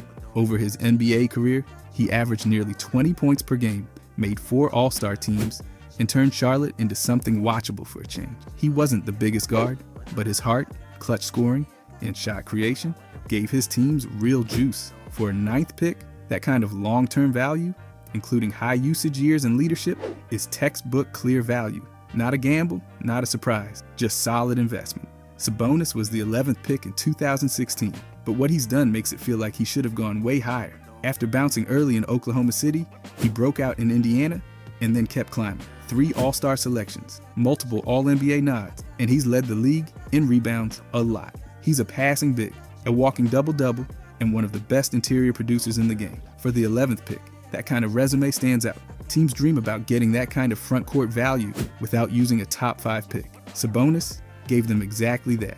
Brook Lopez went 10th in the 2008 draft and made an impact instantly. His rookie year, over 13 points and 8 boards per game, with shot blocking and full season durability. He made the all-rookie first team and never looked back. Lopez became a 20-point scorer in his prime, but what makes him a clear value pick is the way he adapted. As the league changed, so did he. He turned himself into a 3-point shooting rim protector, something teams now pay a premium for. His ability to evolve while staying productive kept him valuable over a long career. 10th pick, absolutely worth it. Gordon Hayward was picked 9th in 2010, and he proved Utah right. Over more than 800 games, he averaged 15 points, 4 rebounds, and 3 assists. He made the All-Star game in 2017 and played valuable roles for multiple franchises, even while dealing with some tough injury stretches. Still, Hayward gave his teams real minutes, smart play, and that hybrid forward game everyone wants now. A top 10 pick who delivered and adapted. No surprises, just consistent return on the original investment. OG came in way later, 23rd overall in the 2017 draft. That's the range where teams hope for a bench contributor. OG gave them much more. He quickly carved out a starting role, showed off two-way ability, and flashed games where he scored 30 plus while defending at a high level. One game, 32 points, 7 boards, 7 steals. That's elite production on both ends. He's the kind of player that championship level teams chase. And Toronto locked him in with a long-term extension, showing they saw his real worth early. For pick 23, that's massive value. So what ties all of these players together? They weren't shocking steals. Their draft slots made sense at the time, but what they did afterward, that's what matters. Each one fulfilled or exceeded the role they were drafted to play. Whether it was scoring, defending, rebounding, or playmaking, they gave teams exactly what was promised, sometimes more. And in the NBA, where every pick is a gamble, these players weren't gambles. They were smart bets that paid off. That's what makes them clear value picks. Level 3, major steals. Isaiah Thomas was literally the final pick in the 2011 draft, 60th. That's usually where teams stash a player overseas or fill out a training camp roster. Instead, Thomas stormed into the league and averaged over 11 points and 4 assists as a rookie. That alone would have been more than expected, but he didn't stop there. By the 2016 season, he was dropping over 20 points per game, earning all-star selections and making all-NBA second team. This was all from a player under 6 feet tall who teams doubted would last. The value Boston got from him during his run was absurd. Final pick in the draft, he turned that into elite production. That's not just a steal, that's a franchise miracle. Shawn Kemp wasn't taken at the bottom of the draft, but his career sure looked like someone skipped over a future star. He was drafted in the middle of the first round, and while that comes with some hope, it's usually not where you find a 6-time All-Star and an athletic phenomenon. Kemp became a front-court wrecking ball. Power, bounce, flair, he brought everything. He was a central piece for a contending team and changed what people expected from athletic forwards. His dominance on the glass and around the rim wasn't just exciting, it was productive. For where he was taken, Kemp's career soared well above his draft slot. That's the kind of value teams dream of getting without using a top 5 pick. Pascal was taken 27th overall in 2016. By that point, most teams are just hoping to get a rotation guy. Toronto got a core piece for a title team. Pascal went from G League minutes to starting in the finals and delivering. He didn't just make an impact in one year either. He's had multiple seasons averaging over 20 points, grabbing boards, dishing assists, and playing quality defense. His game evolved every year. He earned an all-star spot and has been a consistent presence on both ends. For a pick that late in the first round, he became far more than expected. That's how a late pick becomes a major steal. Chris Middleton was drafted 39th in the second round. His rookie year was forgettable, but his career didn't stay that way. Traded to Milwaukee, he developed into a high-level wing who averaged nearly 20 points for several seasons, made 3 All-Star teams, and helped the Bucks win a championship. He hit clutch shots in big games, provided two-way play, and proved to be a go-to scorer when it mattered most. That's not normal for a second-rounder. His rise was steady and legitimate. For that draft position, Middleton delivered elite value over time. Goran Dragic was picked 45th in 2008. As a European guard with limited buzz, there wasn't much chatter around him. But then he became an all-star, made all-NBA third team, and carried teams as a lead playmaker. He was consistent, tough, and knew how to run an offense. Add in his international success, including being named MVP of a European title, run with Slovenia, and his resume is stacked. He wasn't just a second-round success story, he became a real leader and high-level contributor. His draft slot didn't come close to matching what he became. Rudy Gobert was taken 27th overall in the first round. It's not unheard of for a big man taken there to make a roster, but becoming one of the greatest defensive centers of his generation, that wasn't on the table. Gobert has won 4 Defensive Player of the Year awards, made multiple All-NBA teams, and completely altered games with his presence. He doesn't just block shots, he erases them. He leads the league in rebounds, controls the paint, and makes teams change their strategy just to avoid him. That kind of two-way impact from pick 27, that's a massive steal. Bam was picked 14th overall in 2017. That's lottery adjacent, not top 5. So expectations are for a solid big, not a 3-time All-Star with all defensive honors. Bam became the defensive anchor of a finals team, a switchable big who can guard every position and still drop a double-double. He passes, he scores, he defends, and he leads. His combination of versatility and consistency turned him into one of the league's most valuable big men, and he's still in his prime. For a pick just outside the true lottery, he became way more than what teams usually get. DeAndre Jordan was taken 35th in 2008, and for a long stretch, he was one of the best centers in basketball. He led the league in field goal percentage and rebounds, made multiple All-NBA teams, and protected the rim like his paycheck depended on it, which, to be fair, it eventually did. His offense was mostly dunks, but nobody cared. He rebounded everything, blocked everything, and kept defenses honest. For a second-round pick, to become the best in the league at anything is rare. Jordan did it in multiple categories. What makes all these players major steals is that they weren't expected to be the centerpieces or cornerstone, and yet that's exactly what they became. Whether it was all-star nods, championships, record-setting efficiency, or elite two-way play, they all turned modest draft capital into massive return. Some were picked last, others in the middle or end of the first round, and a few were second-round long shots. But every one of them crushed expectations. That's what makes them more than good picks. They're major steals. Level 4, robberies. This is where things get interesting. These players weren't just solid picks. They were low-cost, low-expectation gambles that turned into cornerstone-level wins. The gap between where they were drafted and what they became is massive. And yeah, teams definitely lost sleep over letting them slip. Jalen Brunson went 33rd overall. That's not just outside the first round, that's in the you might be a bench guy for 3 years and disappear range. Instead, he's become the engine of one of the most efficient offenses in the league. As a lead guard, he's not only scoring efficiently, he's running entire offensive schemes like he wrote them. Players picked in the 30s don't usually turn into floor generals who can carry playoff expectations. And yet, here we are. What the Knicks paid to get him compared to what he's actually doing, that's a robbery. Plain and simple. Jimmy Butler's story is a bit of a slow burn. Taken 30th in the draft, expectations weren't exactly sky high. The end of the first round is where teams usually stash projects or bet on specialists. But Butler chipped away at every assumption. He became a high-level two-way player, locking up on defense, creating offense, and eventually transforming into the kind of leader who completely shifts a team's identity. He's not just productive, he's a culture changer. You don't get that at pick 30. That's like finding a diamond in a clearance bin. Kyle Lowry came off the board at 24. Not exactly the basement of the draft, but definitely not the penthouse. And still, that slot didn't scream future. All-star or championship point guard, but that's what he became. His run with the Raptors cemented him as one of the best leaders at his position. 6 All-Star appearances, a title, and a reputation for toughness and winning habits. That's a portfolio way bigger than most picks in that range. The league doesn't hand out that kind of value every June. The return Toronto got compared to what most 24th picks turn into? Straight up robbery. Then there's Gilbert Arenas, 31st pick, second round. And somehow, he went on to become one of the league's most dangerous scorers. His jump between year 1 and year 2 was ridiculous. Scoring, passing, rebounding, all up. And then he just kept rising. 3-time All-Star, most improved, and a legit number 1 scoring option. The fact that he went that late in the draft and delivered that much value is a robbery that still stings. For the teams that passed on him, Donovan Mitchell was picked 13th, right on the edge of the lottery. Not a reach, but also not someone teams expected to be elite.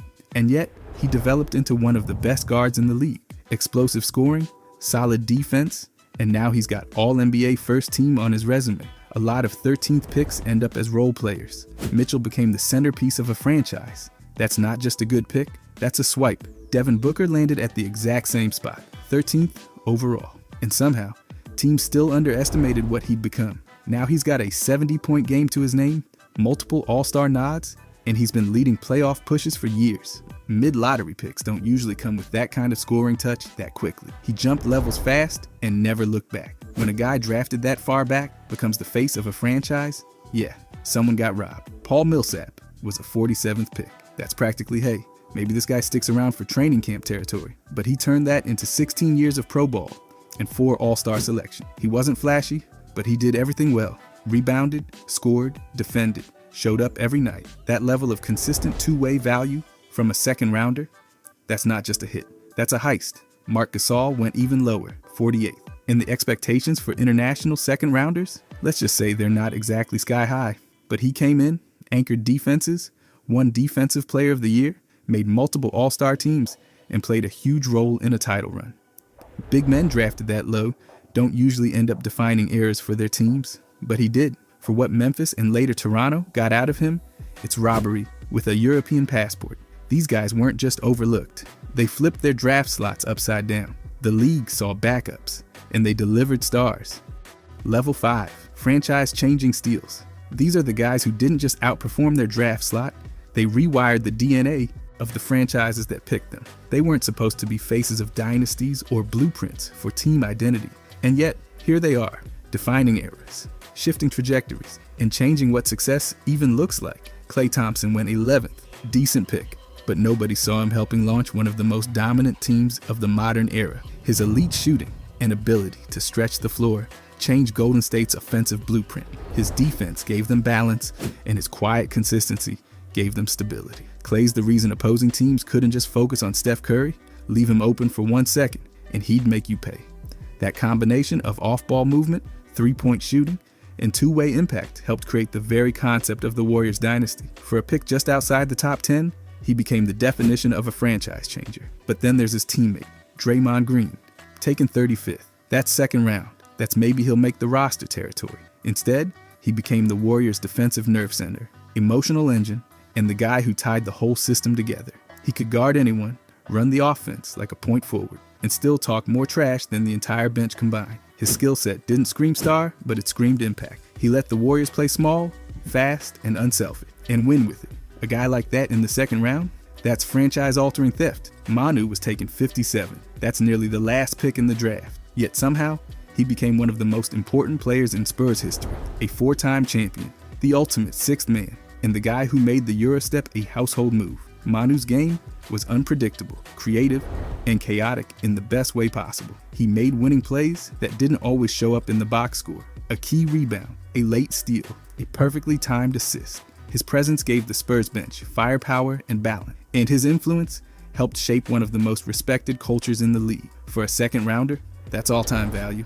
But then we got another piece of the Spurs dynasty. Tony Parker was selected 28th. He wasn't supposed to be an all-star, let alone a finals MVP. Yet he ran point for the Spurs during their golden age, delivering 4 championships while carving up defenses with speed and precision. He didn't rely on flash, he just beat you with control, tempo, and experience. His pick-and-roll game, mid-range floaters, and ability to dictate pace gave the Spurs exactly what they needed, year after year. For a late first-round pick to lead a dynasty from the point guard spot, that's a franchise-changing move that paid off for nearly 2 decades. Paul Pierce came off the board at number 10. That's inside the lottery, but not elite territory. Still, he became the face of the Celtics for over a decade. Pierce could score from anywhere, hit clutch shots like it was his job, because it was, and carried Boston through some tough years before finally delivering a title. He was named Finals MVP when they won it all. More than that, he gave the franchise a long-term star who never blinked under pressure. From 10th pick to franchise icon, yeah, that qualifies. Reggie Miller went 11th. Not the biggest name on draft night, but his 18 years with Indiana rewrote their history. Miller became one of the greatest shooters ever, and not just statistically. He was the original heat check guy, the one who could change a game with the one flurry. He took the Pacers from afterthought to perennial contender, including a finals appearance in 2000. His shot was the weapon, but his loyalty was the glue. Drafting him at 11 gave Indiana nearly 2 decades of stability, production, and identity. Then there's Dennis Rodman, drafted 27th overall in the second round. Not even a first rounder. What he became? A Hall of Famer, 7-time rebounding champ, and one of the fiercest defenders ever. He anchored defenses with no need for scoring, just pure effort, physicality, and chaos. Whether it was Detroit, Chicago, or San Antonio, teams got better with Rodman. He turned hustle into hardware and carved out one of the most impactful careers ever from a second round spot. For that draft slot, that's a total steal that changed franchises more than once. Chris Paul was taken 4th, so yeah, he was expected to be good, but even top 5 picks rarely deliver the kind of franchise-changing value Paul brought. He took the Hornets from irrelevance to contention. Then he went to the Clippers and turned Lob City into a real playoff threat. Then he went to Phoenix and carried them to the finals. He's been the constant. Elite passing, elite defense, unmatched leadership. His impact outlasts coaches, teammates, and playbooks. It's one thing to be great, it's another to go from team to team and elevate every one of them. That's franchise changing at the highest level. These 8 didn't just exceed expectations, they warped them. They didn't just help their teams win, they helped shape how their franchises think about winning, and none of that was guaranteed when they were drafted. Level 6, historic heist. These are the picks that don't just age well, they age like artifacts in a museum.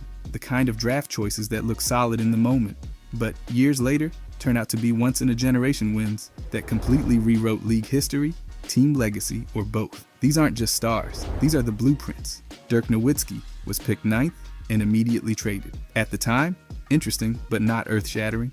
But over 21 seasons with Dallas, Dirk became one of the most impactful players ever. He turned the stretch big idea into a nightmare for defenders, won league MVP in 2007, and carried the Mavericks to their only title in 2011. His combination of loyalty, unguardable footwork, and elite shooting changed how teams viewed European players and how they built around 7-footers. A top 10 pick? Sure, but nobody guessed he'd be the league's highest scoring international player ever. That's a historic heist. D-Wade went 5th. That sounds high, but considering how good that draft class was, expectations were reasonable, not generational. By year 3, he had already won a championship and finals MVP. His dominance in that 2006 run was unmatched. He won a scoring title, made All-NBA and All-Defensive teams, and later became the face of a super team. Miami built everything around him: their culture, their branding, their championship expectations. The Heat didn't just pick a good guard, they picked their future. That kind of return from pick 5, that's historic. Kawhi Leonard, selected 15th, wasn't even supposed to be a top scorer. His value was tied to defense and hustle. But after landing in San Antonio via draft day trade, he evolved into a two-way destroyer. He won Defensive Player of the Year twice, became a 2-time Finals MVP, and won titles for 2 different teams, including delivering Toronto's only ring in franchise history. He made entire systems possible with his isolation scoring and elite wing defense. For a pick that late in the lottery, the ceiling was maybe solid rotation guy. Kawhi broke the ceiling and the roof. Karl Malone went 13th in a draft full of questions. He ended up playing nearly 20 seasons, made 14 All-NBA teams, and finished his career second on the all-time scoring list. His scoring, rebounding, and consistency gave Utah one of the longest-running playoff streaks in league history. He wasn't just productive, he redefined the power forward position as an offensive centerpiece. His pick wasn't a swing-for-the-fences move, but it turned into one of the league's most reliable and dominant careers. That's how you steal greatness. John Stockton wasn't flashy on draft night. The Utah Jazz picked him 16th, a safe spot for a backup guard, or maybe a long-term project. Instead, they got the league's all-time leader in assists and steals. He made 11 All-NBA teams, was an All-Star 10 times, and ran one of the most efficient offenses in NBA history. He and Malone built a legacy of pick-and-roll mastery and postseason consistency. His quiet game belied massive impact. And for pick 16, that was larceny with a clipboard. Steve Nash, taken 15th, bounced around early before becoming the centerpiece of a revolution in Phoenix. Back-to-back MVPs, countless assist titles, and an offensive system that shaped the next generation of NBA offenses. Nash wasn't just good, he was pivotal. His passing vision, shooting, and tempo gave birth to modern pace and space basketball. The league had never seen a point guard weaponize movement and precision like that. Nash turned a respectable pick into a cultural shift. That's a heist with ripple effects. George Gervin might be the most blatant robbery of them all. Taken in the 3rd round, 40th overall, he didn't even suit up for the Suns. They traded his rights, and the Spurs reaped all the benefits. He went on to win 4 scoring titles, make 9 All-Star teams, and post a scoring average above 25 points per game across a 14-season career.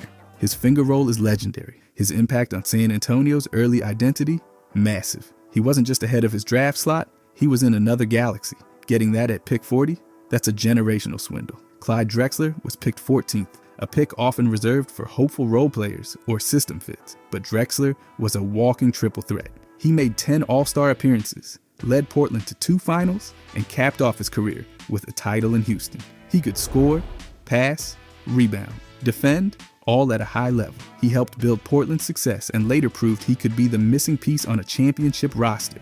From pick 14 to franchise icon, that's not just value, that's a historic haul. All 8 of these guys were drafted outside the top 4. None were expected to reshape the game, lead franchises for decades, or earn statues. And yet, they did exactly that. They made their teams better.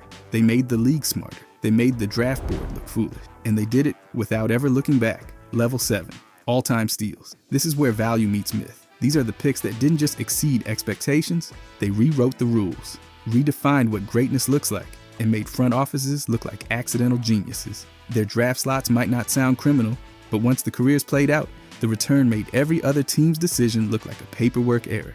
Nikola Jokic was taken 41st overall. Not top 10, not first round, not even while the cameras were on. His name flashed across the screen during a fast food commercial. Yet what he's done since then is absurd. Multiple MVPs, a finals MVP, and a championship later, he's changed what a center can be. He passes like a guard, scores with finesse, rebounds everything, and makes entire team systems orbit around his brain. No second-round pick should be able to run an offense like this, let alone dominate playoff series with such calm control. Jokic wasn't just a good pick, he's a cheat code in disguise, turning the 41st pick into a franchise cornerstone and one of the most skilled bigs in league history. That's textbook all-time steal. Michael Jordan went third. Yes, top 3. But here's the thing. Even with a high pick, what he became wasn't guaranteed. Nobody expects the 3rd pick to become the greatest basketball player ever.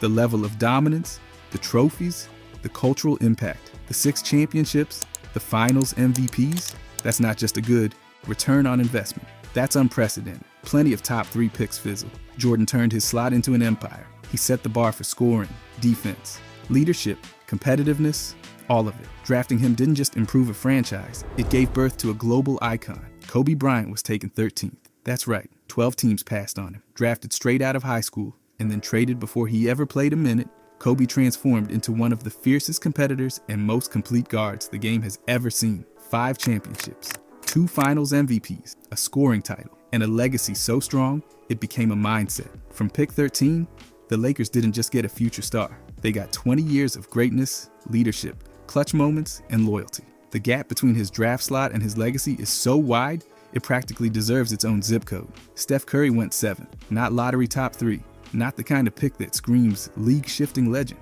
But Curry didn't just thrive, he changed the entire game. His shooting forced defenses to rethink geometry. He became a 2-time MVP, led the Warriors to 4 titles, and sparked a revolution in spacing, pace, and player development. The 7th pick usually gets you a solid contributor. Curry gave Golden State a dynasty, a new playbook, and global attention. That return on a mid-lottery bet, pure gold. Giannis was selected 15th.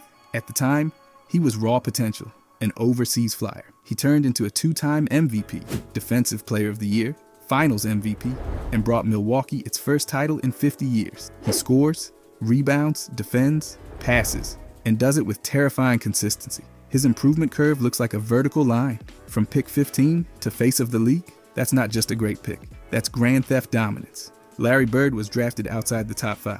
Not bad, but not viewed as a sure thing all-time great. Then he stepped into the league and immediately turned Boston into a title contender.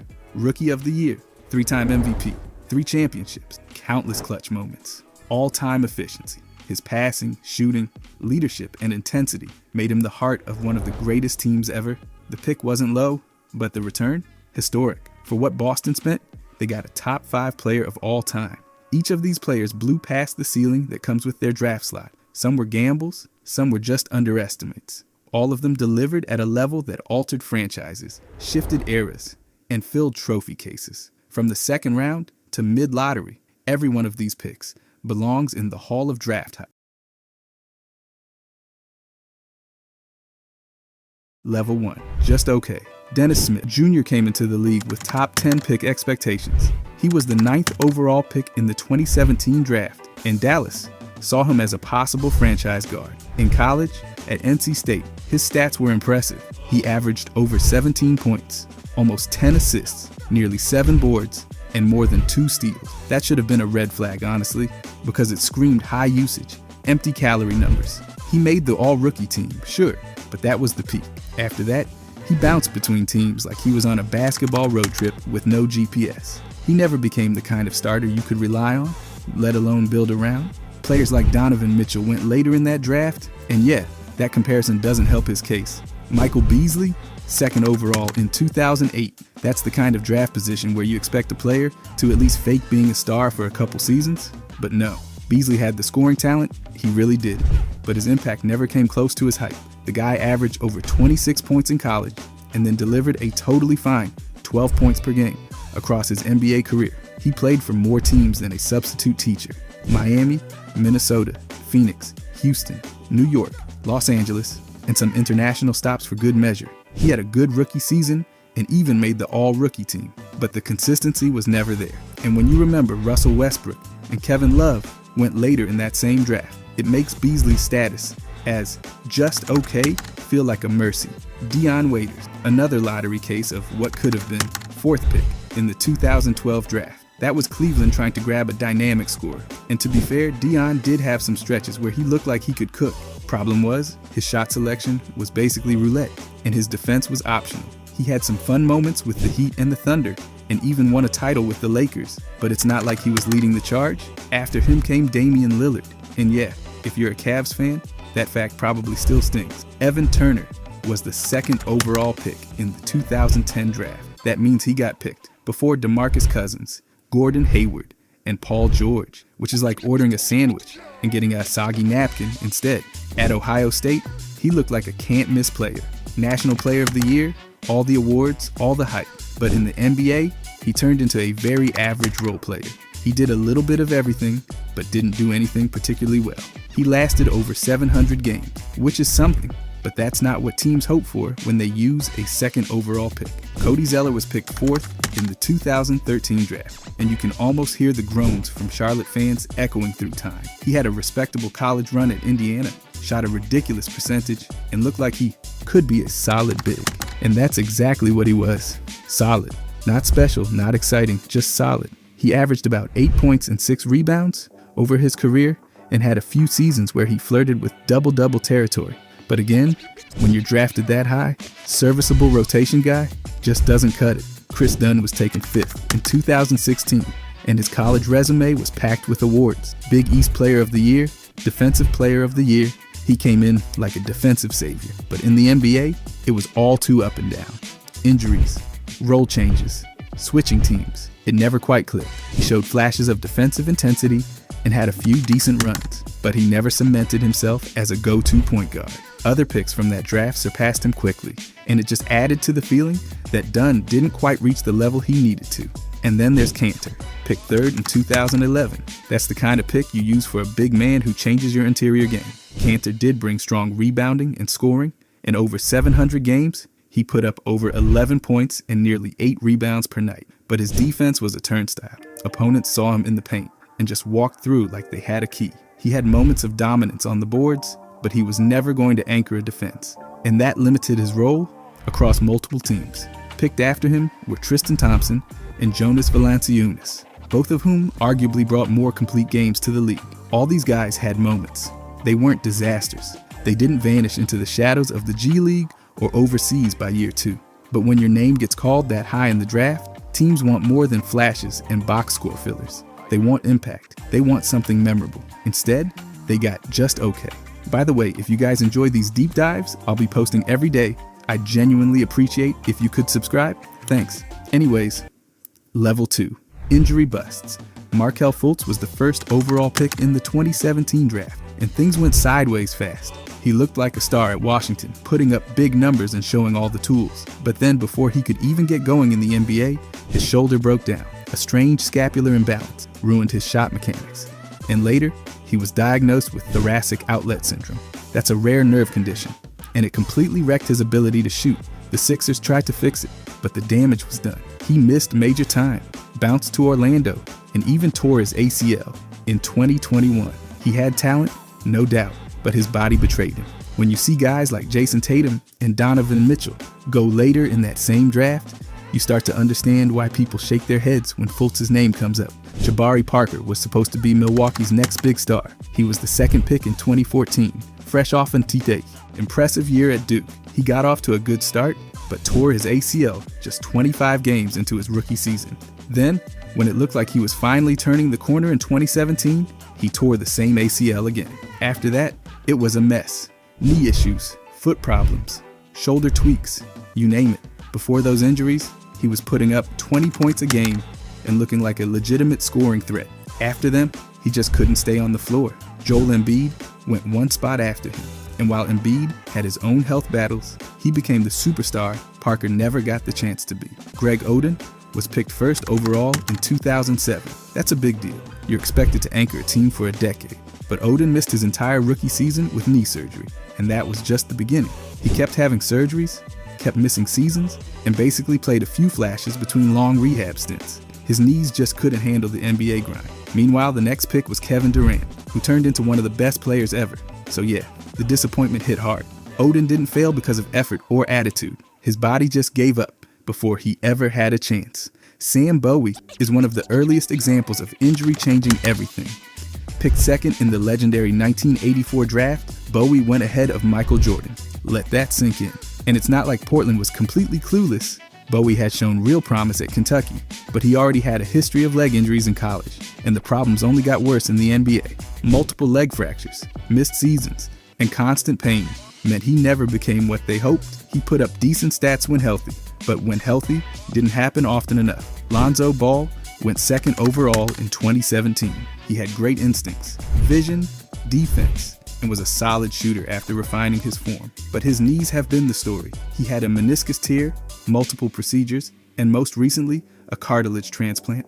That's the kind of surgery you usually hear about in medical journals, not NBA reports. The Lakers bet big on him, and injuries have made that pick look like a gamble that never cashed out. Nerlens Noel had top pick buzz coming out of Kentucky, but he tore his ACL before the draft. That caused him to slide to 6th in 2013, and he missed his first NBA season entirely. He was a solid shot blocker and defender, but he never developed into an offensive threat or high-minute anchor. That knee injury slowed his development, and by the time he got on the court, he just couldn't reach the ceiling people thought he had. Jay Williams had one season in the league after being picked second in 2002.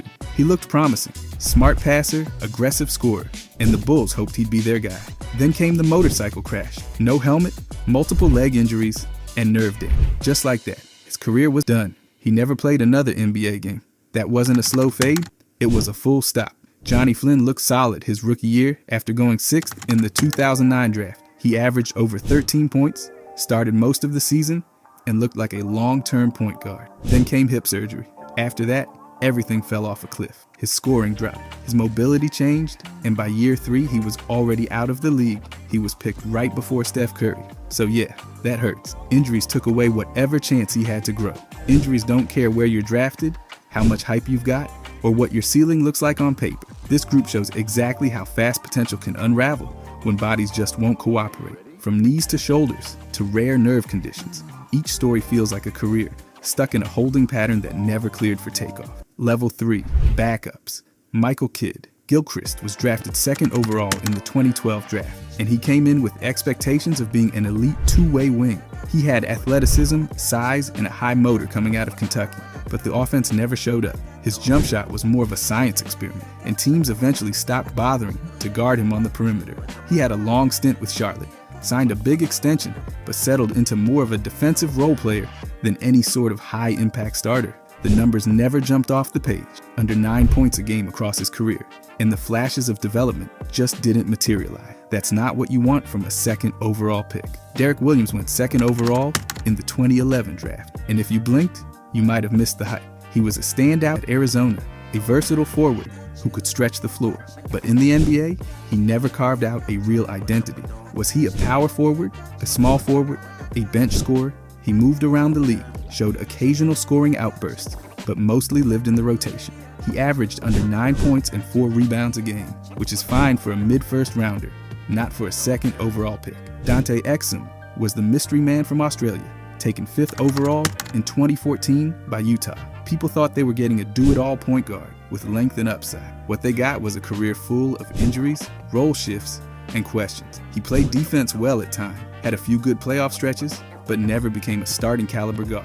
His averages stayed low, his minutes stayed limited, and eventually he took his game overseas for stretches before coming back. He was useful, sure, but never close to what a top 5 pick should look like. Patrick Williams came into the league as the 4th overall pick in 2020. Chicago took a swing on upside, banking on his defensive tools and potential to grow offensively. But through his first few seasons, he's looked more like a quiet role player than a rising star. His scoring hovered around 10 points per game. He missed time with injuries, and his usage kept shrinking. When you're picked that high, the hope is you evolve into something more than a 4th option who might guard the other team's best wing. Instead, he's mostly become a placeholder starter who sometimes fades into the back. Bismack went 7th overall in the 2011 draft and somehow stuck around the league for over a decade by doing exactly one thing well: defense. He blocked shots, rebounded, set screens, and didn't ask for the ball much. That's great. If you're picked in the 20s, for a top 7 pick, it's underwhelming. He had one big playoff run with Toronto that got him paid, but his offensive game stayed stuck at 0. Teams knew what they were getting, and what they were getting was limited. Bill McGill was the 1st overall pick way back in 1962, and let's just say it didn't go as planned. He was a scoring machine in college, but his pro career ended up being short. and mostly forgettable. He bounced around between the NBA and ABA, averaged around 10 points, and never got close to being a franchise player. As a number 1 pick, that outcome lands him squarely in the backup tier. He had talent, but it never translated into long-term success. Zach Collins was drafted 10th in 2017 and started out with real promise. Portland traded up to get him, hoping he'd be their modern big. He had range, size, and some defensive pop, but then came the injuries. He missed a massive chunk of his early career, and even when he played, he rarely looked like more than a bench piece. His averages stayed modest, and although he's hung around, he never became the starter they imagined on draft night. Austin Rivers went 10th in the 2012 draft and brought a name with him. His dad was an NBA coach, and he had big moments in college, but in the league, he mostly bounced around, carving out a career as a bench scorer and energy guard. He had some good games here and there, but never made a leap. For a top 10 pick, his numbers were mild, around 8 points and 2 assists per game. Teams liked his confidence more than his consistency. Alex Len was picked 5th overall in the 2013 draft, and his path was clear: be a dominant center. Instead, he became a journeyman big man. He never developed into a high-level scorer, and while he had size, he was rarely the kind of anchor teams build around. His career averages hovered around 6 points and 5 rebounds, and he played for several teams who needed size, but not much else. He had staying power, but not much star power. These 9 picks settled into modest roles, with limited scoring, shrinking usage, and careers defined by rotation minutes instead of stardom. Level 4, hated in their city. Ben Simmons might be the face of this category. Drafted 1st overall in 2016, Philadelphia expected a generational playmaker, a franchise-altering talent. What they got was a defensive specialist who refused to shoot. His early years were solid. Rookie of the Year, multiple All-Star nods, but the tension built slowly. Then came the playoffs. In 2021, Game 7, Hawks, wide open dunk, and he passed. That moment lived rent-free in the heads of Sixers fans from that day forward. He followed it up by skipping out on the next season, citing mental health concerns while clashing with the team, sitting out games, and forcing a trade. Philadelphia fans don't forget, and they definitely don't forgive. Add in his refusal to expand his offensive game, and you get a complete breakdown of trust. For a number 1 pick, Simmons' lack of leadership, his exit drama, and his refusal to evolve sealed his spot as one of the most frustrating figures in Sixers history. He's not just a bust, he's a franchise memory no one wants. Chris Washburn was taken 3rd overall in 1986 by Golden State, and the word disaster doesn't even cover it. He played in just 72 games total. 72. That's not even a full season and a half. His production was non-existent, just over 3 points and 2 rebounds per game. But it wasn't just his play. Washburn failed 3 drug tests and was banned for life from the league in 1989. This wasn't some sad tale of bad luck. It was complete implosion. Golden State fans had to watch their 3rd overall pick waste his opportunity, flame out spectacularly, and become a punchline in NBA history. There's no fondness, no redemption arc, just wasted potential and a permanent stain on the team's draft history. Josh Primo came into San Antonio as a surprise lottery pick. Taken 12th overall in 2021, the Spurs shocked everyone by reaching early for a player they thought had long-term upside. Instead, they got an off-court disaster. Primo was waived after just 54 games, following allegations of inappropriate conduct, including repeatedly exposing himself to a team therapist. He was later suspended by the NBA. Fans were stunned, not just by what happened, but by how quickly it all collapsed. San Antonio rarely gets involved in messy situations, and Primo's situation was a PR nightmare. His time with the team is now a source of embarrassment and frustration. There was no payoff, just scandal. Jahlil Okafor was picked 3rd overall in 2015, and from day 1, he was supposed to be the scoring big man that anchored the Sixers' rebuild. And for a brief moment, it looked like that might happen. But things unraveled fast. He struggled defensively, clashed with coaches, and looked lost in modern NBA schemes. Then came the off-court issues. Getting caught in a street fight in Boston, reckless driving across the Benjamin Franklin Bridge, trying to use a fake ID at a local bar, it all stacked up. Philly fans expect toughness, accountability, and some level of growth. Instead, Okafor gave them empty stats and viral headlines. The Sixers suspended him, and the fan base gave up on him just as fast. He wasn't just a bad pick. He became another symbol of the team's failed rebuilding years. Killian Hayes is the Detroit project that never came together. Drafted 7th overall in 2020, he was supposed to be the Pistons' point guard of the future. Instead, He became a walking frustration. He shot under 40% from the field, couldn't score consistently, and constantly looked overwhelmed on offense. He dealt with early injuries, but even when healthy, his game never developed. Pistons fans became brutal. Reddit threads mocked him. Memes about his shooting floated around like confetti. Even when Detroit was losing big, the loudest groans often came when Hayes was on the floor. The team finally gave up and waived him, and there wasn't a tear shed in the city. He's not hated because he was a bad person. He's hated because he represented yet another bad decision, another painful rebuild misfire. All 5 of these players weren't just busts. They left behind anger, disappointment, and scars in the cities that drafted them, whether through off-court issues, lack of development, or flat-out quitting. They all became reminders of what could have been, and why fans will never forget. Level 5 ruined their team. Andrea Bargnani was supposed to change everything for Toronto. He was the first overall pick in 2006 and the first European ever taken at the top spot. The Raptors thought they were getting a mobile 7-footer who could stretch the floor and bring modern offense to their front court. Instead, they got one of the most frustrating players in franchise history. Bargnani did score around 14 points per game in his career, but he was a black hole on defense, barely rebounded, and consistently posted negative on-off numbers. Despite being 7 feet tall, he pulled down less than 5 rebounds per game. The Raptors doubled down by giving him a $50 million extension in 2009. That locked them into years of trying to build around a player who didn't anchor anything. While other teams in that draft picked players like LaMarcus Aldridge, Toronto was stuck with a player who never became more than a volume scorer with serious gaps. His lack of development and high usage pulled resources and opportunities away from players who could have helped the team evolve. He didn't just disappoint, he stalled the franchise's growth, cost them cap space, and forced them into a hard reset. Marvin Bagley was taken 2nd overall by Sacramento in 2018, 1 spot ahead of Luka. That alone made the margin for error razor thin. Bagley showed flashes early on, with some decent scoring and rebounding as a rookie, but injuries hit hard and often. He never played more than 62 games in any season with the Kings, and his skill set didn't modernize. He couldn't protect the rim, couldn't consistently shoot from outside, and struggled with defense. Instead of adjusting, Sacramento kept trying to make it work.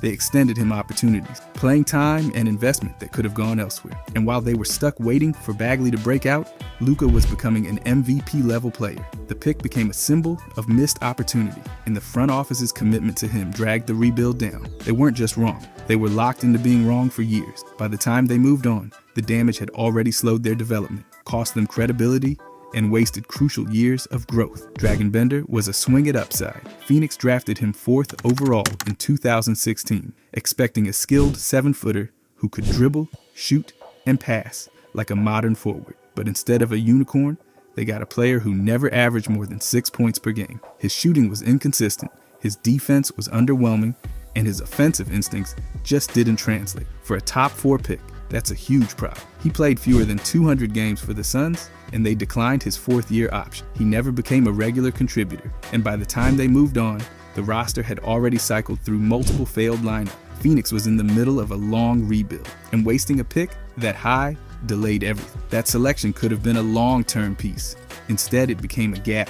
Every year they spent trying to justify the pick was a year further from real progress. Nick Stauskas was supposed to bring shooting to Sacramento when they picked him 8th overall in 2014. He had been an All-American at Michigan, a big-time shooter with size, but it just never clicked. His shooting percentages never stabilized, and he couldn't create or defend at the level needed for his position. After 2 seasons, Sacramento moved on. But the problem wasn't just performance. It was that the Kings invested a top 10 pick in someone who never became more than a role player. That decision added to a string of misfires that left the roster spinning. Stauskas was part of a pattern where high picks gave no return, and the long-term consequence was stagnation. His name became just another item in a long list of missed chances. Thomas Robinson went 5th overall in 2012 to the Kings after a dominant season at Kansas. But in the NBA, he couldn't find a role. His motor was there, but his game never matured. In 3 seasons, he played for 5 teams. His stats hovered around 5 points and 5 rebounds per game.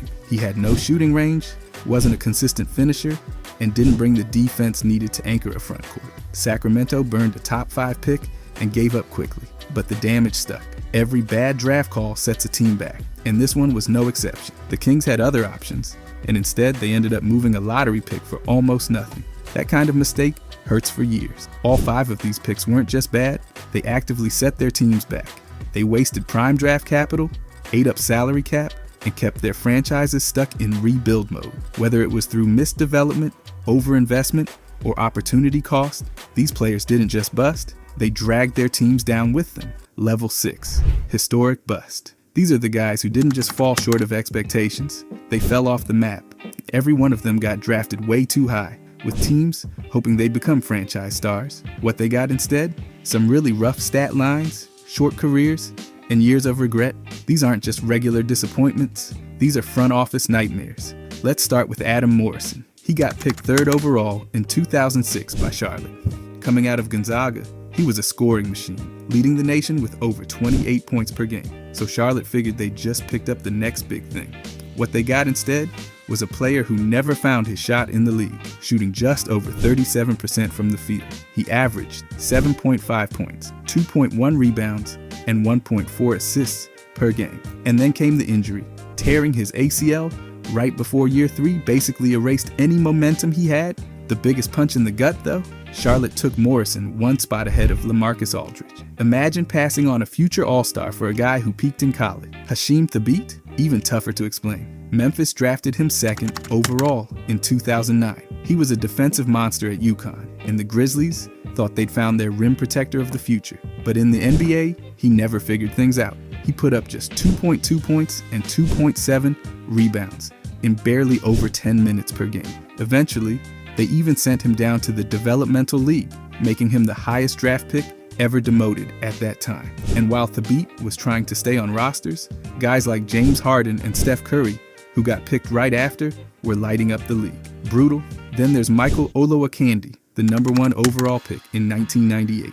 The Clippers drafted him hoping he'd be their long-term centerpiece. And look, his college stats looked solid. Over 22 points and 11 boards a game. But the pros? Completely different story. Across 500 games, he averaged just over 8 points and under 7 rebounds. He dealt with injuries, especially knee problems, but even when healthy, he never became anything close to a dominant center. The Clippers passed on guys like Dirk Nowitzki and Paul Pierce for this pick, the kind of decision that keeps executives up at night. Next is LaRue Martin, 1st overall pick in 1972.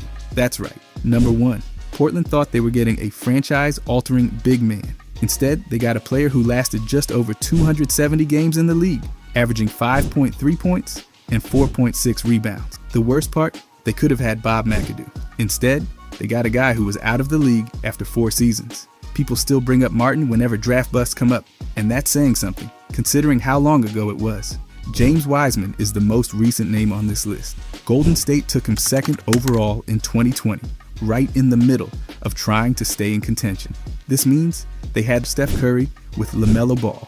The potential was there for Wiseman, no doubt. He was a top high school prospect and had big expectations from the jump, but injuries came fast. First a torn meniscus, then a torn Achilles. And even when he played, he struggled to find rhythm or carve out a real role. Across 149 games, he averaged just over 9 points and 5.5 rebounds. For a number 2 pick, that's not going to cut it, especially when there were other prospects available who've already turned into strong contributors. And then there's Nicolas Skitishvili. Denver made him the 5th overall pick in 2002, hoping his size and shooting touch would translate. It didn't, at all. He averaged just 2.9 points per game, shot barely over 30% from the field, and played in only 172 games. He's one of those names that pops up in every worst draft pick list. Not just because he underperformed, but because Denver missed out on actual stars while gambling on a mystery pick. Skitishvili is what happens when a team buys into potential without evidence. What all these guys have in common is the distance between expectation and reality. They weren't just average, they were out of place, out of sync, and out of the league way too fast. Their team spent top 5 picks hoping to change the future, but ended up stuck in the past, watching other franchises build around the stars they passed over. When you talk about historic busts, these are the names you bring up, because the mistakes were big, the opportunity cost was massive, and the results were unforgettable for all the wrong reasons. Level 7, all-time worst. These are the absolute bottom of the barrel, not just disappointing, historically disastrous. These are the picks that haunt general managers and live forever in every draft night horror montage. Teams didn't just get it wrong, They set their franchises back years. Let's start with Anthony Bennett, first overall pick in 2013. Cleveland was on the clock and stunned everybody by grabbing Bennett out of UNLV. He'd averaged around 16 points and 8 rebounds in college, and there was some intrigue around his athleticism and shooting touch. But as soon as he hit the NBA floor, it was clear something wasn't clicking. He looked completely lost his rookie year, putting up just over 4 points and 3 rebounds per game in barely 13 minutes. That set the tone. He played a total of 151 games across 4 forgettable seasons. No upward trend, no breakout, nothing. He finished with career averages of 4.4 points and 3.1 rebounds. That's not just bad for a number 1 pick. It's almost unheard of. And let's not ignore what Cleveland passed up. Victor Oladipo went second and became a 2-time All-Star. But the real gut punch came at pick 15, Giannis, a 2-time MVP, finals champion, and one of the greatest talents of the modern era. Cleveland could have had him. Instead, they got one of the least productive top picks in league history. Bennett's name is now synonymous with front office whiffs. Every year around draft time, his pick comes up like clockwork. Now let's talk about Kwame Brown. Washington took him first overall in 2001. He made history by becoming the first high school player ever drafted with the top pick. And with Michael Jordan calling the shots for the Wizards, the spotlight was massive. Brown was supposed to be a dominant physical force. Coming out of Glenn Academy, he averaged around 20 points, 13 rebounds, and nearly 6 blocks. But when the games started counting, the numbers weren't even close. His rookie season, 4.5 points and 3.5 boards per game. Over 12 seasons, he settled at career averages of 6.6 points and 5.5 rebounds. To be clear, he stayed in the league for over a decade, so it's not like he vanished, but that just made his underwhelming production more glaring. When you're picked number 1 overall and can't even crack double digits in points or rebounds, it's going to follow you forever. Washington passed on Tyson Chandler at number 2 and Powell at number 3. Both ended up with far better careers. And then later in the same class, Tony Parker and Joe Johnson. Washington didn't just swing and miss. They struck out while watching future All-Stars go elsewhere. But nobody, and I mean nobody, gets people's heads shaking like Darko Milicic. Taken second overall in the absolutely loaded 2003 draft by the Detroit Pistons, LeBron James went first. Then came Darko. That means Detroit picked him ahead of Carmelo Anthony, Chris Bosh, and D. Wade. Let that sink in. That's 3 Hall of Fame careers, all passed over for a player who ended up averaging 6 points and 4.2 rebounds. Detroit saw potential. They wanted a big man to develop, while the core chased the title. And yeah, they did win it all in 2004, but Darko barely saw the floor. He didn't contribute to that run, and his development never took off. He bounced from team to team: Orlando, Memphis, New York, Minnesota, Boston, and never carved out a role. His best season? Around 8.8 points and 5 boards in Minnesota. For a second overall pick, that's nowhere near enough. The opportunity cost is almost impossible to overstate. Detroit could have had Carmelo scoring in bunches, Wade slashing through defenses, or Bosh anchoring the front court. Instead, they chose a project who never came close to panning out, and the fallout lasted years. Every time fans talk about the greatest draft classes of all time, the Pistons are the cautionary tale, right in the middle of it. What separates these 3 from other busts is how high they were picked and how little they delivered in return. This isn't about injuries or tragic circumstances. These guys got opportunities and just didn't live up to what their draft slot demanded. Number 1 and number 2 picks are supposed to be future all-stars, faces of franchises. These guys barely reached role player status, or never got close. Bennett had no clear skill that translated. Brown had all the tools physically, but couldn't turn them into results. Darko was a gamble that blew up right in the front office's face, and all 3 of them were taken ahead of players who became stars. That's what seals it. It's not just that they underperformed, it's that their teams missed on generational talent while investing in them. These are not just busts, they're time capsules of regret, picks that shaped franchise history in the worst way. When teams gamble at the top of the draft, the stakes are massive, and these 3, they remind everyone how quickly a bet can turn into a franchise-wide disaster. Level 1. Poverty. Let's start with Charlotte. This team has been around long enough to build something, and yet they've done the exact opposite. Their all-time regular season record is around 1,194 wins and 1,602 losses, which lands them a winning percentage under 43%. That's almost impressively bad. They've made the playoffs 10 times and have never reached the conference final. 0 championships, 0 finals. It's like they're allergic to May basketball. Their overall playoff win-loss record sits at 23-40. They've had some names come through. Kemba Walker poured in over 12,000 points and carried some of the most forgettable rosters in the league. Muggsy Bogues is a franchise icon and still leads them in assists, steals, and minutes played. Glenn Rice, Larry Johnson, Emeka Okafor, and LaMelo Ball all had moments, and 3 of those guys won Rookie of the Year. But none of that ever added up to winning anything meaningful. They've had stretches of promise, but they never last long. Even their best teams were a few games over 500 and bowed out quickly. Charlotte's story has been 25 plus years of hitting the reset button and hoping the next version finally works. So far, no luck. Minnesota is next. The Timberwolves have been around since the late 80s, and their record is even worse. About 1,197 wins and 1,681 losses, good for a winning percentage of about 41%. They've only made the playoffs 13 times in 35 seasons, and one of those runs reached the conference final. That was in the early 2000s, and they haven't come close since. They had Kevin Garnett, who gave them 19,201 points, over 10,000 rebounds, and won an MVP award. He did everything except get consistent help. Minnesota couldn't build around him, and his best seasons went to waste. Later, they tried again with Karl Anthony Towns and Andrew Wiggins. Towns won Rookie of the Year, Wiggins won it too.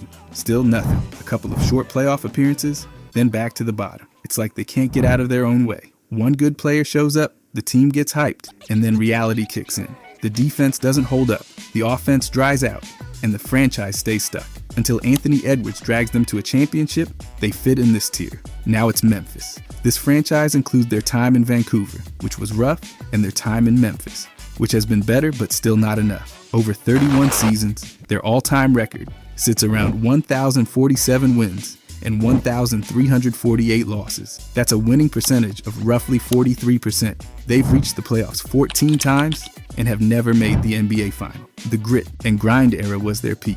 That stretch with Mike Conley, Mark Gasol, and Zach Randolph gave the team some real identity. Conley scored over 11,000 points. Gasol added nearly the same, and Randolph wasn't far behind.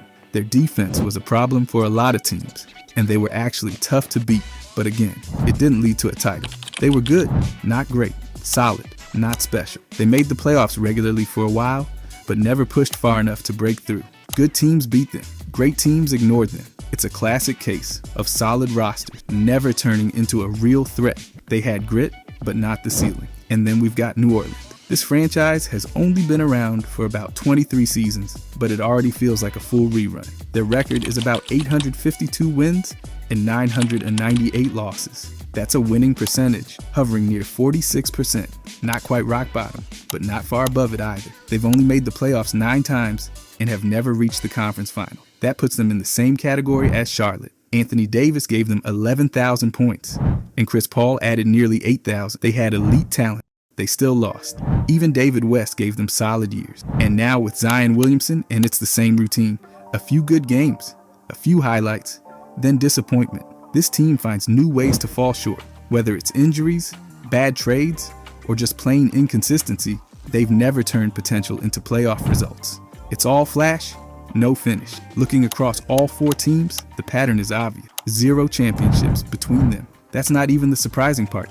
Their combined lack of progress is what's so wild. None of them can consistently make the playoffs, let alone win in them. Charlotte's under 43% win rate over 3 decades is brutal. Minnesota's 41% is even worse. Memphis has been around longer than people realize and still hasn't hit a championship level. New Orleans has the best win percentage in this group, and it's still below 500. Each of these teams has had talented players. Garnett, Davis, Walker, Randolph, Paul, none of them played on a title-level roster. Some didn't even get out of the first round regularly. That's the core of this level. It's not just about rings, it's about decades of missed chances, bad management, and no momentum. You can get stars, you can sell jerseys, but these teams haven't figured out how to build winners. By the way, if you guys want to subscribe, I'm going to be posting every day. Thanks. Anyways, level 2. Mediocre. Let's start with the Los Angeles Clippers. This franchise dates back to the Buffalo Braves days, and somehow, all these decades later, they've still never reached the NBA Finals. Their all-time record is roughly 1,894 wins and 2,550 losses, which lands them with a winning percentage just under 43%. They made the playoffs 19 times, and for a while, it seemed like they were turning a corner. The Lob City era gave them back-to-back 50-win seasons with Chris Paul, Blake Griffin, and DeAndre Jordan. The highlights were fun, but the results were the same. Early playoff exits. Even recent super teams haven't gotten them over the hump. They're a classic example of a team that looks like a contender, but never proves it. Now we've got the Sacramento Kings. Their all-time record sits at about 2,788 wins and 3,299 losses for a winning percentage under 46%. That tells a lot of the story already. They had a dominant squad in the early 2000s, including a 61-win season, but they never reached the finals. And since then, things have mostly gone downhill. From 2006 to 2022, they missed the playoffs 16 straight times. That stretch defines the modern Kings. Sure, Oscar Robertson is the franchise's all-time leading scorer, but most of that came way before they landed in Sacramento. Since arriving, their success has been scattered and short-lived. Brooklyn fits here perfectly. They started in the ABA and actually won 2 titles before joining the NBA.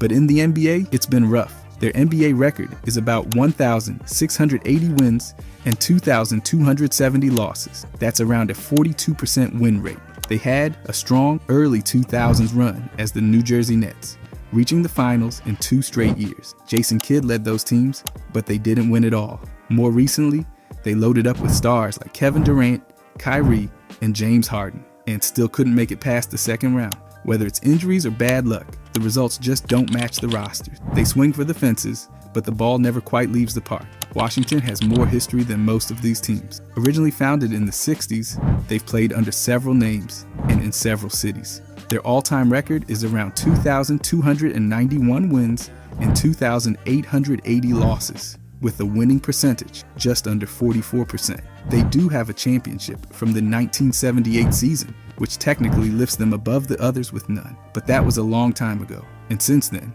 they've mostly drifted between average and disappointing. They've had good players, Elvin Hayes, Wes Unseld, Gilbert Arenas, John Wall, but rarely the roster or consistency to go deep. That one title gives them historical weight, but not enough to carry them any higher. Orlando is younger than the rest. They were founded in 1989 and hit the ground running. Shaq and Penny led them to the finals in the 90s. Then, Dwight Howard did it again in 2009. 2 trips to the finals and no titles. Their overall record is about 1,357 wins and 1,530 losses, with a winning rate around 47%. Not awful. They've made the playoffs 18 times, and they've had some real talent, but it never lasts. Big stars leave, and the rebuild starts again. They show up, make a little noise, then disappear. That's the pattern. Last is Utah, easily the best of this tier.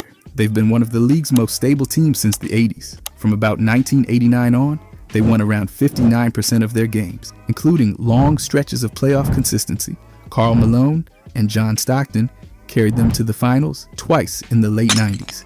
They lost both times to Michael Jordan, which is fair, but they still haven't won a title. They've made the playoffs constantly, and they usually win more than they lose. Still, they never got over the top.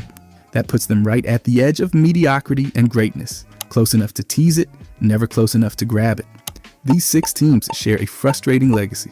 They've had success, they've had talent, but none have turned that into sustained greatness. Some made the finals. One won it all. Most have lived in the middle, good enough to compete, but never enough to finish. That's the definition of level 2. Level 3, respectable.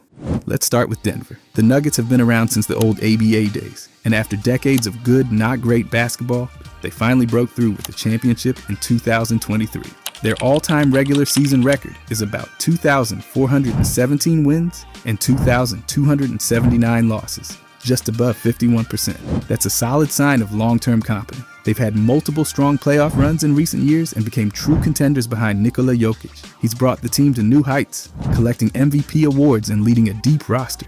For most of their existence, they were a team that could win 50 games, maybe win a round or 2, but that was it. That recent title elevated them. Still, one championship doesn't move them into elite territory. They're finally a team with proven success, but it's still fresh. Right now, they live comfortably in the respectable tier.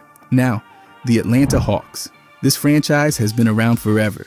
tracing all the way back to the 40s. They won their only title in 1958 as the St. Louis Hawks. Since moving to Atlanta, they've had some really solid years but haven't made it back to the top. Their history includes stretches of consistency, especially in the 80s and late 2000s. Wilkins was their franchise icon during the high-flying days of the 80s. They've made the playoffs plenty, including recent runs led by Trae Young. Still, that one title over 60 years ago keeps them grounded. Their all-time track record shows a franchise that's competitive often, but not dominant. They've been capable of 50-win seasons and playoff drama, but they've never turned into a team that others fear year in and year out. That keeps them stuck in the middle ground. Not mediocre, not elite, but definitely respectable. Now let's go north to Toronto.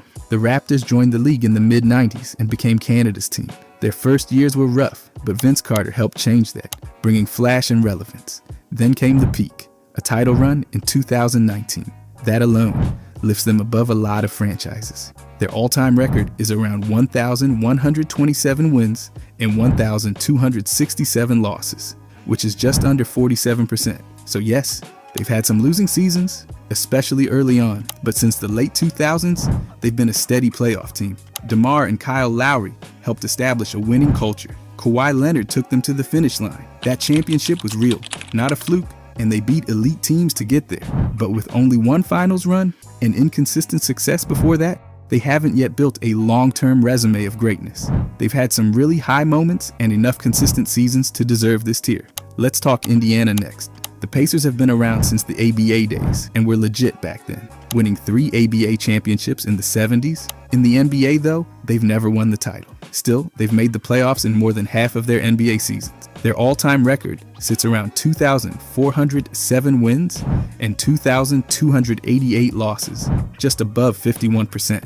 That tells the story well. They've usually been solid. They had strong teams built around Reggie Miller and made the finals in 2000, falling to the Lakers. They were consistent contenders in the early 2000s and again in the Paul George era. They also made the finals last year with Halliburton. The team always seems to hang around. They're rarely bottom feeders, and they usually field a team that can push others in the playoff. But no ring and only 2 finals appearances keeps them from being in the top tier. Still, with their consistent presence and playoff runs, they're clearly above average. Now on to Phoenix. The Suns have never won a championship, but they've had multiple chances. Their all-time record is around 2,466 wins and 2,143 losses, which is around 53%. That puts them near the top of this tier. They've reached the finals 3 times, in 1976, 1993, and 2021.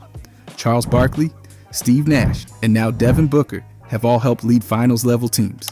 They've had years with 60 wins and MVP performances. Even when they've struggled, they've bounced back quickly. The franchise has never tanked for long stretches, and they always seem to find talent. The missing ring holds them back from elite status, but everything else fits a well-run franchise that wins a lot and makes deep playoff runs. All 5 of these franchises live in that reliable, competitive zone. Some have titles, others don't, but all of them have been around long enough and won enough to be respected. They've had legendary players, postseason moments, and strong regular seasons. They just haven't built dynasties. Level 4.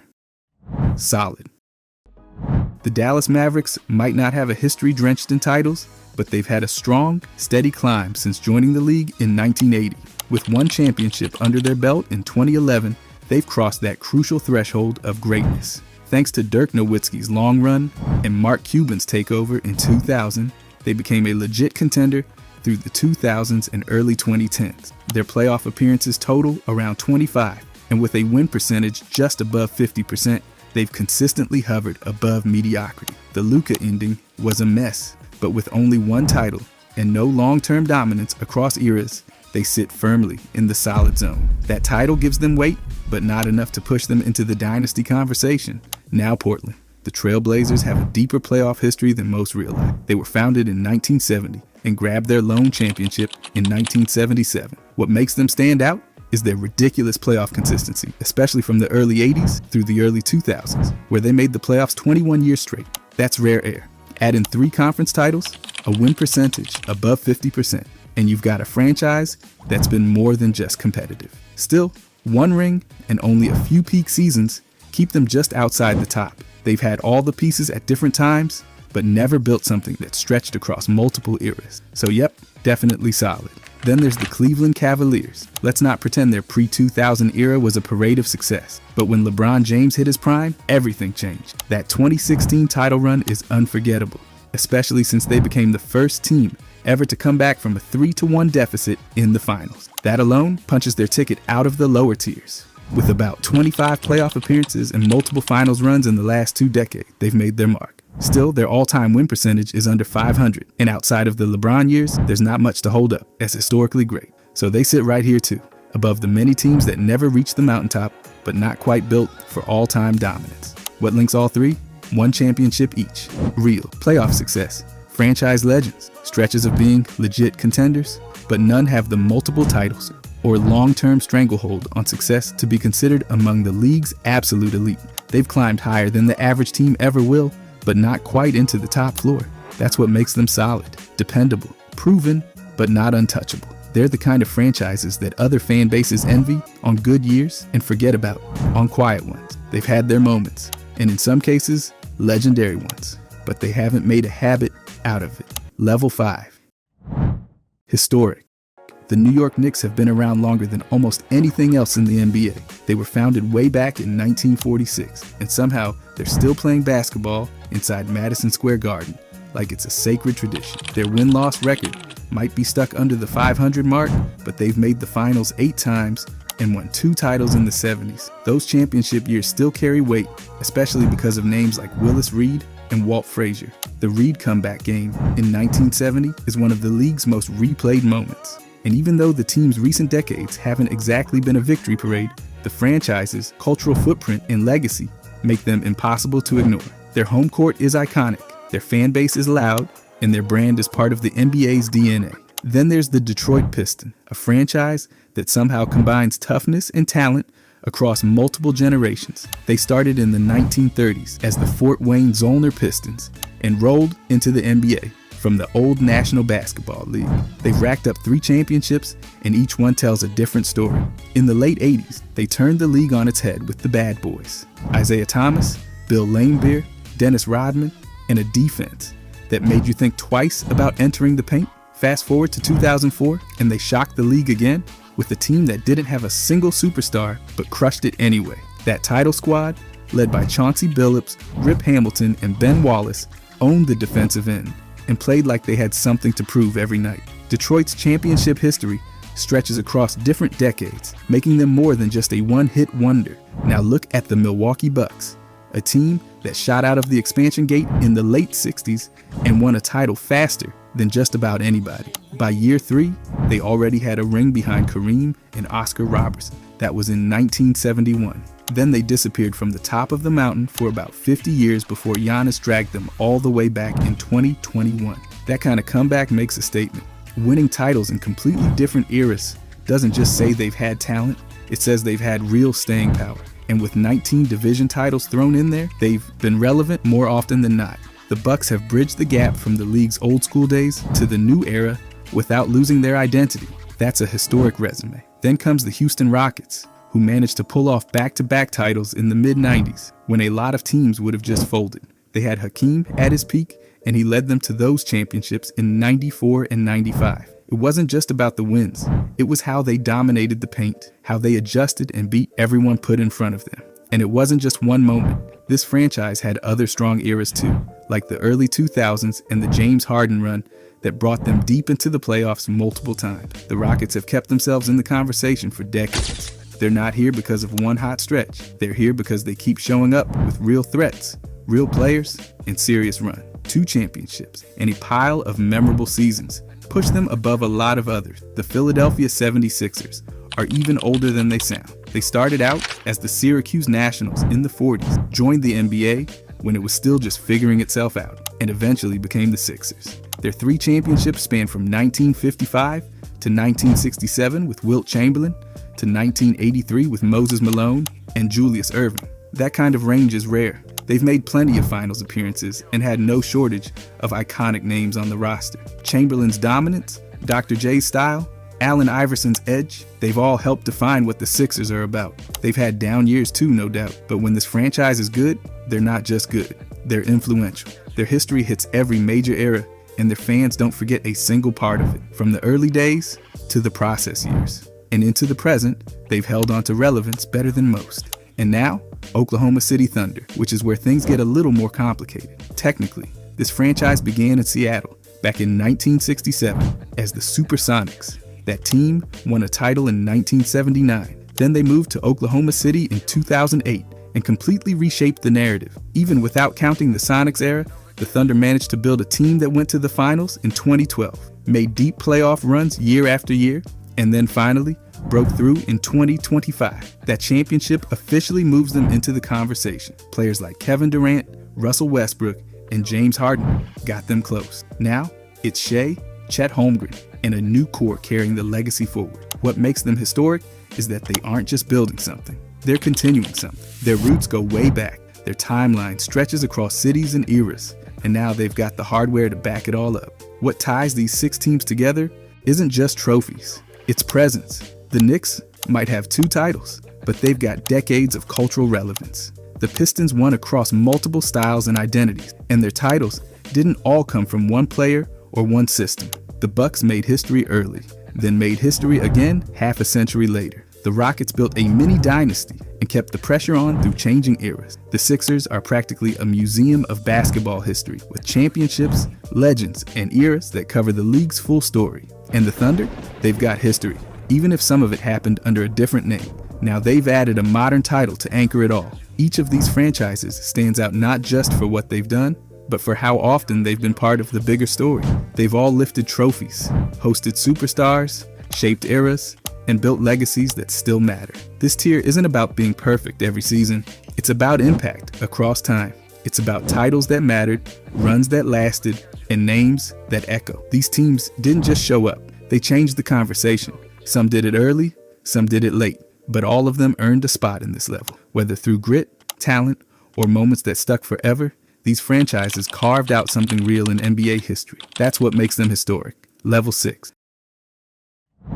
Legendary. The Golden State Warriors have rewritten the playbook, literally and figurative. Founded in 1946, they were around when the league was barely walking. And even though their all-time win percentage hovers under 50%, their title count definitely doesn't. 7 championships total. The early ones came when they were still in Philadelphia, winning in 1947 and 1956. But their legend status? That exploded in the 2010s. 4 titles in 8 seasons, with Steph Curry and Klay Thompson dropping threes like they were going out of style, and Draymond Green bulldozing through matchups, while Steve Kerr pulled the strings. They weren't just winning, they were reshaping how basketball looked. Spacing, pace, and perimeter shooting took over the league, and everyone else had to catch up. That modern dynasty, 2 titles before Kevin Durant, 2 with him, secured their spot among the greatest. Multiple titles across completely different eras, a complete shift in the game's evolution, and decades of presence in the league give Golden State a home at the top. That's not just success, that's history making. Now the Chicago Bulls. They did not have to stretch their greatness across eras because they packed so much of it into one. That run in the 90s wasn't just dominant, it was cinematic. Founded in 1966, the Bulls were a middle-of-the-pack team until Michael Jordan showed up and decided basketball needed a new face. Add in Scottie Pippen, Coach Phil Jackson, and that roster stacked with contributors who knew their roles, and you get 6 titles in 8 years. 2 separate three-peats with a baseball break for Jordan in between made the Bulls one of the most recognizable dynasties in sports. The entire world was watching, not just because they were winning, but because their brand, image, and dominance reached way beyond basketball. And while they haven't returned to that level since, the impact they had on the sport is permanent. Global fan bases, massive cultural moments, and a perfect finals record during that dynasty. That's not just legendary, it's blueprint material. Miami Heat might be younger, but age clearly doesn't matter here. They joined the league in 1988 and were hoisting a trophy by 2006. That team, powered by D. Wade and coached by Pat Riley, clawed back from a slow start in the finals and never looked back. But it was their second act that took things up a level. In 2010, they put together the so-called Big Three: LeBron James, Chris Bosh, and Wade again, and turned the league upside down. 4 straight finals appearances, 2 titles, and a roster that changed the way stars thought about teaming up. Miami didn't just build teams, they built movements. With 3 championships and consistent playoff appearances even outside of those peak years, they've remained a major force in the league. and their win percentage backs it up, sitting above 50%. This is a franchise that builds fast, adjusts faster, and stays relevant longer than most. 3 titles, major cultural impact, and playoff consistency in a short lifespan puts them in rare air. Then there's San Antonio, the model of long-term excellence. The Spurs started in the old American Basketball Association as the Dallas Chaparrals, moved to San Antonio, and joined the NBA through the merger in 1976. And since then, all they've done is win 5 championships. A run that spans from the late 90s through the early 2010s. But what makes them legendary is not just the titles, it's how methodically and sustainably they built it. The Tim Duncan, Manu, and Tony Parker trio, coached by Greg Popovich, was never flashy, never loud, but always dangerous. Their defense, unselfish ball movement, and team-first identity outlasted flashier teams. And the numbers match the eye test. 18 straight seasons with at least 50 wins. A win percentage hovering near 60%. That's ridiculous. The Spurs didn't just have a run, they had a system that worked for 2 decades. They evolved, adapted, and never fell off until the core retired. No gimmicks, no shortcuts, just elite basketball over time. So what makes these 4 teams legendary? It's not just about the ring. Even though they have plenty, it's the fact that they each carved out unique paths to greatness. And did it across years, sometimes decades. Golden State flipped the modern game upside down with spacing and shooting. Chicago owned an entire decade and turned their dynasty into global marketing gold. Miami built a modern contender faster than anyone and reshaped player movement in the process. And San Antonio, they built a culture so strong that winning became the norm, not the goal. That's the difference. Solid teams have good years. Historic teams win once or twice and leave a mark. Legendary teams change the entire landscape. All 4 have multiple titles, yes, but those titles are spread out, repeated, or arrived through sustained dominance. None of these are one-trick dynasties. Each has proven they can adapt, reload, and return to the top. They're not just champions, they're templates. Other franchises study what these teams did and try to copy it. Whether it's building through the draft like the Spurs and Warriors, assembling star power like the Heat, or creating generational duos like the Bulls did, each one has set trends and influenced the league far beyond wins and losses. And even their losing seasons matter. That sounds weird, but think about it. When one of these teams has a down year, people notice. That's how legendary status works. It's not just about who you are when you win, it's about who you are when you're not on top. These franchises carry weight because of what they've already done. The standard they set makes every draft pick, every trade, and every playoff game feel bigger. There's also something else. These teams don't just dominate, they stick in your memory. They have faces, styles, and identities that fans remember forever. Whether it's Curry launching from deep, Jordan with the fadeaway, Wade slicing through the lane, or Duncan's quiet dominance, you don't forget what these teams looked like when they were great. And honestly, that's why they're here. You can't tell the story of the NBA without these franchises. You'd be leaving out entire eras of style, strategy, and star power. That's the ultimate test. These are the teams you grow up watching, the ones that keep showing up in highlight reels, the ones with trophy rooms that don't gather dust. They don't just win, they define how winning looks. That's what separates the legendary from the historic. That's what puts them in level 6. They're not just in the league, they are the league. Level 7. GOATed. The Boston Celtics have the most championships in league history, 18 titles, and they've been winning them for nearly 80 years. They were founded in 1946 and didn't waste much time, turning into a powerhouse. From the late 1950s through the late 1960s, they flat out dominated. Bill Russell led them to 11 titles, including an absurd 8 in a row. It's the kind of run that still makes other franchises uncomfortable. And it wasn't just Russell. That era featured Bob Cousy, Sam Jones, Tom Heinsohn, and Coach Red Auerbach, lighting up the league with a system that no one could stop. But their dominance didn't stop in the 60s. The 80s rolled around and in came Larry Bird, Kevin McHale, and Robert Parrish, forming one of the most balanced and intelligent squads the league's ever seen. They added 3 more rings during that era, all while reigniting the Celtics-Lakers rivalry and making basketball feel like a national event.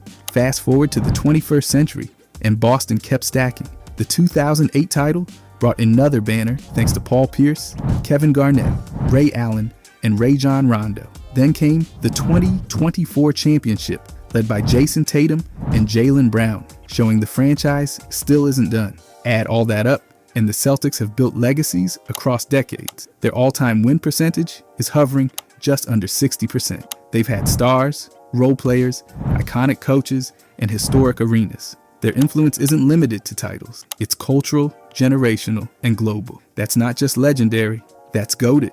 Then there's the Los Angeles Lakers. They're only one title behind the Celtics, with 17 banners hanging above the court. But what sets them apart is how they've stayed relevant across every major NBA era. This franchise actually started in Minneapolis, where George Mikan helped them win 5 titles in the league's early years. Once they moved to Los Angeles in the 60s, they just kept winning. The 70s brought Wilt Chamberlain and Jerry West. The 80s, Showtime.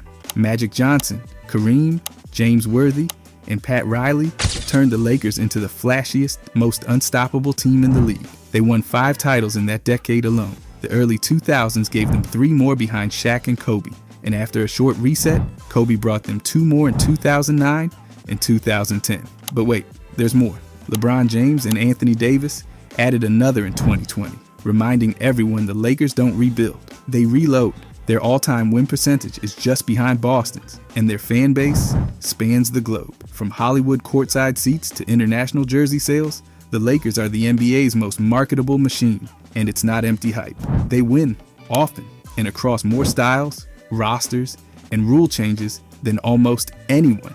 These 2 franchises aren't just great, they are the NBA's pillars. Between them, they've won 35 titles. That's almost half of the league's history, written by just 2 teams. Their rivalry defines the sport, their eras define the league, and their consistency defines greatness. That's what GOATed means, and they earned it.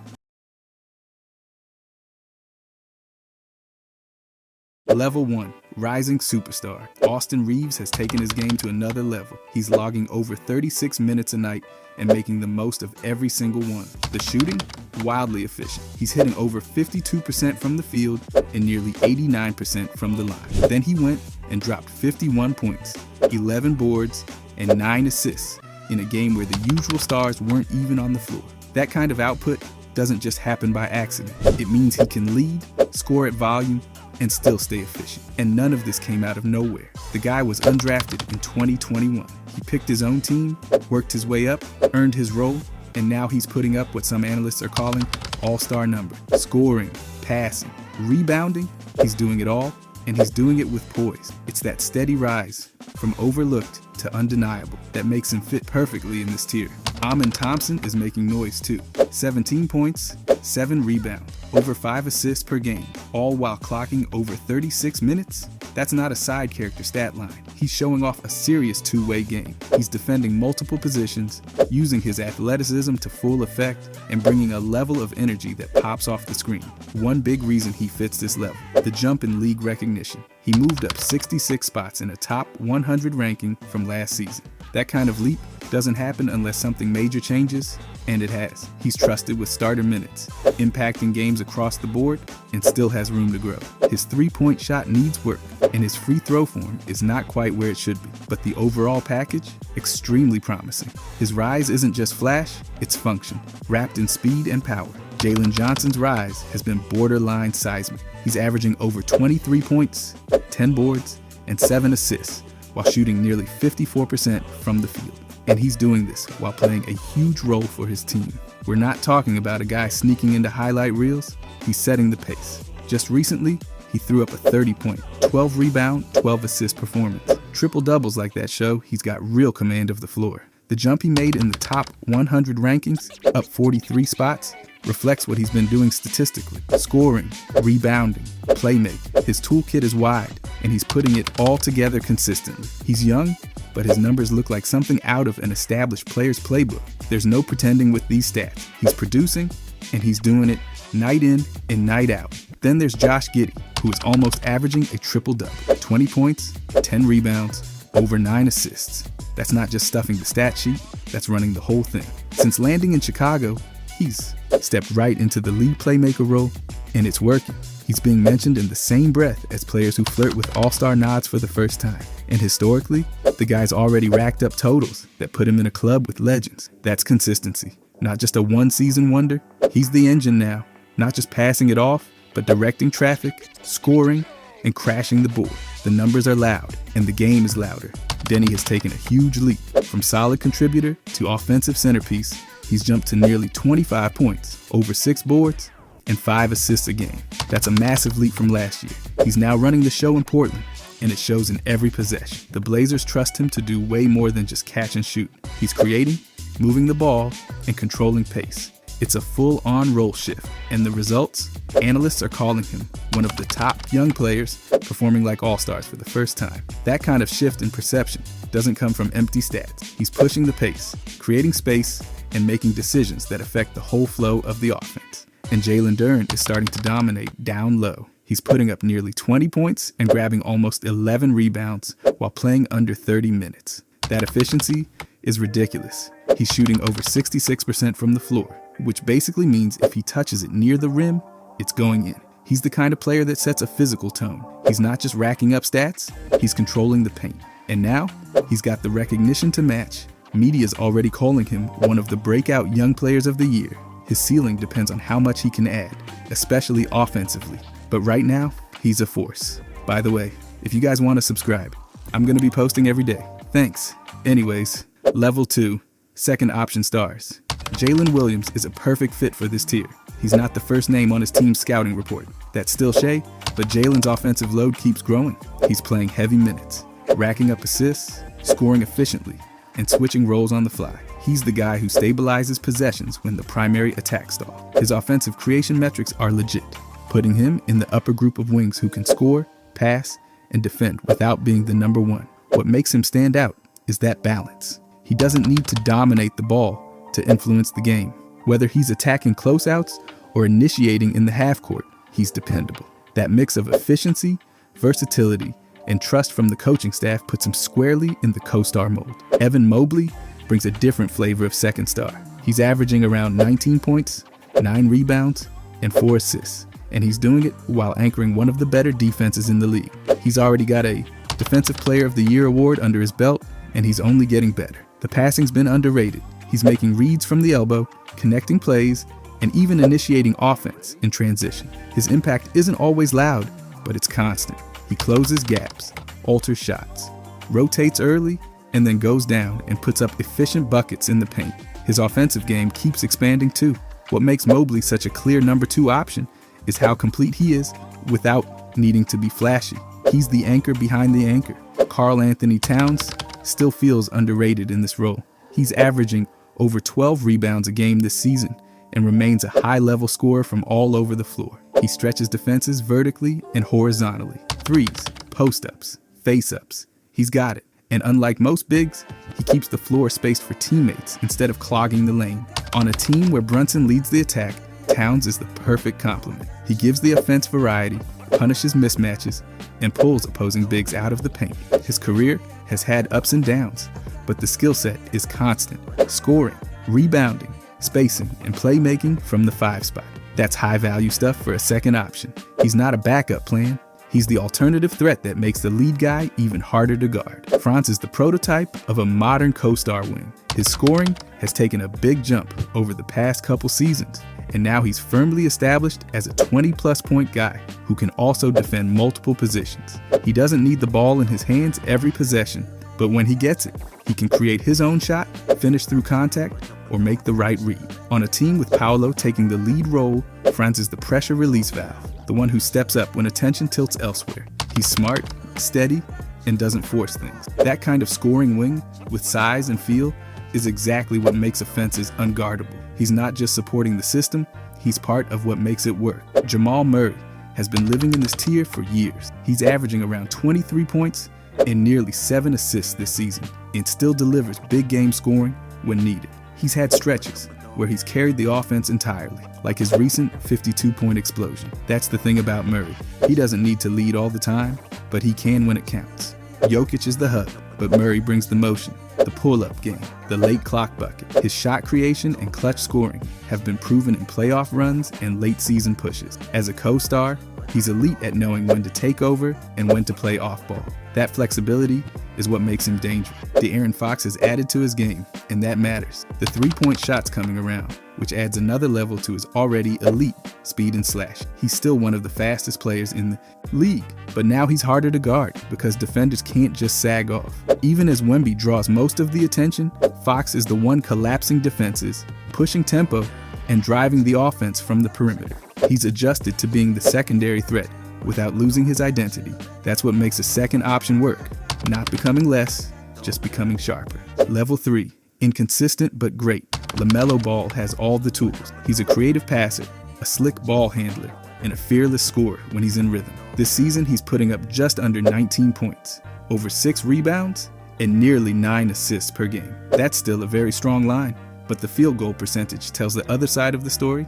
He's shooting under 38%. That number makes every hot night feel like a coin flip. And then there's the injury history. He's missed chunks of multiple seasons, which has made it harder for him to build momentum or chemistry. Still, when he's healthy and hitting shots, he can change the tempo of a game instantly. The problem is, you never really know what you're going to get. That makes him electric, but volatile. Julius Randle is one of the most puzzling stars in the league. He's averaging 23 points, 7.5 rebounds, and 6 assists. Big-time production from a power forward. He's also shooting just above 50% from the field, which is solid. But we've seen this before. One week, he's putting up 30 and bullying defenders in the paint. And the next, he's forcing tough jumpers and going cold from everywhere. He's had multiple all-star seasons and playoff stretches where he looked like a top option. But he's also had months where the shot selection and effort on defense cratered. He's undeniably talented, but just as undeniably inconsistent. That's what locks him into this level. Zach LaVine is still a bucket. This season, he's averaging about 21 points a game and hitting shots at a 49% clip. That kind of efficiency is impressive, especially for a volume scorer. He can still rise up over defenders, hit tough shots, and get hot in a hurry. But when the shots aren't falling, the other parts of his game don't always pick up the slack. He's never been known for elite defense, and he's not a high-level playmaker. So if the scoring drops off, his impact does too. Add in the occasional injuries and on-again, off-again team situations, and you've got a player who can drop 40 one night and disappear the next. Classic, inconsistent, but great. Trae Young is a full-time headache for defenders when his shot is working. He's putting up nearly 18 points and almost 8 assists this season. The passing is still elite, and he can orchestrate an offense as well as anyone. But his efficiency has taken a dive. He's shooting just 37% from the field, which drags down everything else. When the threes are falling, he stretches the floor and controls tempo. When they're not, his defensive limitations and lack of size get exposed fast. His style of play depends on rhythm, and when that rhythm's off, the whole team can suffer. He can take over a game or sink a possession. That's the risk with him. And the reward, Morant is still one of the most explosive players in the league. He's averaging just under 18 points and nearly 8 assists this season, and he still has the bounce, the quickness, and the fearlessness that made him a sensation. But he's also shooting below 36% from the field. That's a rough number for a lead guard. He's had games where he slices through defenders and controls everything. But he's also had games where the missed shots pile up and the turnovers follow. His high usage style means the highs are high and the lows are loud. He's still developing, but right now, he's a highlight waiting to happen, or a cold streak you can't escape from. Brandon Ingram has always looked like a player about to break out into full-time stardom. He's long, skilled, and has one of the smoothest mid-range games in the league. He can get to 25 points without breaking a sweat when he's locked in. But too often, his performances depend on the matchup or the mood. He's been shut down by certain defenders and has had games where he fades into the background. He recently got a big extension, so clearly the team sees long-term value. But his inconsistency, from scoring totals to effort on defense, still keeps him from taking that next leap. The tools are there, they've always been there. But until the steady nights outnumber the shaky ones, he lives in this tier. These 6 guys are the definition of high ceiling, low floor. Every one of them can flip a game on its head or throw it out of rhythm. That's the thrill of watching them and the risk of relying on them. Level 4, old but great. LeBron James is still out here making plays at age 40 because apparently time has given up trying to stop him. He's averaging over 15 points and more than 7 assists a night this season, which would be impressive for anyone, let alone someone who's played more minutes than most small countries have power grids. The athleticism isn't what it used to be. Gravity wins that war eventually, but the brain, still elite. LeBron knows exactly where to be, how to manipulate defenders, and how to control tempo without breaking a sweat. His passing is still surgical, and when the Lakers need composure, he's the one steadying the floor. He's not the guy carrying every possession anymore, but he's still the one setting the standard. That's what keeps him in this tier. Kevin Durant doesn't care that he's nearly 37. He's still putting up over 25 points a game like it's casual cardio. His game was never based on pure speed, or vertical anyway, so the aging curve hasn't been too steep. He still shoots over defenders with ease, creates his own shot in a phone booth, and quietly carries the scoring load whenever needed. He's adapted too. Less wasted movement, more efficient shot selection, smarter pacing. That mid-post turn and shoot still lives rent-free in every defender's nightmares. Even if he's not exploding off the ground like he did in Oklahoma City, his scoring efficiency, size, and smooth game keep him firmly in the still a problem category. Steph Curry is 37 and leading the league in ways that only he can. He's averaging close to 28 points a game this season and continues to shoot like the rim owes him money. His legs might not be quite as springy, but the shot hasn't aged a day. He bends defenses from 30 feet out, still forces game plans to revolve around him, and gives the Warriors a chance every night with just one heat check. Even when he's not scoring, his movement and spacing unlock everything. Curry's genius isn't just in the shooting, it's how he creates gravity. That's a skill that hasn't aged out, and as long as he can run off screens and launch fireballs from deep, he's still elite. James Harden is putting up nearly 27 points a game in 2026, and doing it with the same herky-jerky rhythm that's made defenders look foolish for over a decade. He might not get to the rim like he used to, but the step-back three still hits, and he's one of the best at controlling pace in half-court settings. He doesn't rely on speed anymore. He never really did. It's footwork, deception, and reading the defender's soul before taking the shot. His defense isn't going to win any awards, but his offense is still surgical. Harden can still be the guy to close a game, get to the line, or create a bucket when things get tight. That matters, even if the beard's got more gray in it now. Kawhi Leonard may not play every night, but when he's out there, he's still terrifying. In limited games this season, he's averaging over 24 points, grabbing boards, dishing assists, and racking up steals like nothing has changed. And honestly, not much has. He still gets to his spots, still hits contested mid-range shots with ease, and still locks up wings when the game's on the line. Kawhi doesn't smile often, but the numbers are grinning. His load is managed, sure, but when it's playoff time or crunch time, he's still that guy. The legs may need rest, but the hands still have a championship grip. Jimmy Butler continues to age like coffee, strong and increasingly necessary. He's not lighting up the scoreboard every night, but his impact is felt everywhere. On defense, he's still physical and smart.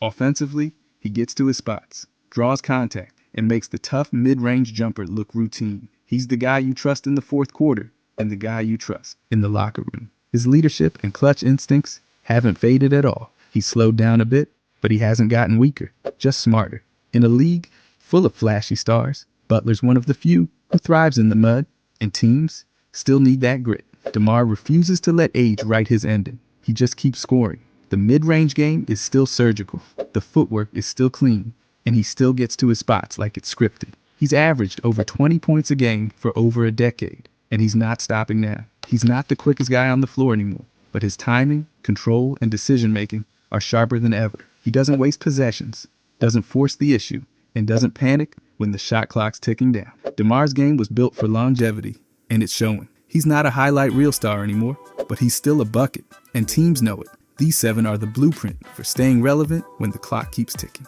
They've traded bounce for brains, speed for savvy, and yet still managed to stay in the conversation because greatness doesn't expire. Whether it's scoring, leadership, or just refusing to fade away, they're proving you don't have to be young to be dominant. You just have to know how to last.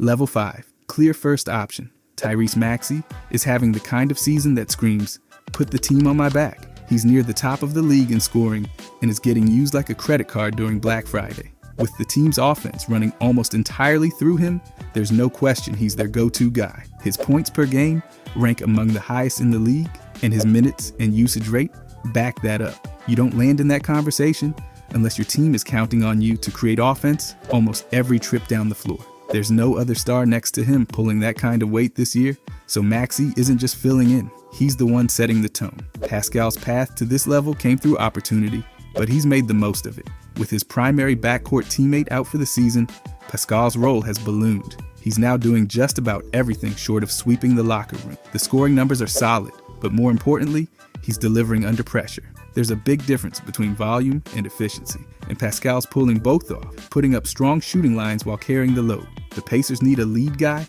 and without another star to lean on, Pascal has stepped into that void with the confidence of someone who's been there before. His skill set fits the bill. Inside scoring, rebounding, half-court creation, the blueprint for a team's top option, even if the supporting cast has a few cracks. Jaylen Brown has turned into the Celtics' primary weapon this year thanks to the absence of his co-star. Without that shared spotlight, he's had the green light, and he's answered by going off for high efficiency, high volume performances. That's the difference maker here. Brown isn't just taking more shots, he's actually converting at a level that keeps his team competitive. There's no debate about where the ball's going late in games right now. He's showing that he can carry a playoff caliber squad without the usual offensive safety net. Not every elite scorer is cut out to be a number one option, but Brown's making the case that when called upon, he has that gear. Now let's talk Lauri. He's not just stretching the floor, he's stretching expectation. The scoring numbers are up there with the best in the league, and he's not padding them. He's producing through contact, spacing the floor, hitting from deep, and even leading comeback. That 51-point game was no fluke. It was the type of performance that shows you what he's capable of when the offense leans his direction. His height and shooting touch make him a unique matchup nightmare. Not every 7-footer has the footwork or range to keep a defense honest like that. This season, he's proven he can be the centerpiece of an offense, not just a complimentary scorer or decoy. Anthony Davis brings something completely different to this level, a heavy dose of experience and two-way dominance. He's not lighting up the scoreboard in highlight reel ways every night, but the impact is still massive. When he's healthy, he's anchoring both ends. He doesn't just score inside, he intimidates on the other end, controls the glass, and changes how opposing offenses operate. That kind of presence makes him the natural fulcrum of any lineup. The wear and tear is real, and everyone knows it. But when he's on the floor, he gives his team structure. Not flashy, not loud, but fully capable of taking over games with interior scoring, rebounding, and rim protection. That balance between offense and defense makes him one of the few true lead bigs in the league who can dominate without needing the spotlight. Then there's Zion Williamson. When he's out there, it's like the laws of physics take a day off. He's still putting up over 20 points a night with solid rebounding and a bit of playmaking thrown in. The raw production is there. He still has those jaw-dropping moments, charging into defenders and finishing through bodies like it's nothing. But it always circles back to availability. When healthy, he's a potential franchise face. The talent's not in question. He's an offensive wrecking ball. But relying on him as a consistent first option is where things get complicated. If he's not on the floor, none of that upside matter. When he is, though, the whole offense shifts. He forces mismatches, collapses defenses, and can take over games with power and pace. That alone keeps him in the conversation, even with all the uncertainty. All 6 of these guys have carved out their space in the clear first option tier. Maxey is leading from the perimeter, Brown stepping up in the spotlight. Pascal's doing it out of necessity, Lauri's stretching into star territory, Davis is holding things down with all-around impact, and Zion, he's a high-wire act with everything to gain if he can stay in the air. Different routes to the same level, each showing how a first option doesn't have to look the same to get results. Level 6, franchise changer. Anthony Edwards is playing like someone who's had enough of moral victories. He's scoring nearly 30 points a night, putting defenders in spin cycles, and doing it with the kind of swagger that makes you rethink your team's scouting department. He's still young, which makes the output even more impressive. Most guys are just figuring out how to dribble without looking down at this point in their careers. And here he is, already carrying a playoff-level offense. He's not just dunking over people for the highlight reel, he's getting buckets every which way, hitting tough shots, and defending when it matters. That blend of athleticism, confidence, and shot creation gives him everything a franchise would want to build around. There's not a whole lot of mystery here. If you're starting a team tomorrow, Edwards is one of the names you have to think about. Wemby looks like a creative player turned loose in real life. There's nobody like him. His wingspan is longer than most career arcs, and he's using it to block shots like it's personal. He's rebounding like a vacuum and logging big minutes already. The offensive side, still developing, but even now, he's contributing and stretching the floor. He's not just tall, he's coordinated, mobile, and weirdly fluid for someone who looks like he was built in a lab. If he keeps progressing, especially on offense, he's the kind of player who changes how a team is constructed entirely. You don't just plug Wemby in, you build around him. Floor spacing, rim protection, tempo, all of it changes the second he steps on the court. Donovan Mitchell may not have a cape, but he's doing a pretty good superhero impersonation in terms of consistency.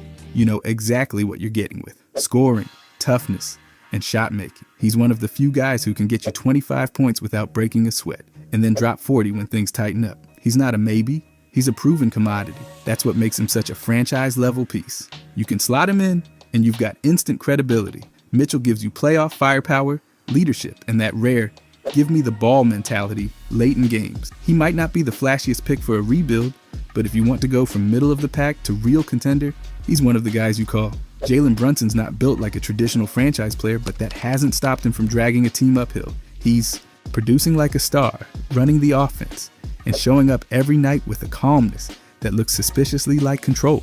He's not just managing the game, he's bending it to his will. He scores when needed, sets the tone, and doesn't shrink in the big moments. That's what you want from a foundational guard. He gives your team an identity. He's not a highlight chaser, he's a winner. When you've got a guy like Brunson, you don't need to hope your rookies pan out.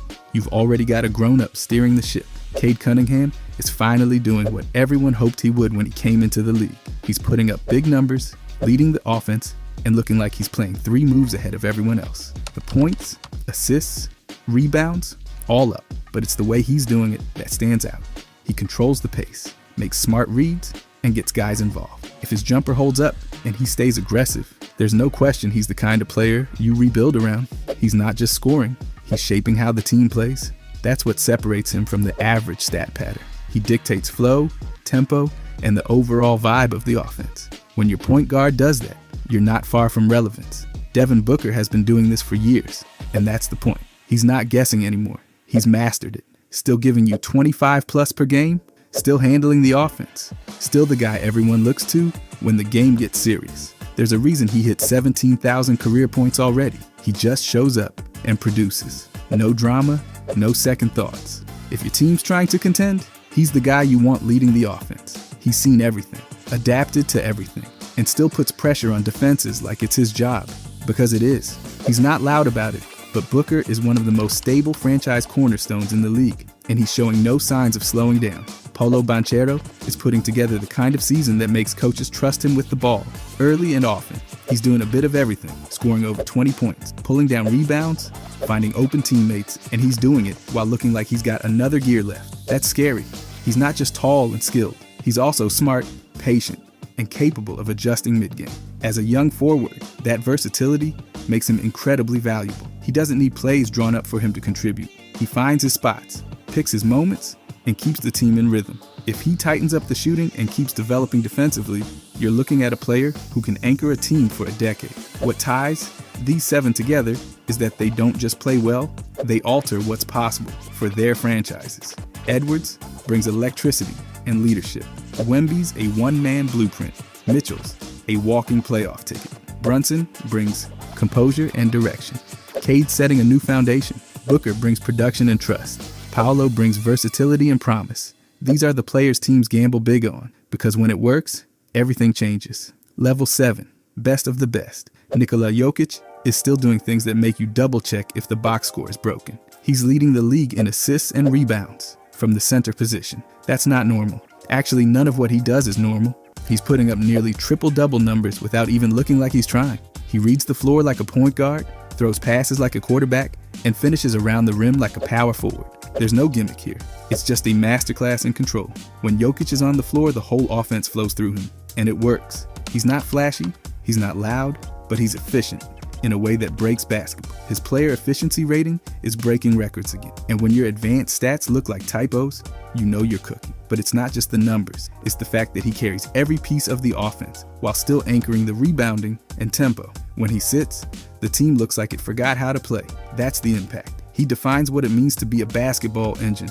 Shea is not sneaking up on anyone anymore. He's scoring over 30 points a night and doing it without wasting possession. He doesn't need 30 shots to get there. He's doing it with efficiency, timing, and total control. He lives in the mid-range, gets to the line, finds open teammates, and picks his spots like a vet. What separates him is that he's not just scoring. He's creating offense for everybody. His impact isn't just about getting buckets. It's about dictating how the defense plays. Teams bend around him. He draws double. He collapses coverage. And he makes the right decision over and over again. He's also showing real leadership, both on the court and in how the team performs. You take him off that roster, and everything falls apart. He's the blueprint for a modern franchise guard. Calm, deadly, and always in control. Giannis is still turning basketball into demolition work. Nearly 29 points, over 10 boards, 6 assists, and shooting nearly 64% from the field. That's ridiculous. Nobody else in the league can physically dominate like he does while still being this efficient.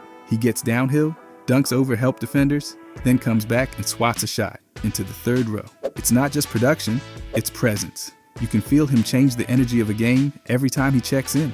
He's still one of the best two-way players in the league, and even though he's been at this level for a while, he hasn't lost a step. What he brings? Elite scoring, defense, rebounding, versatility, doesn't show any signs of slowing down. And the scary part is, he keeps refining the little things.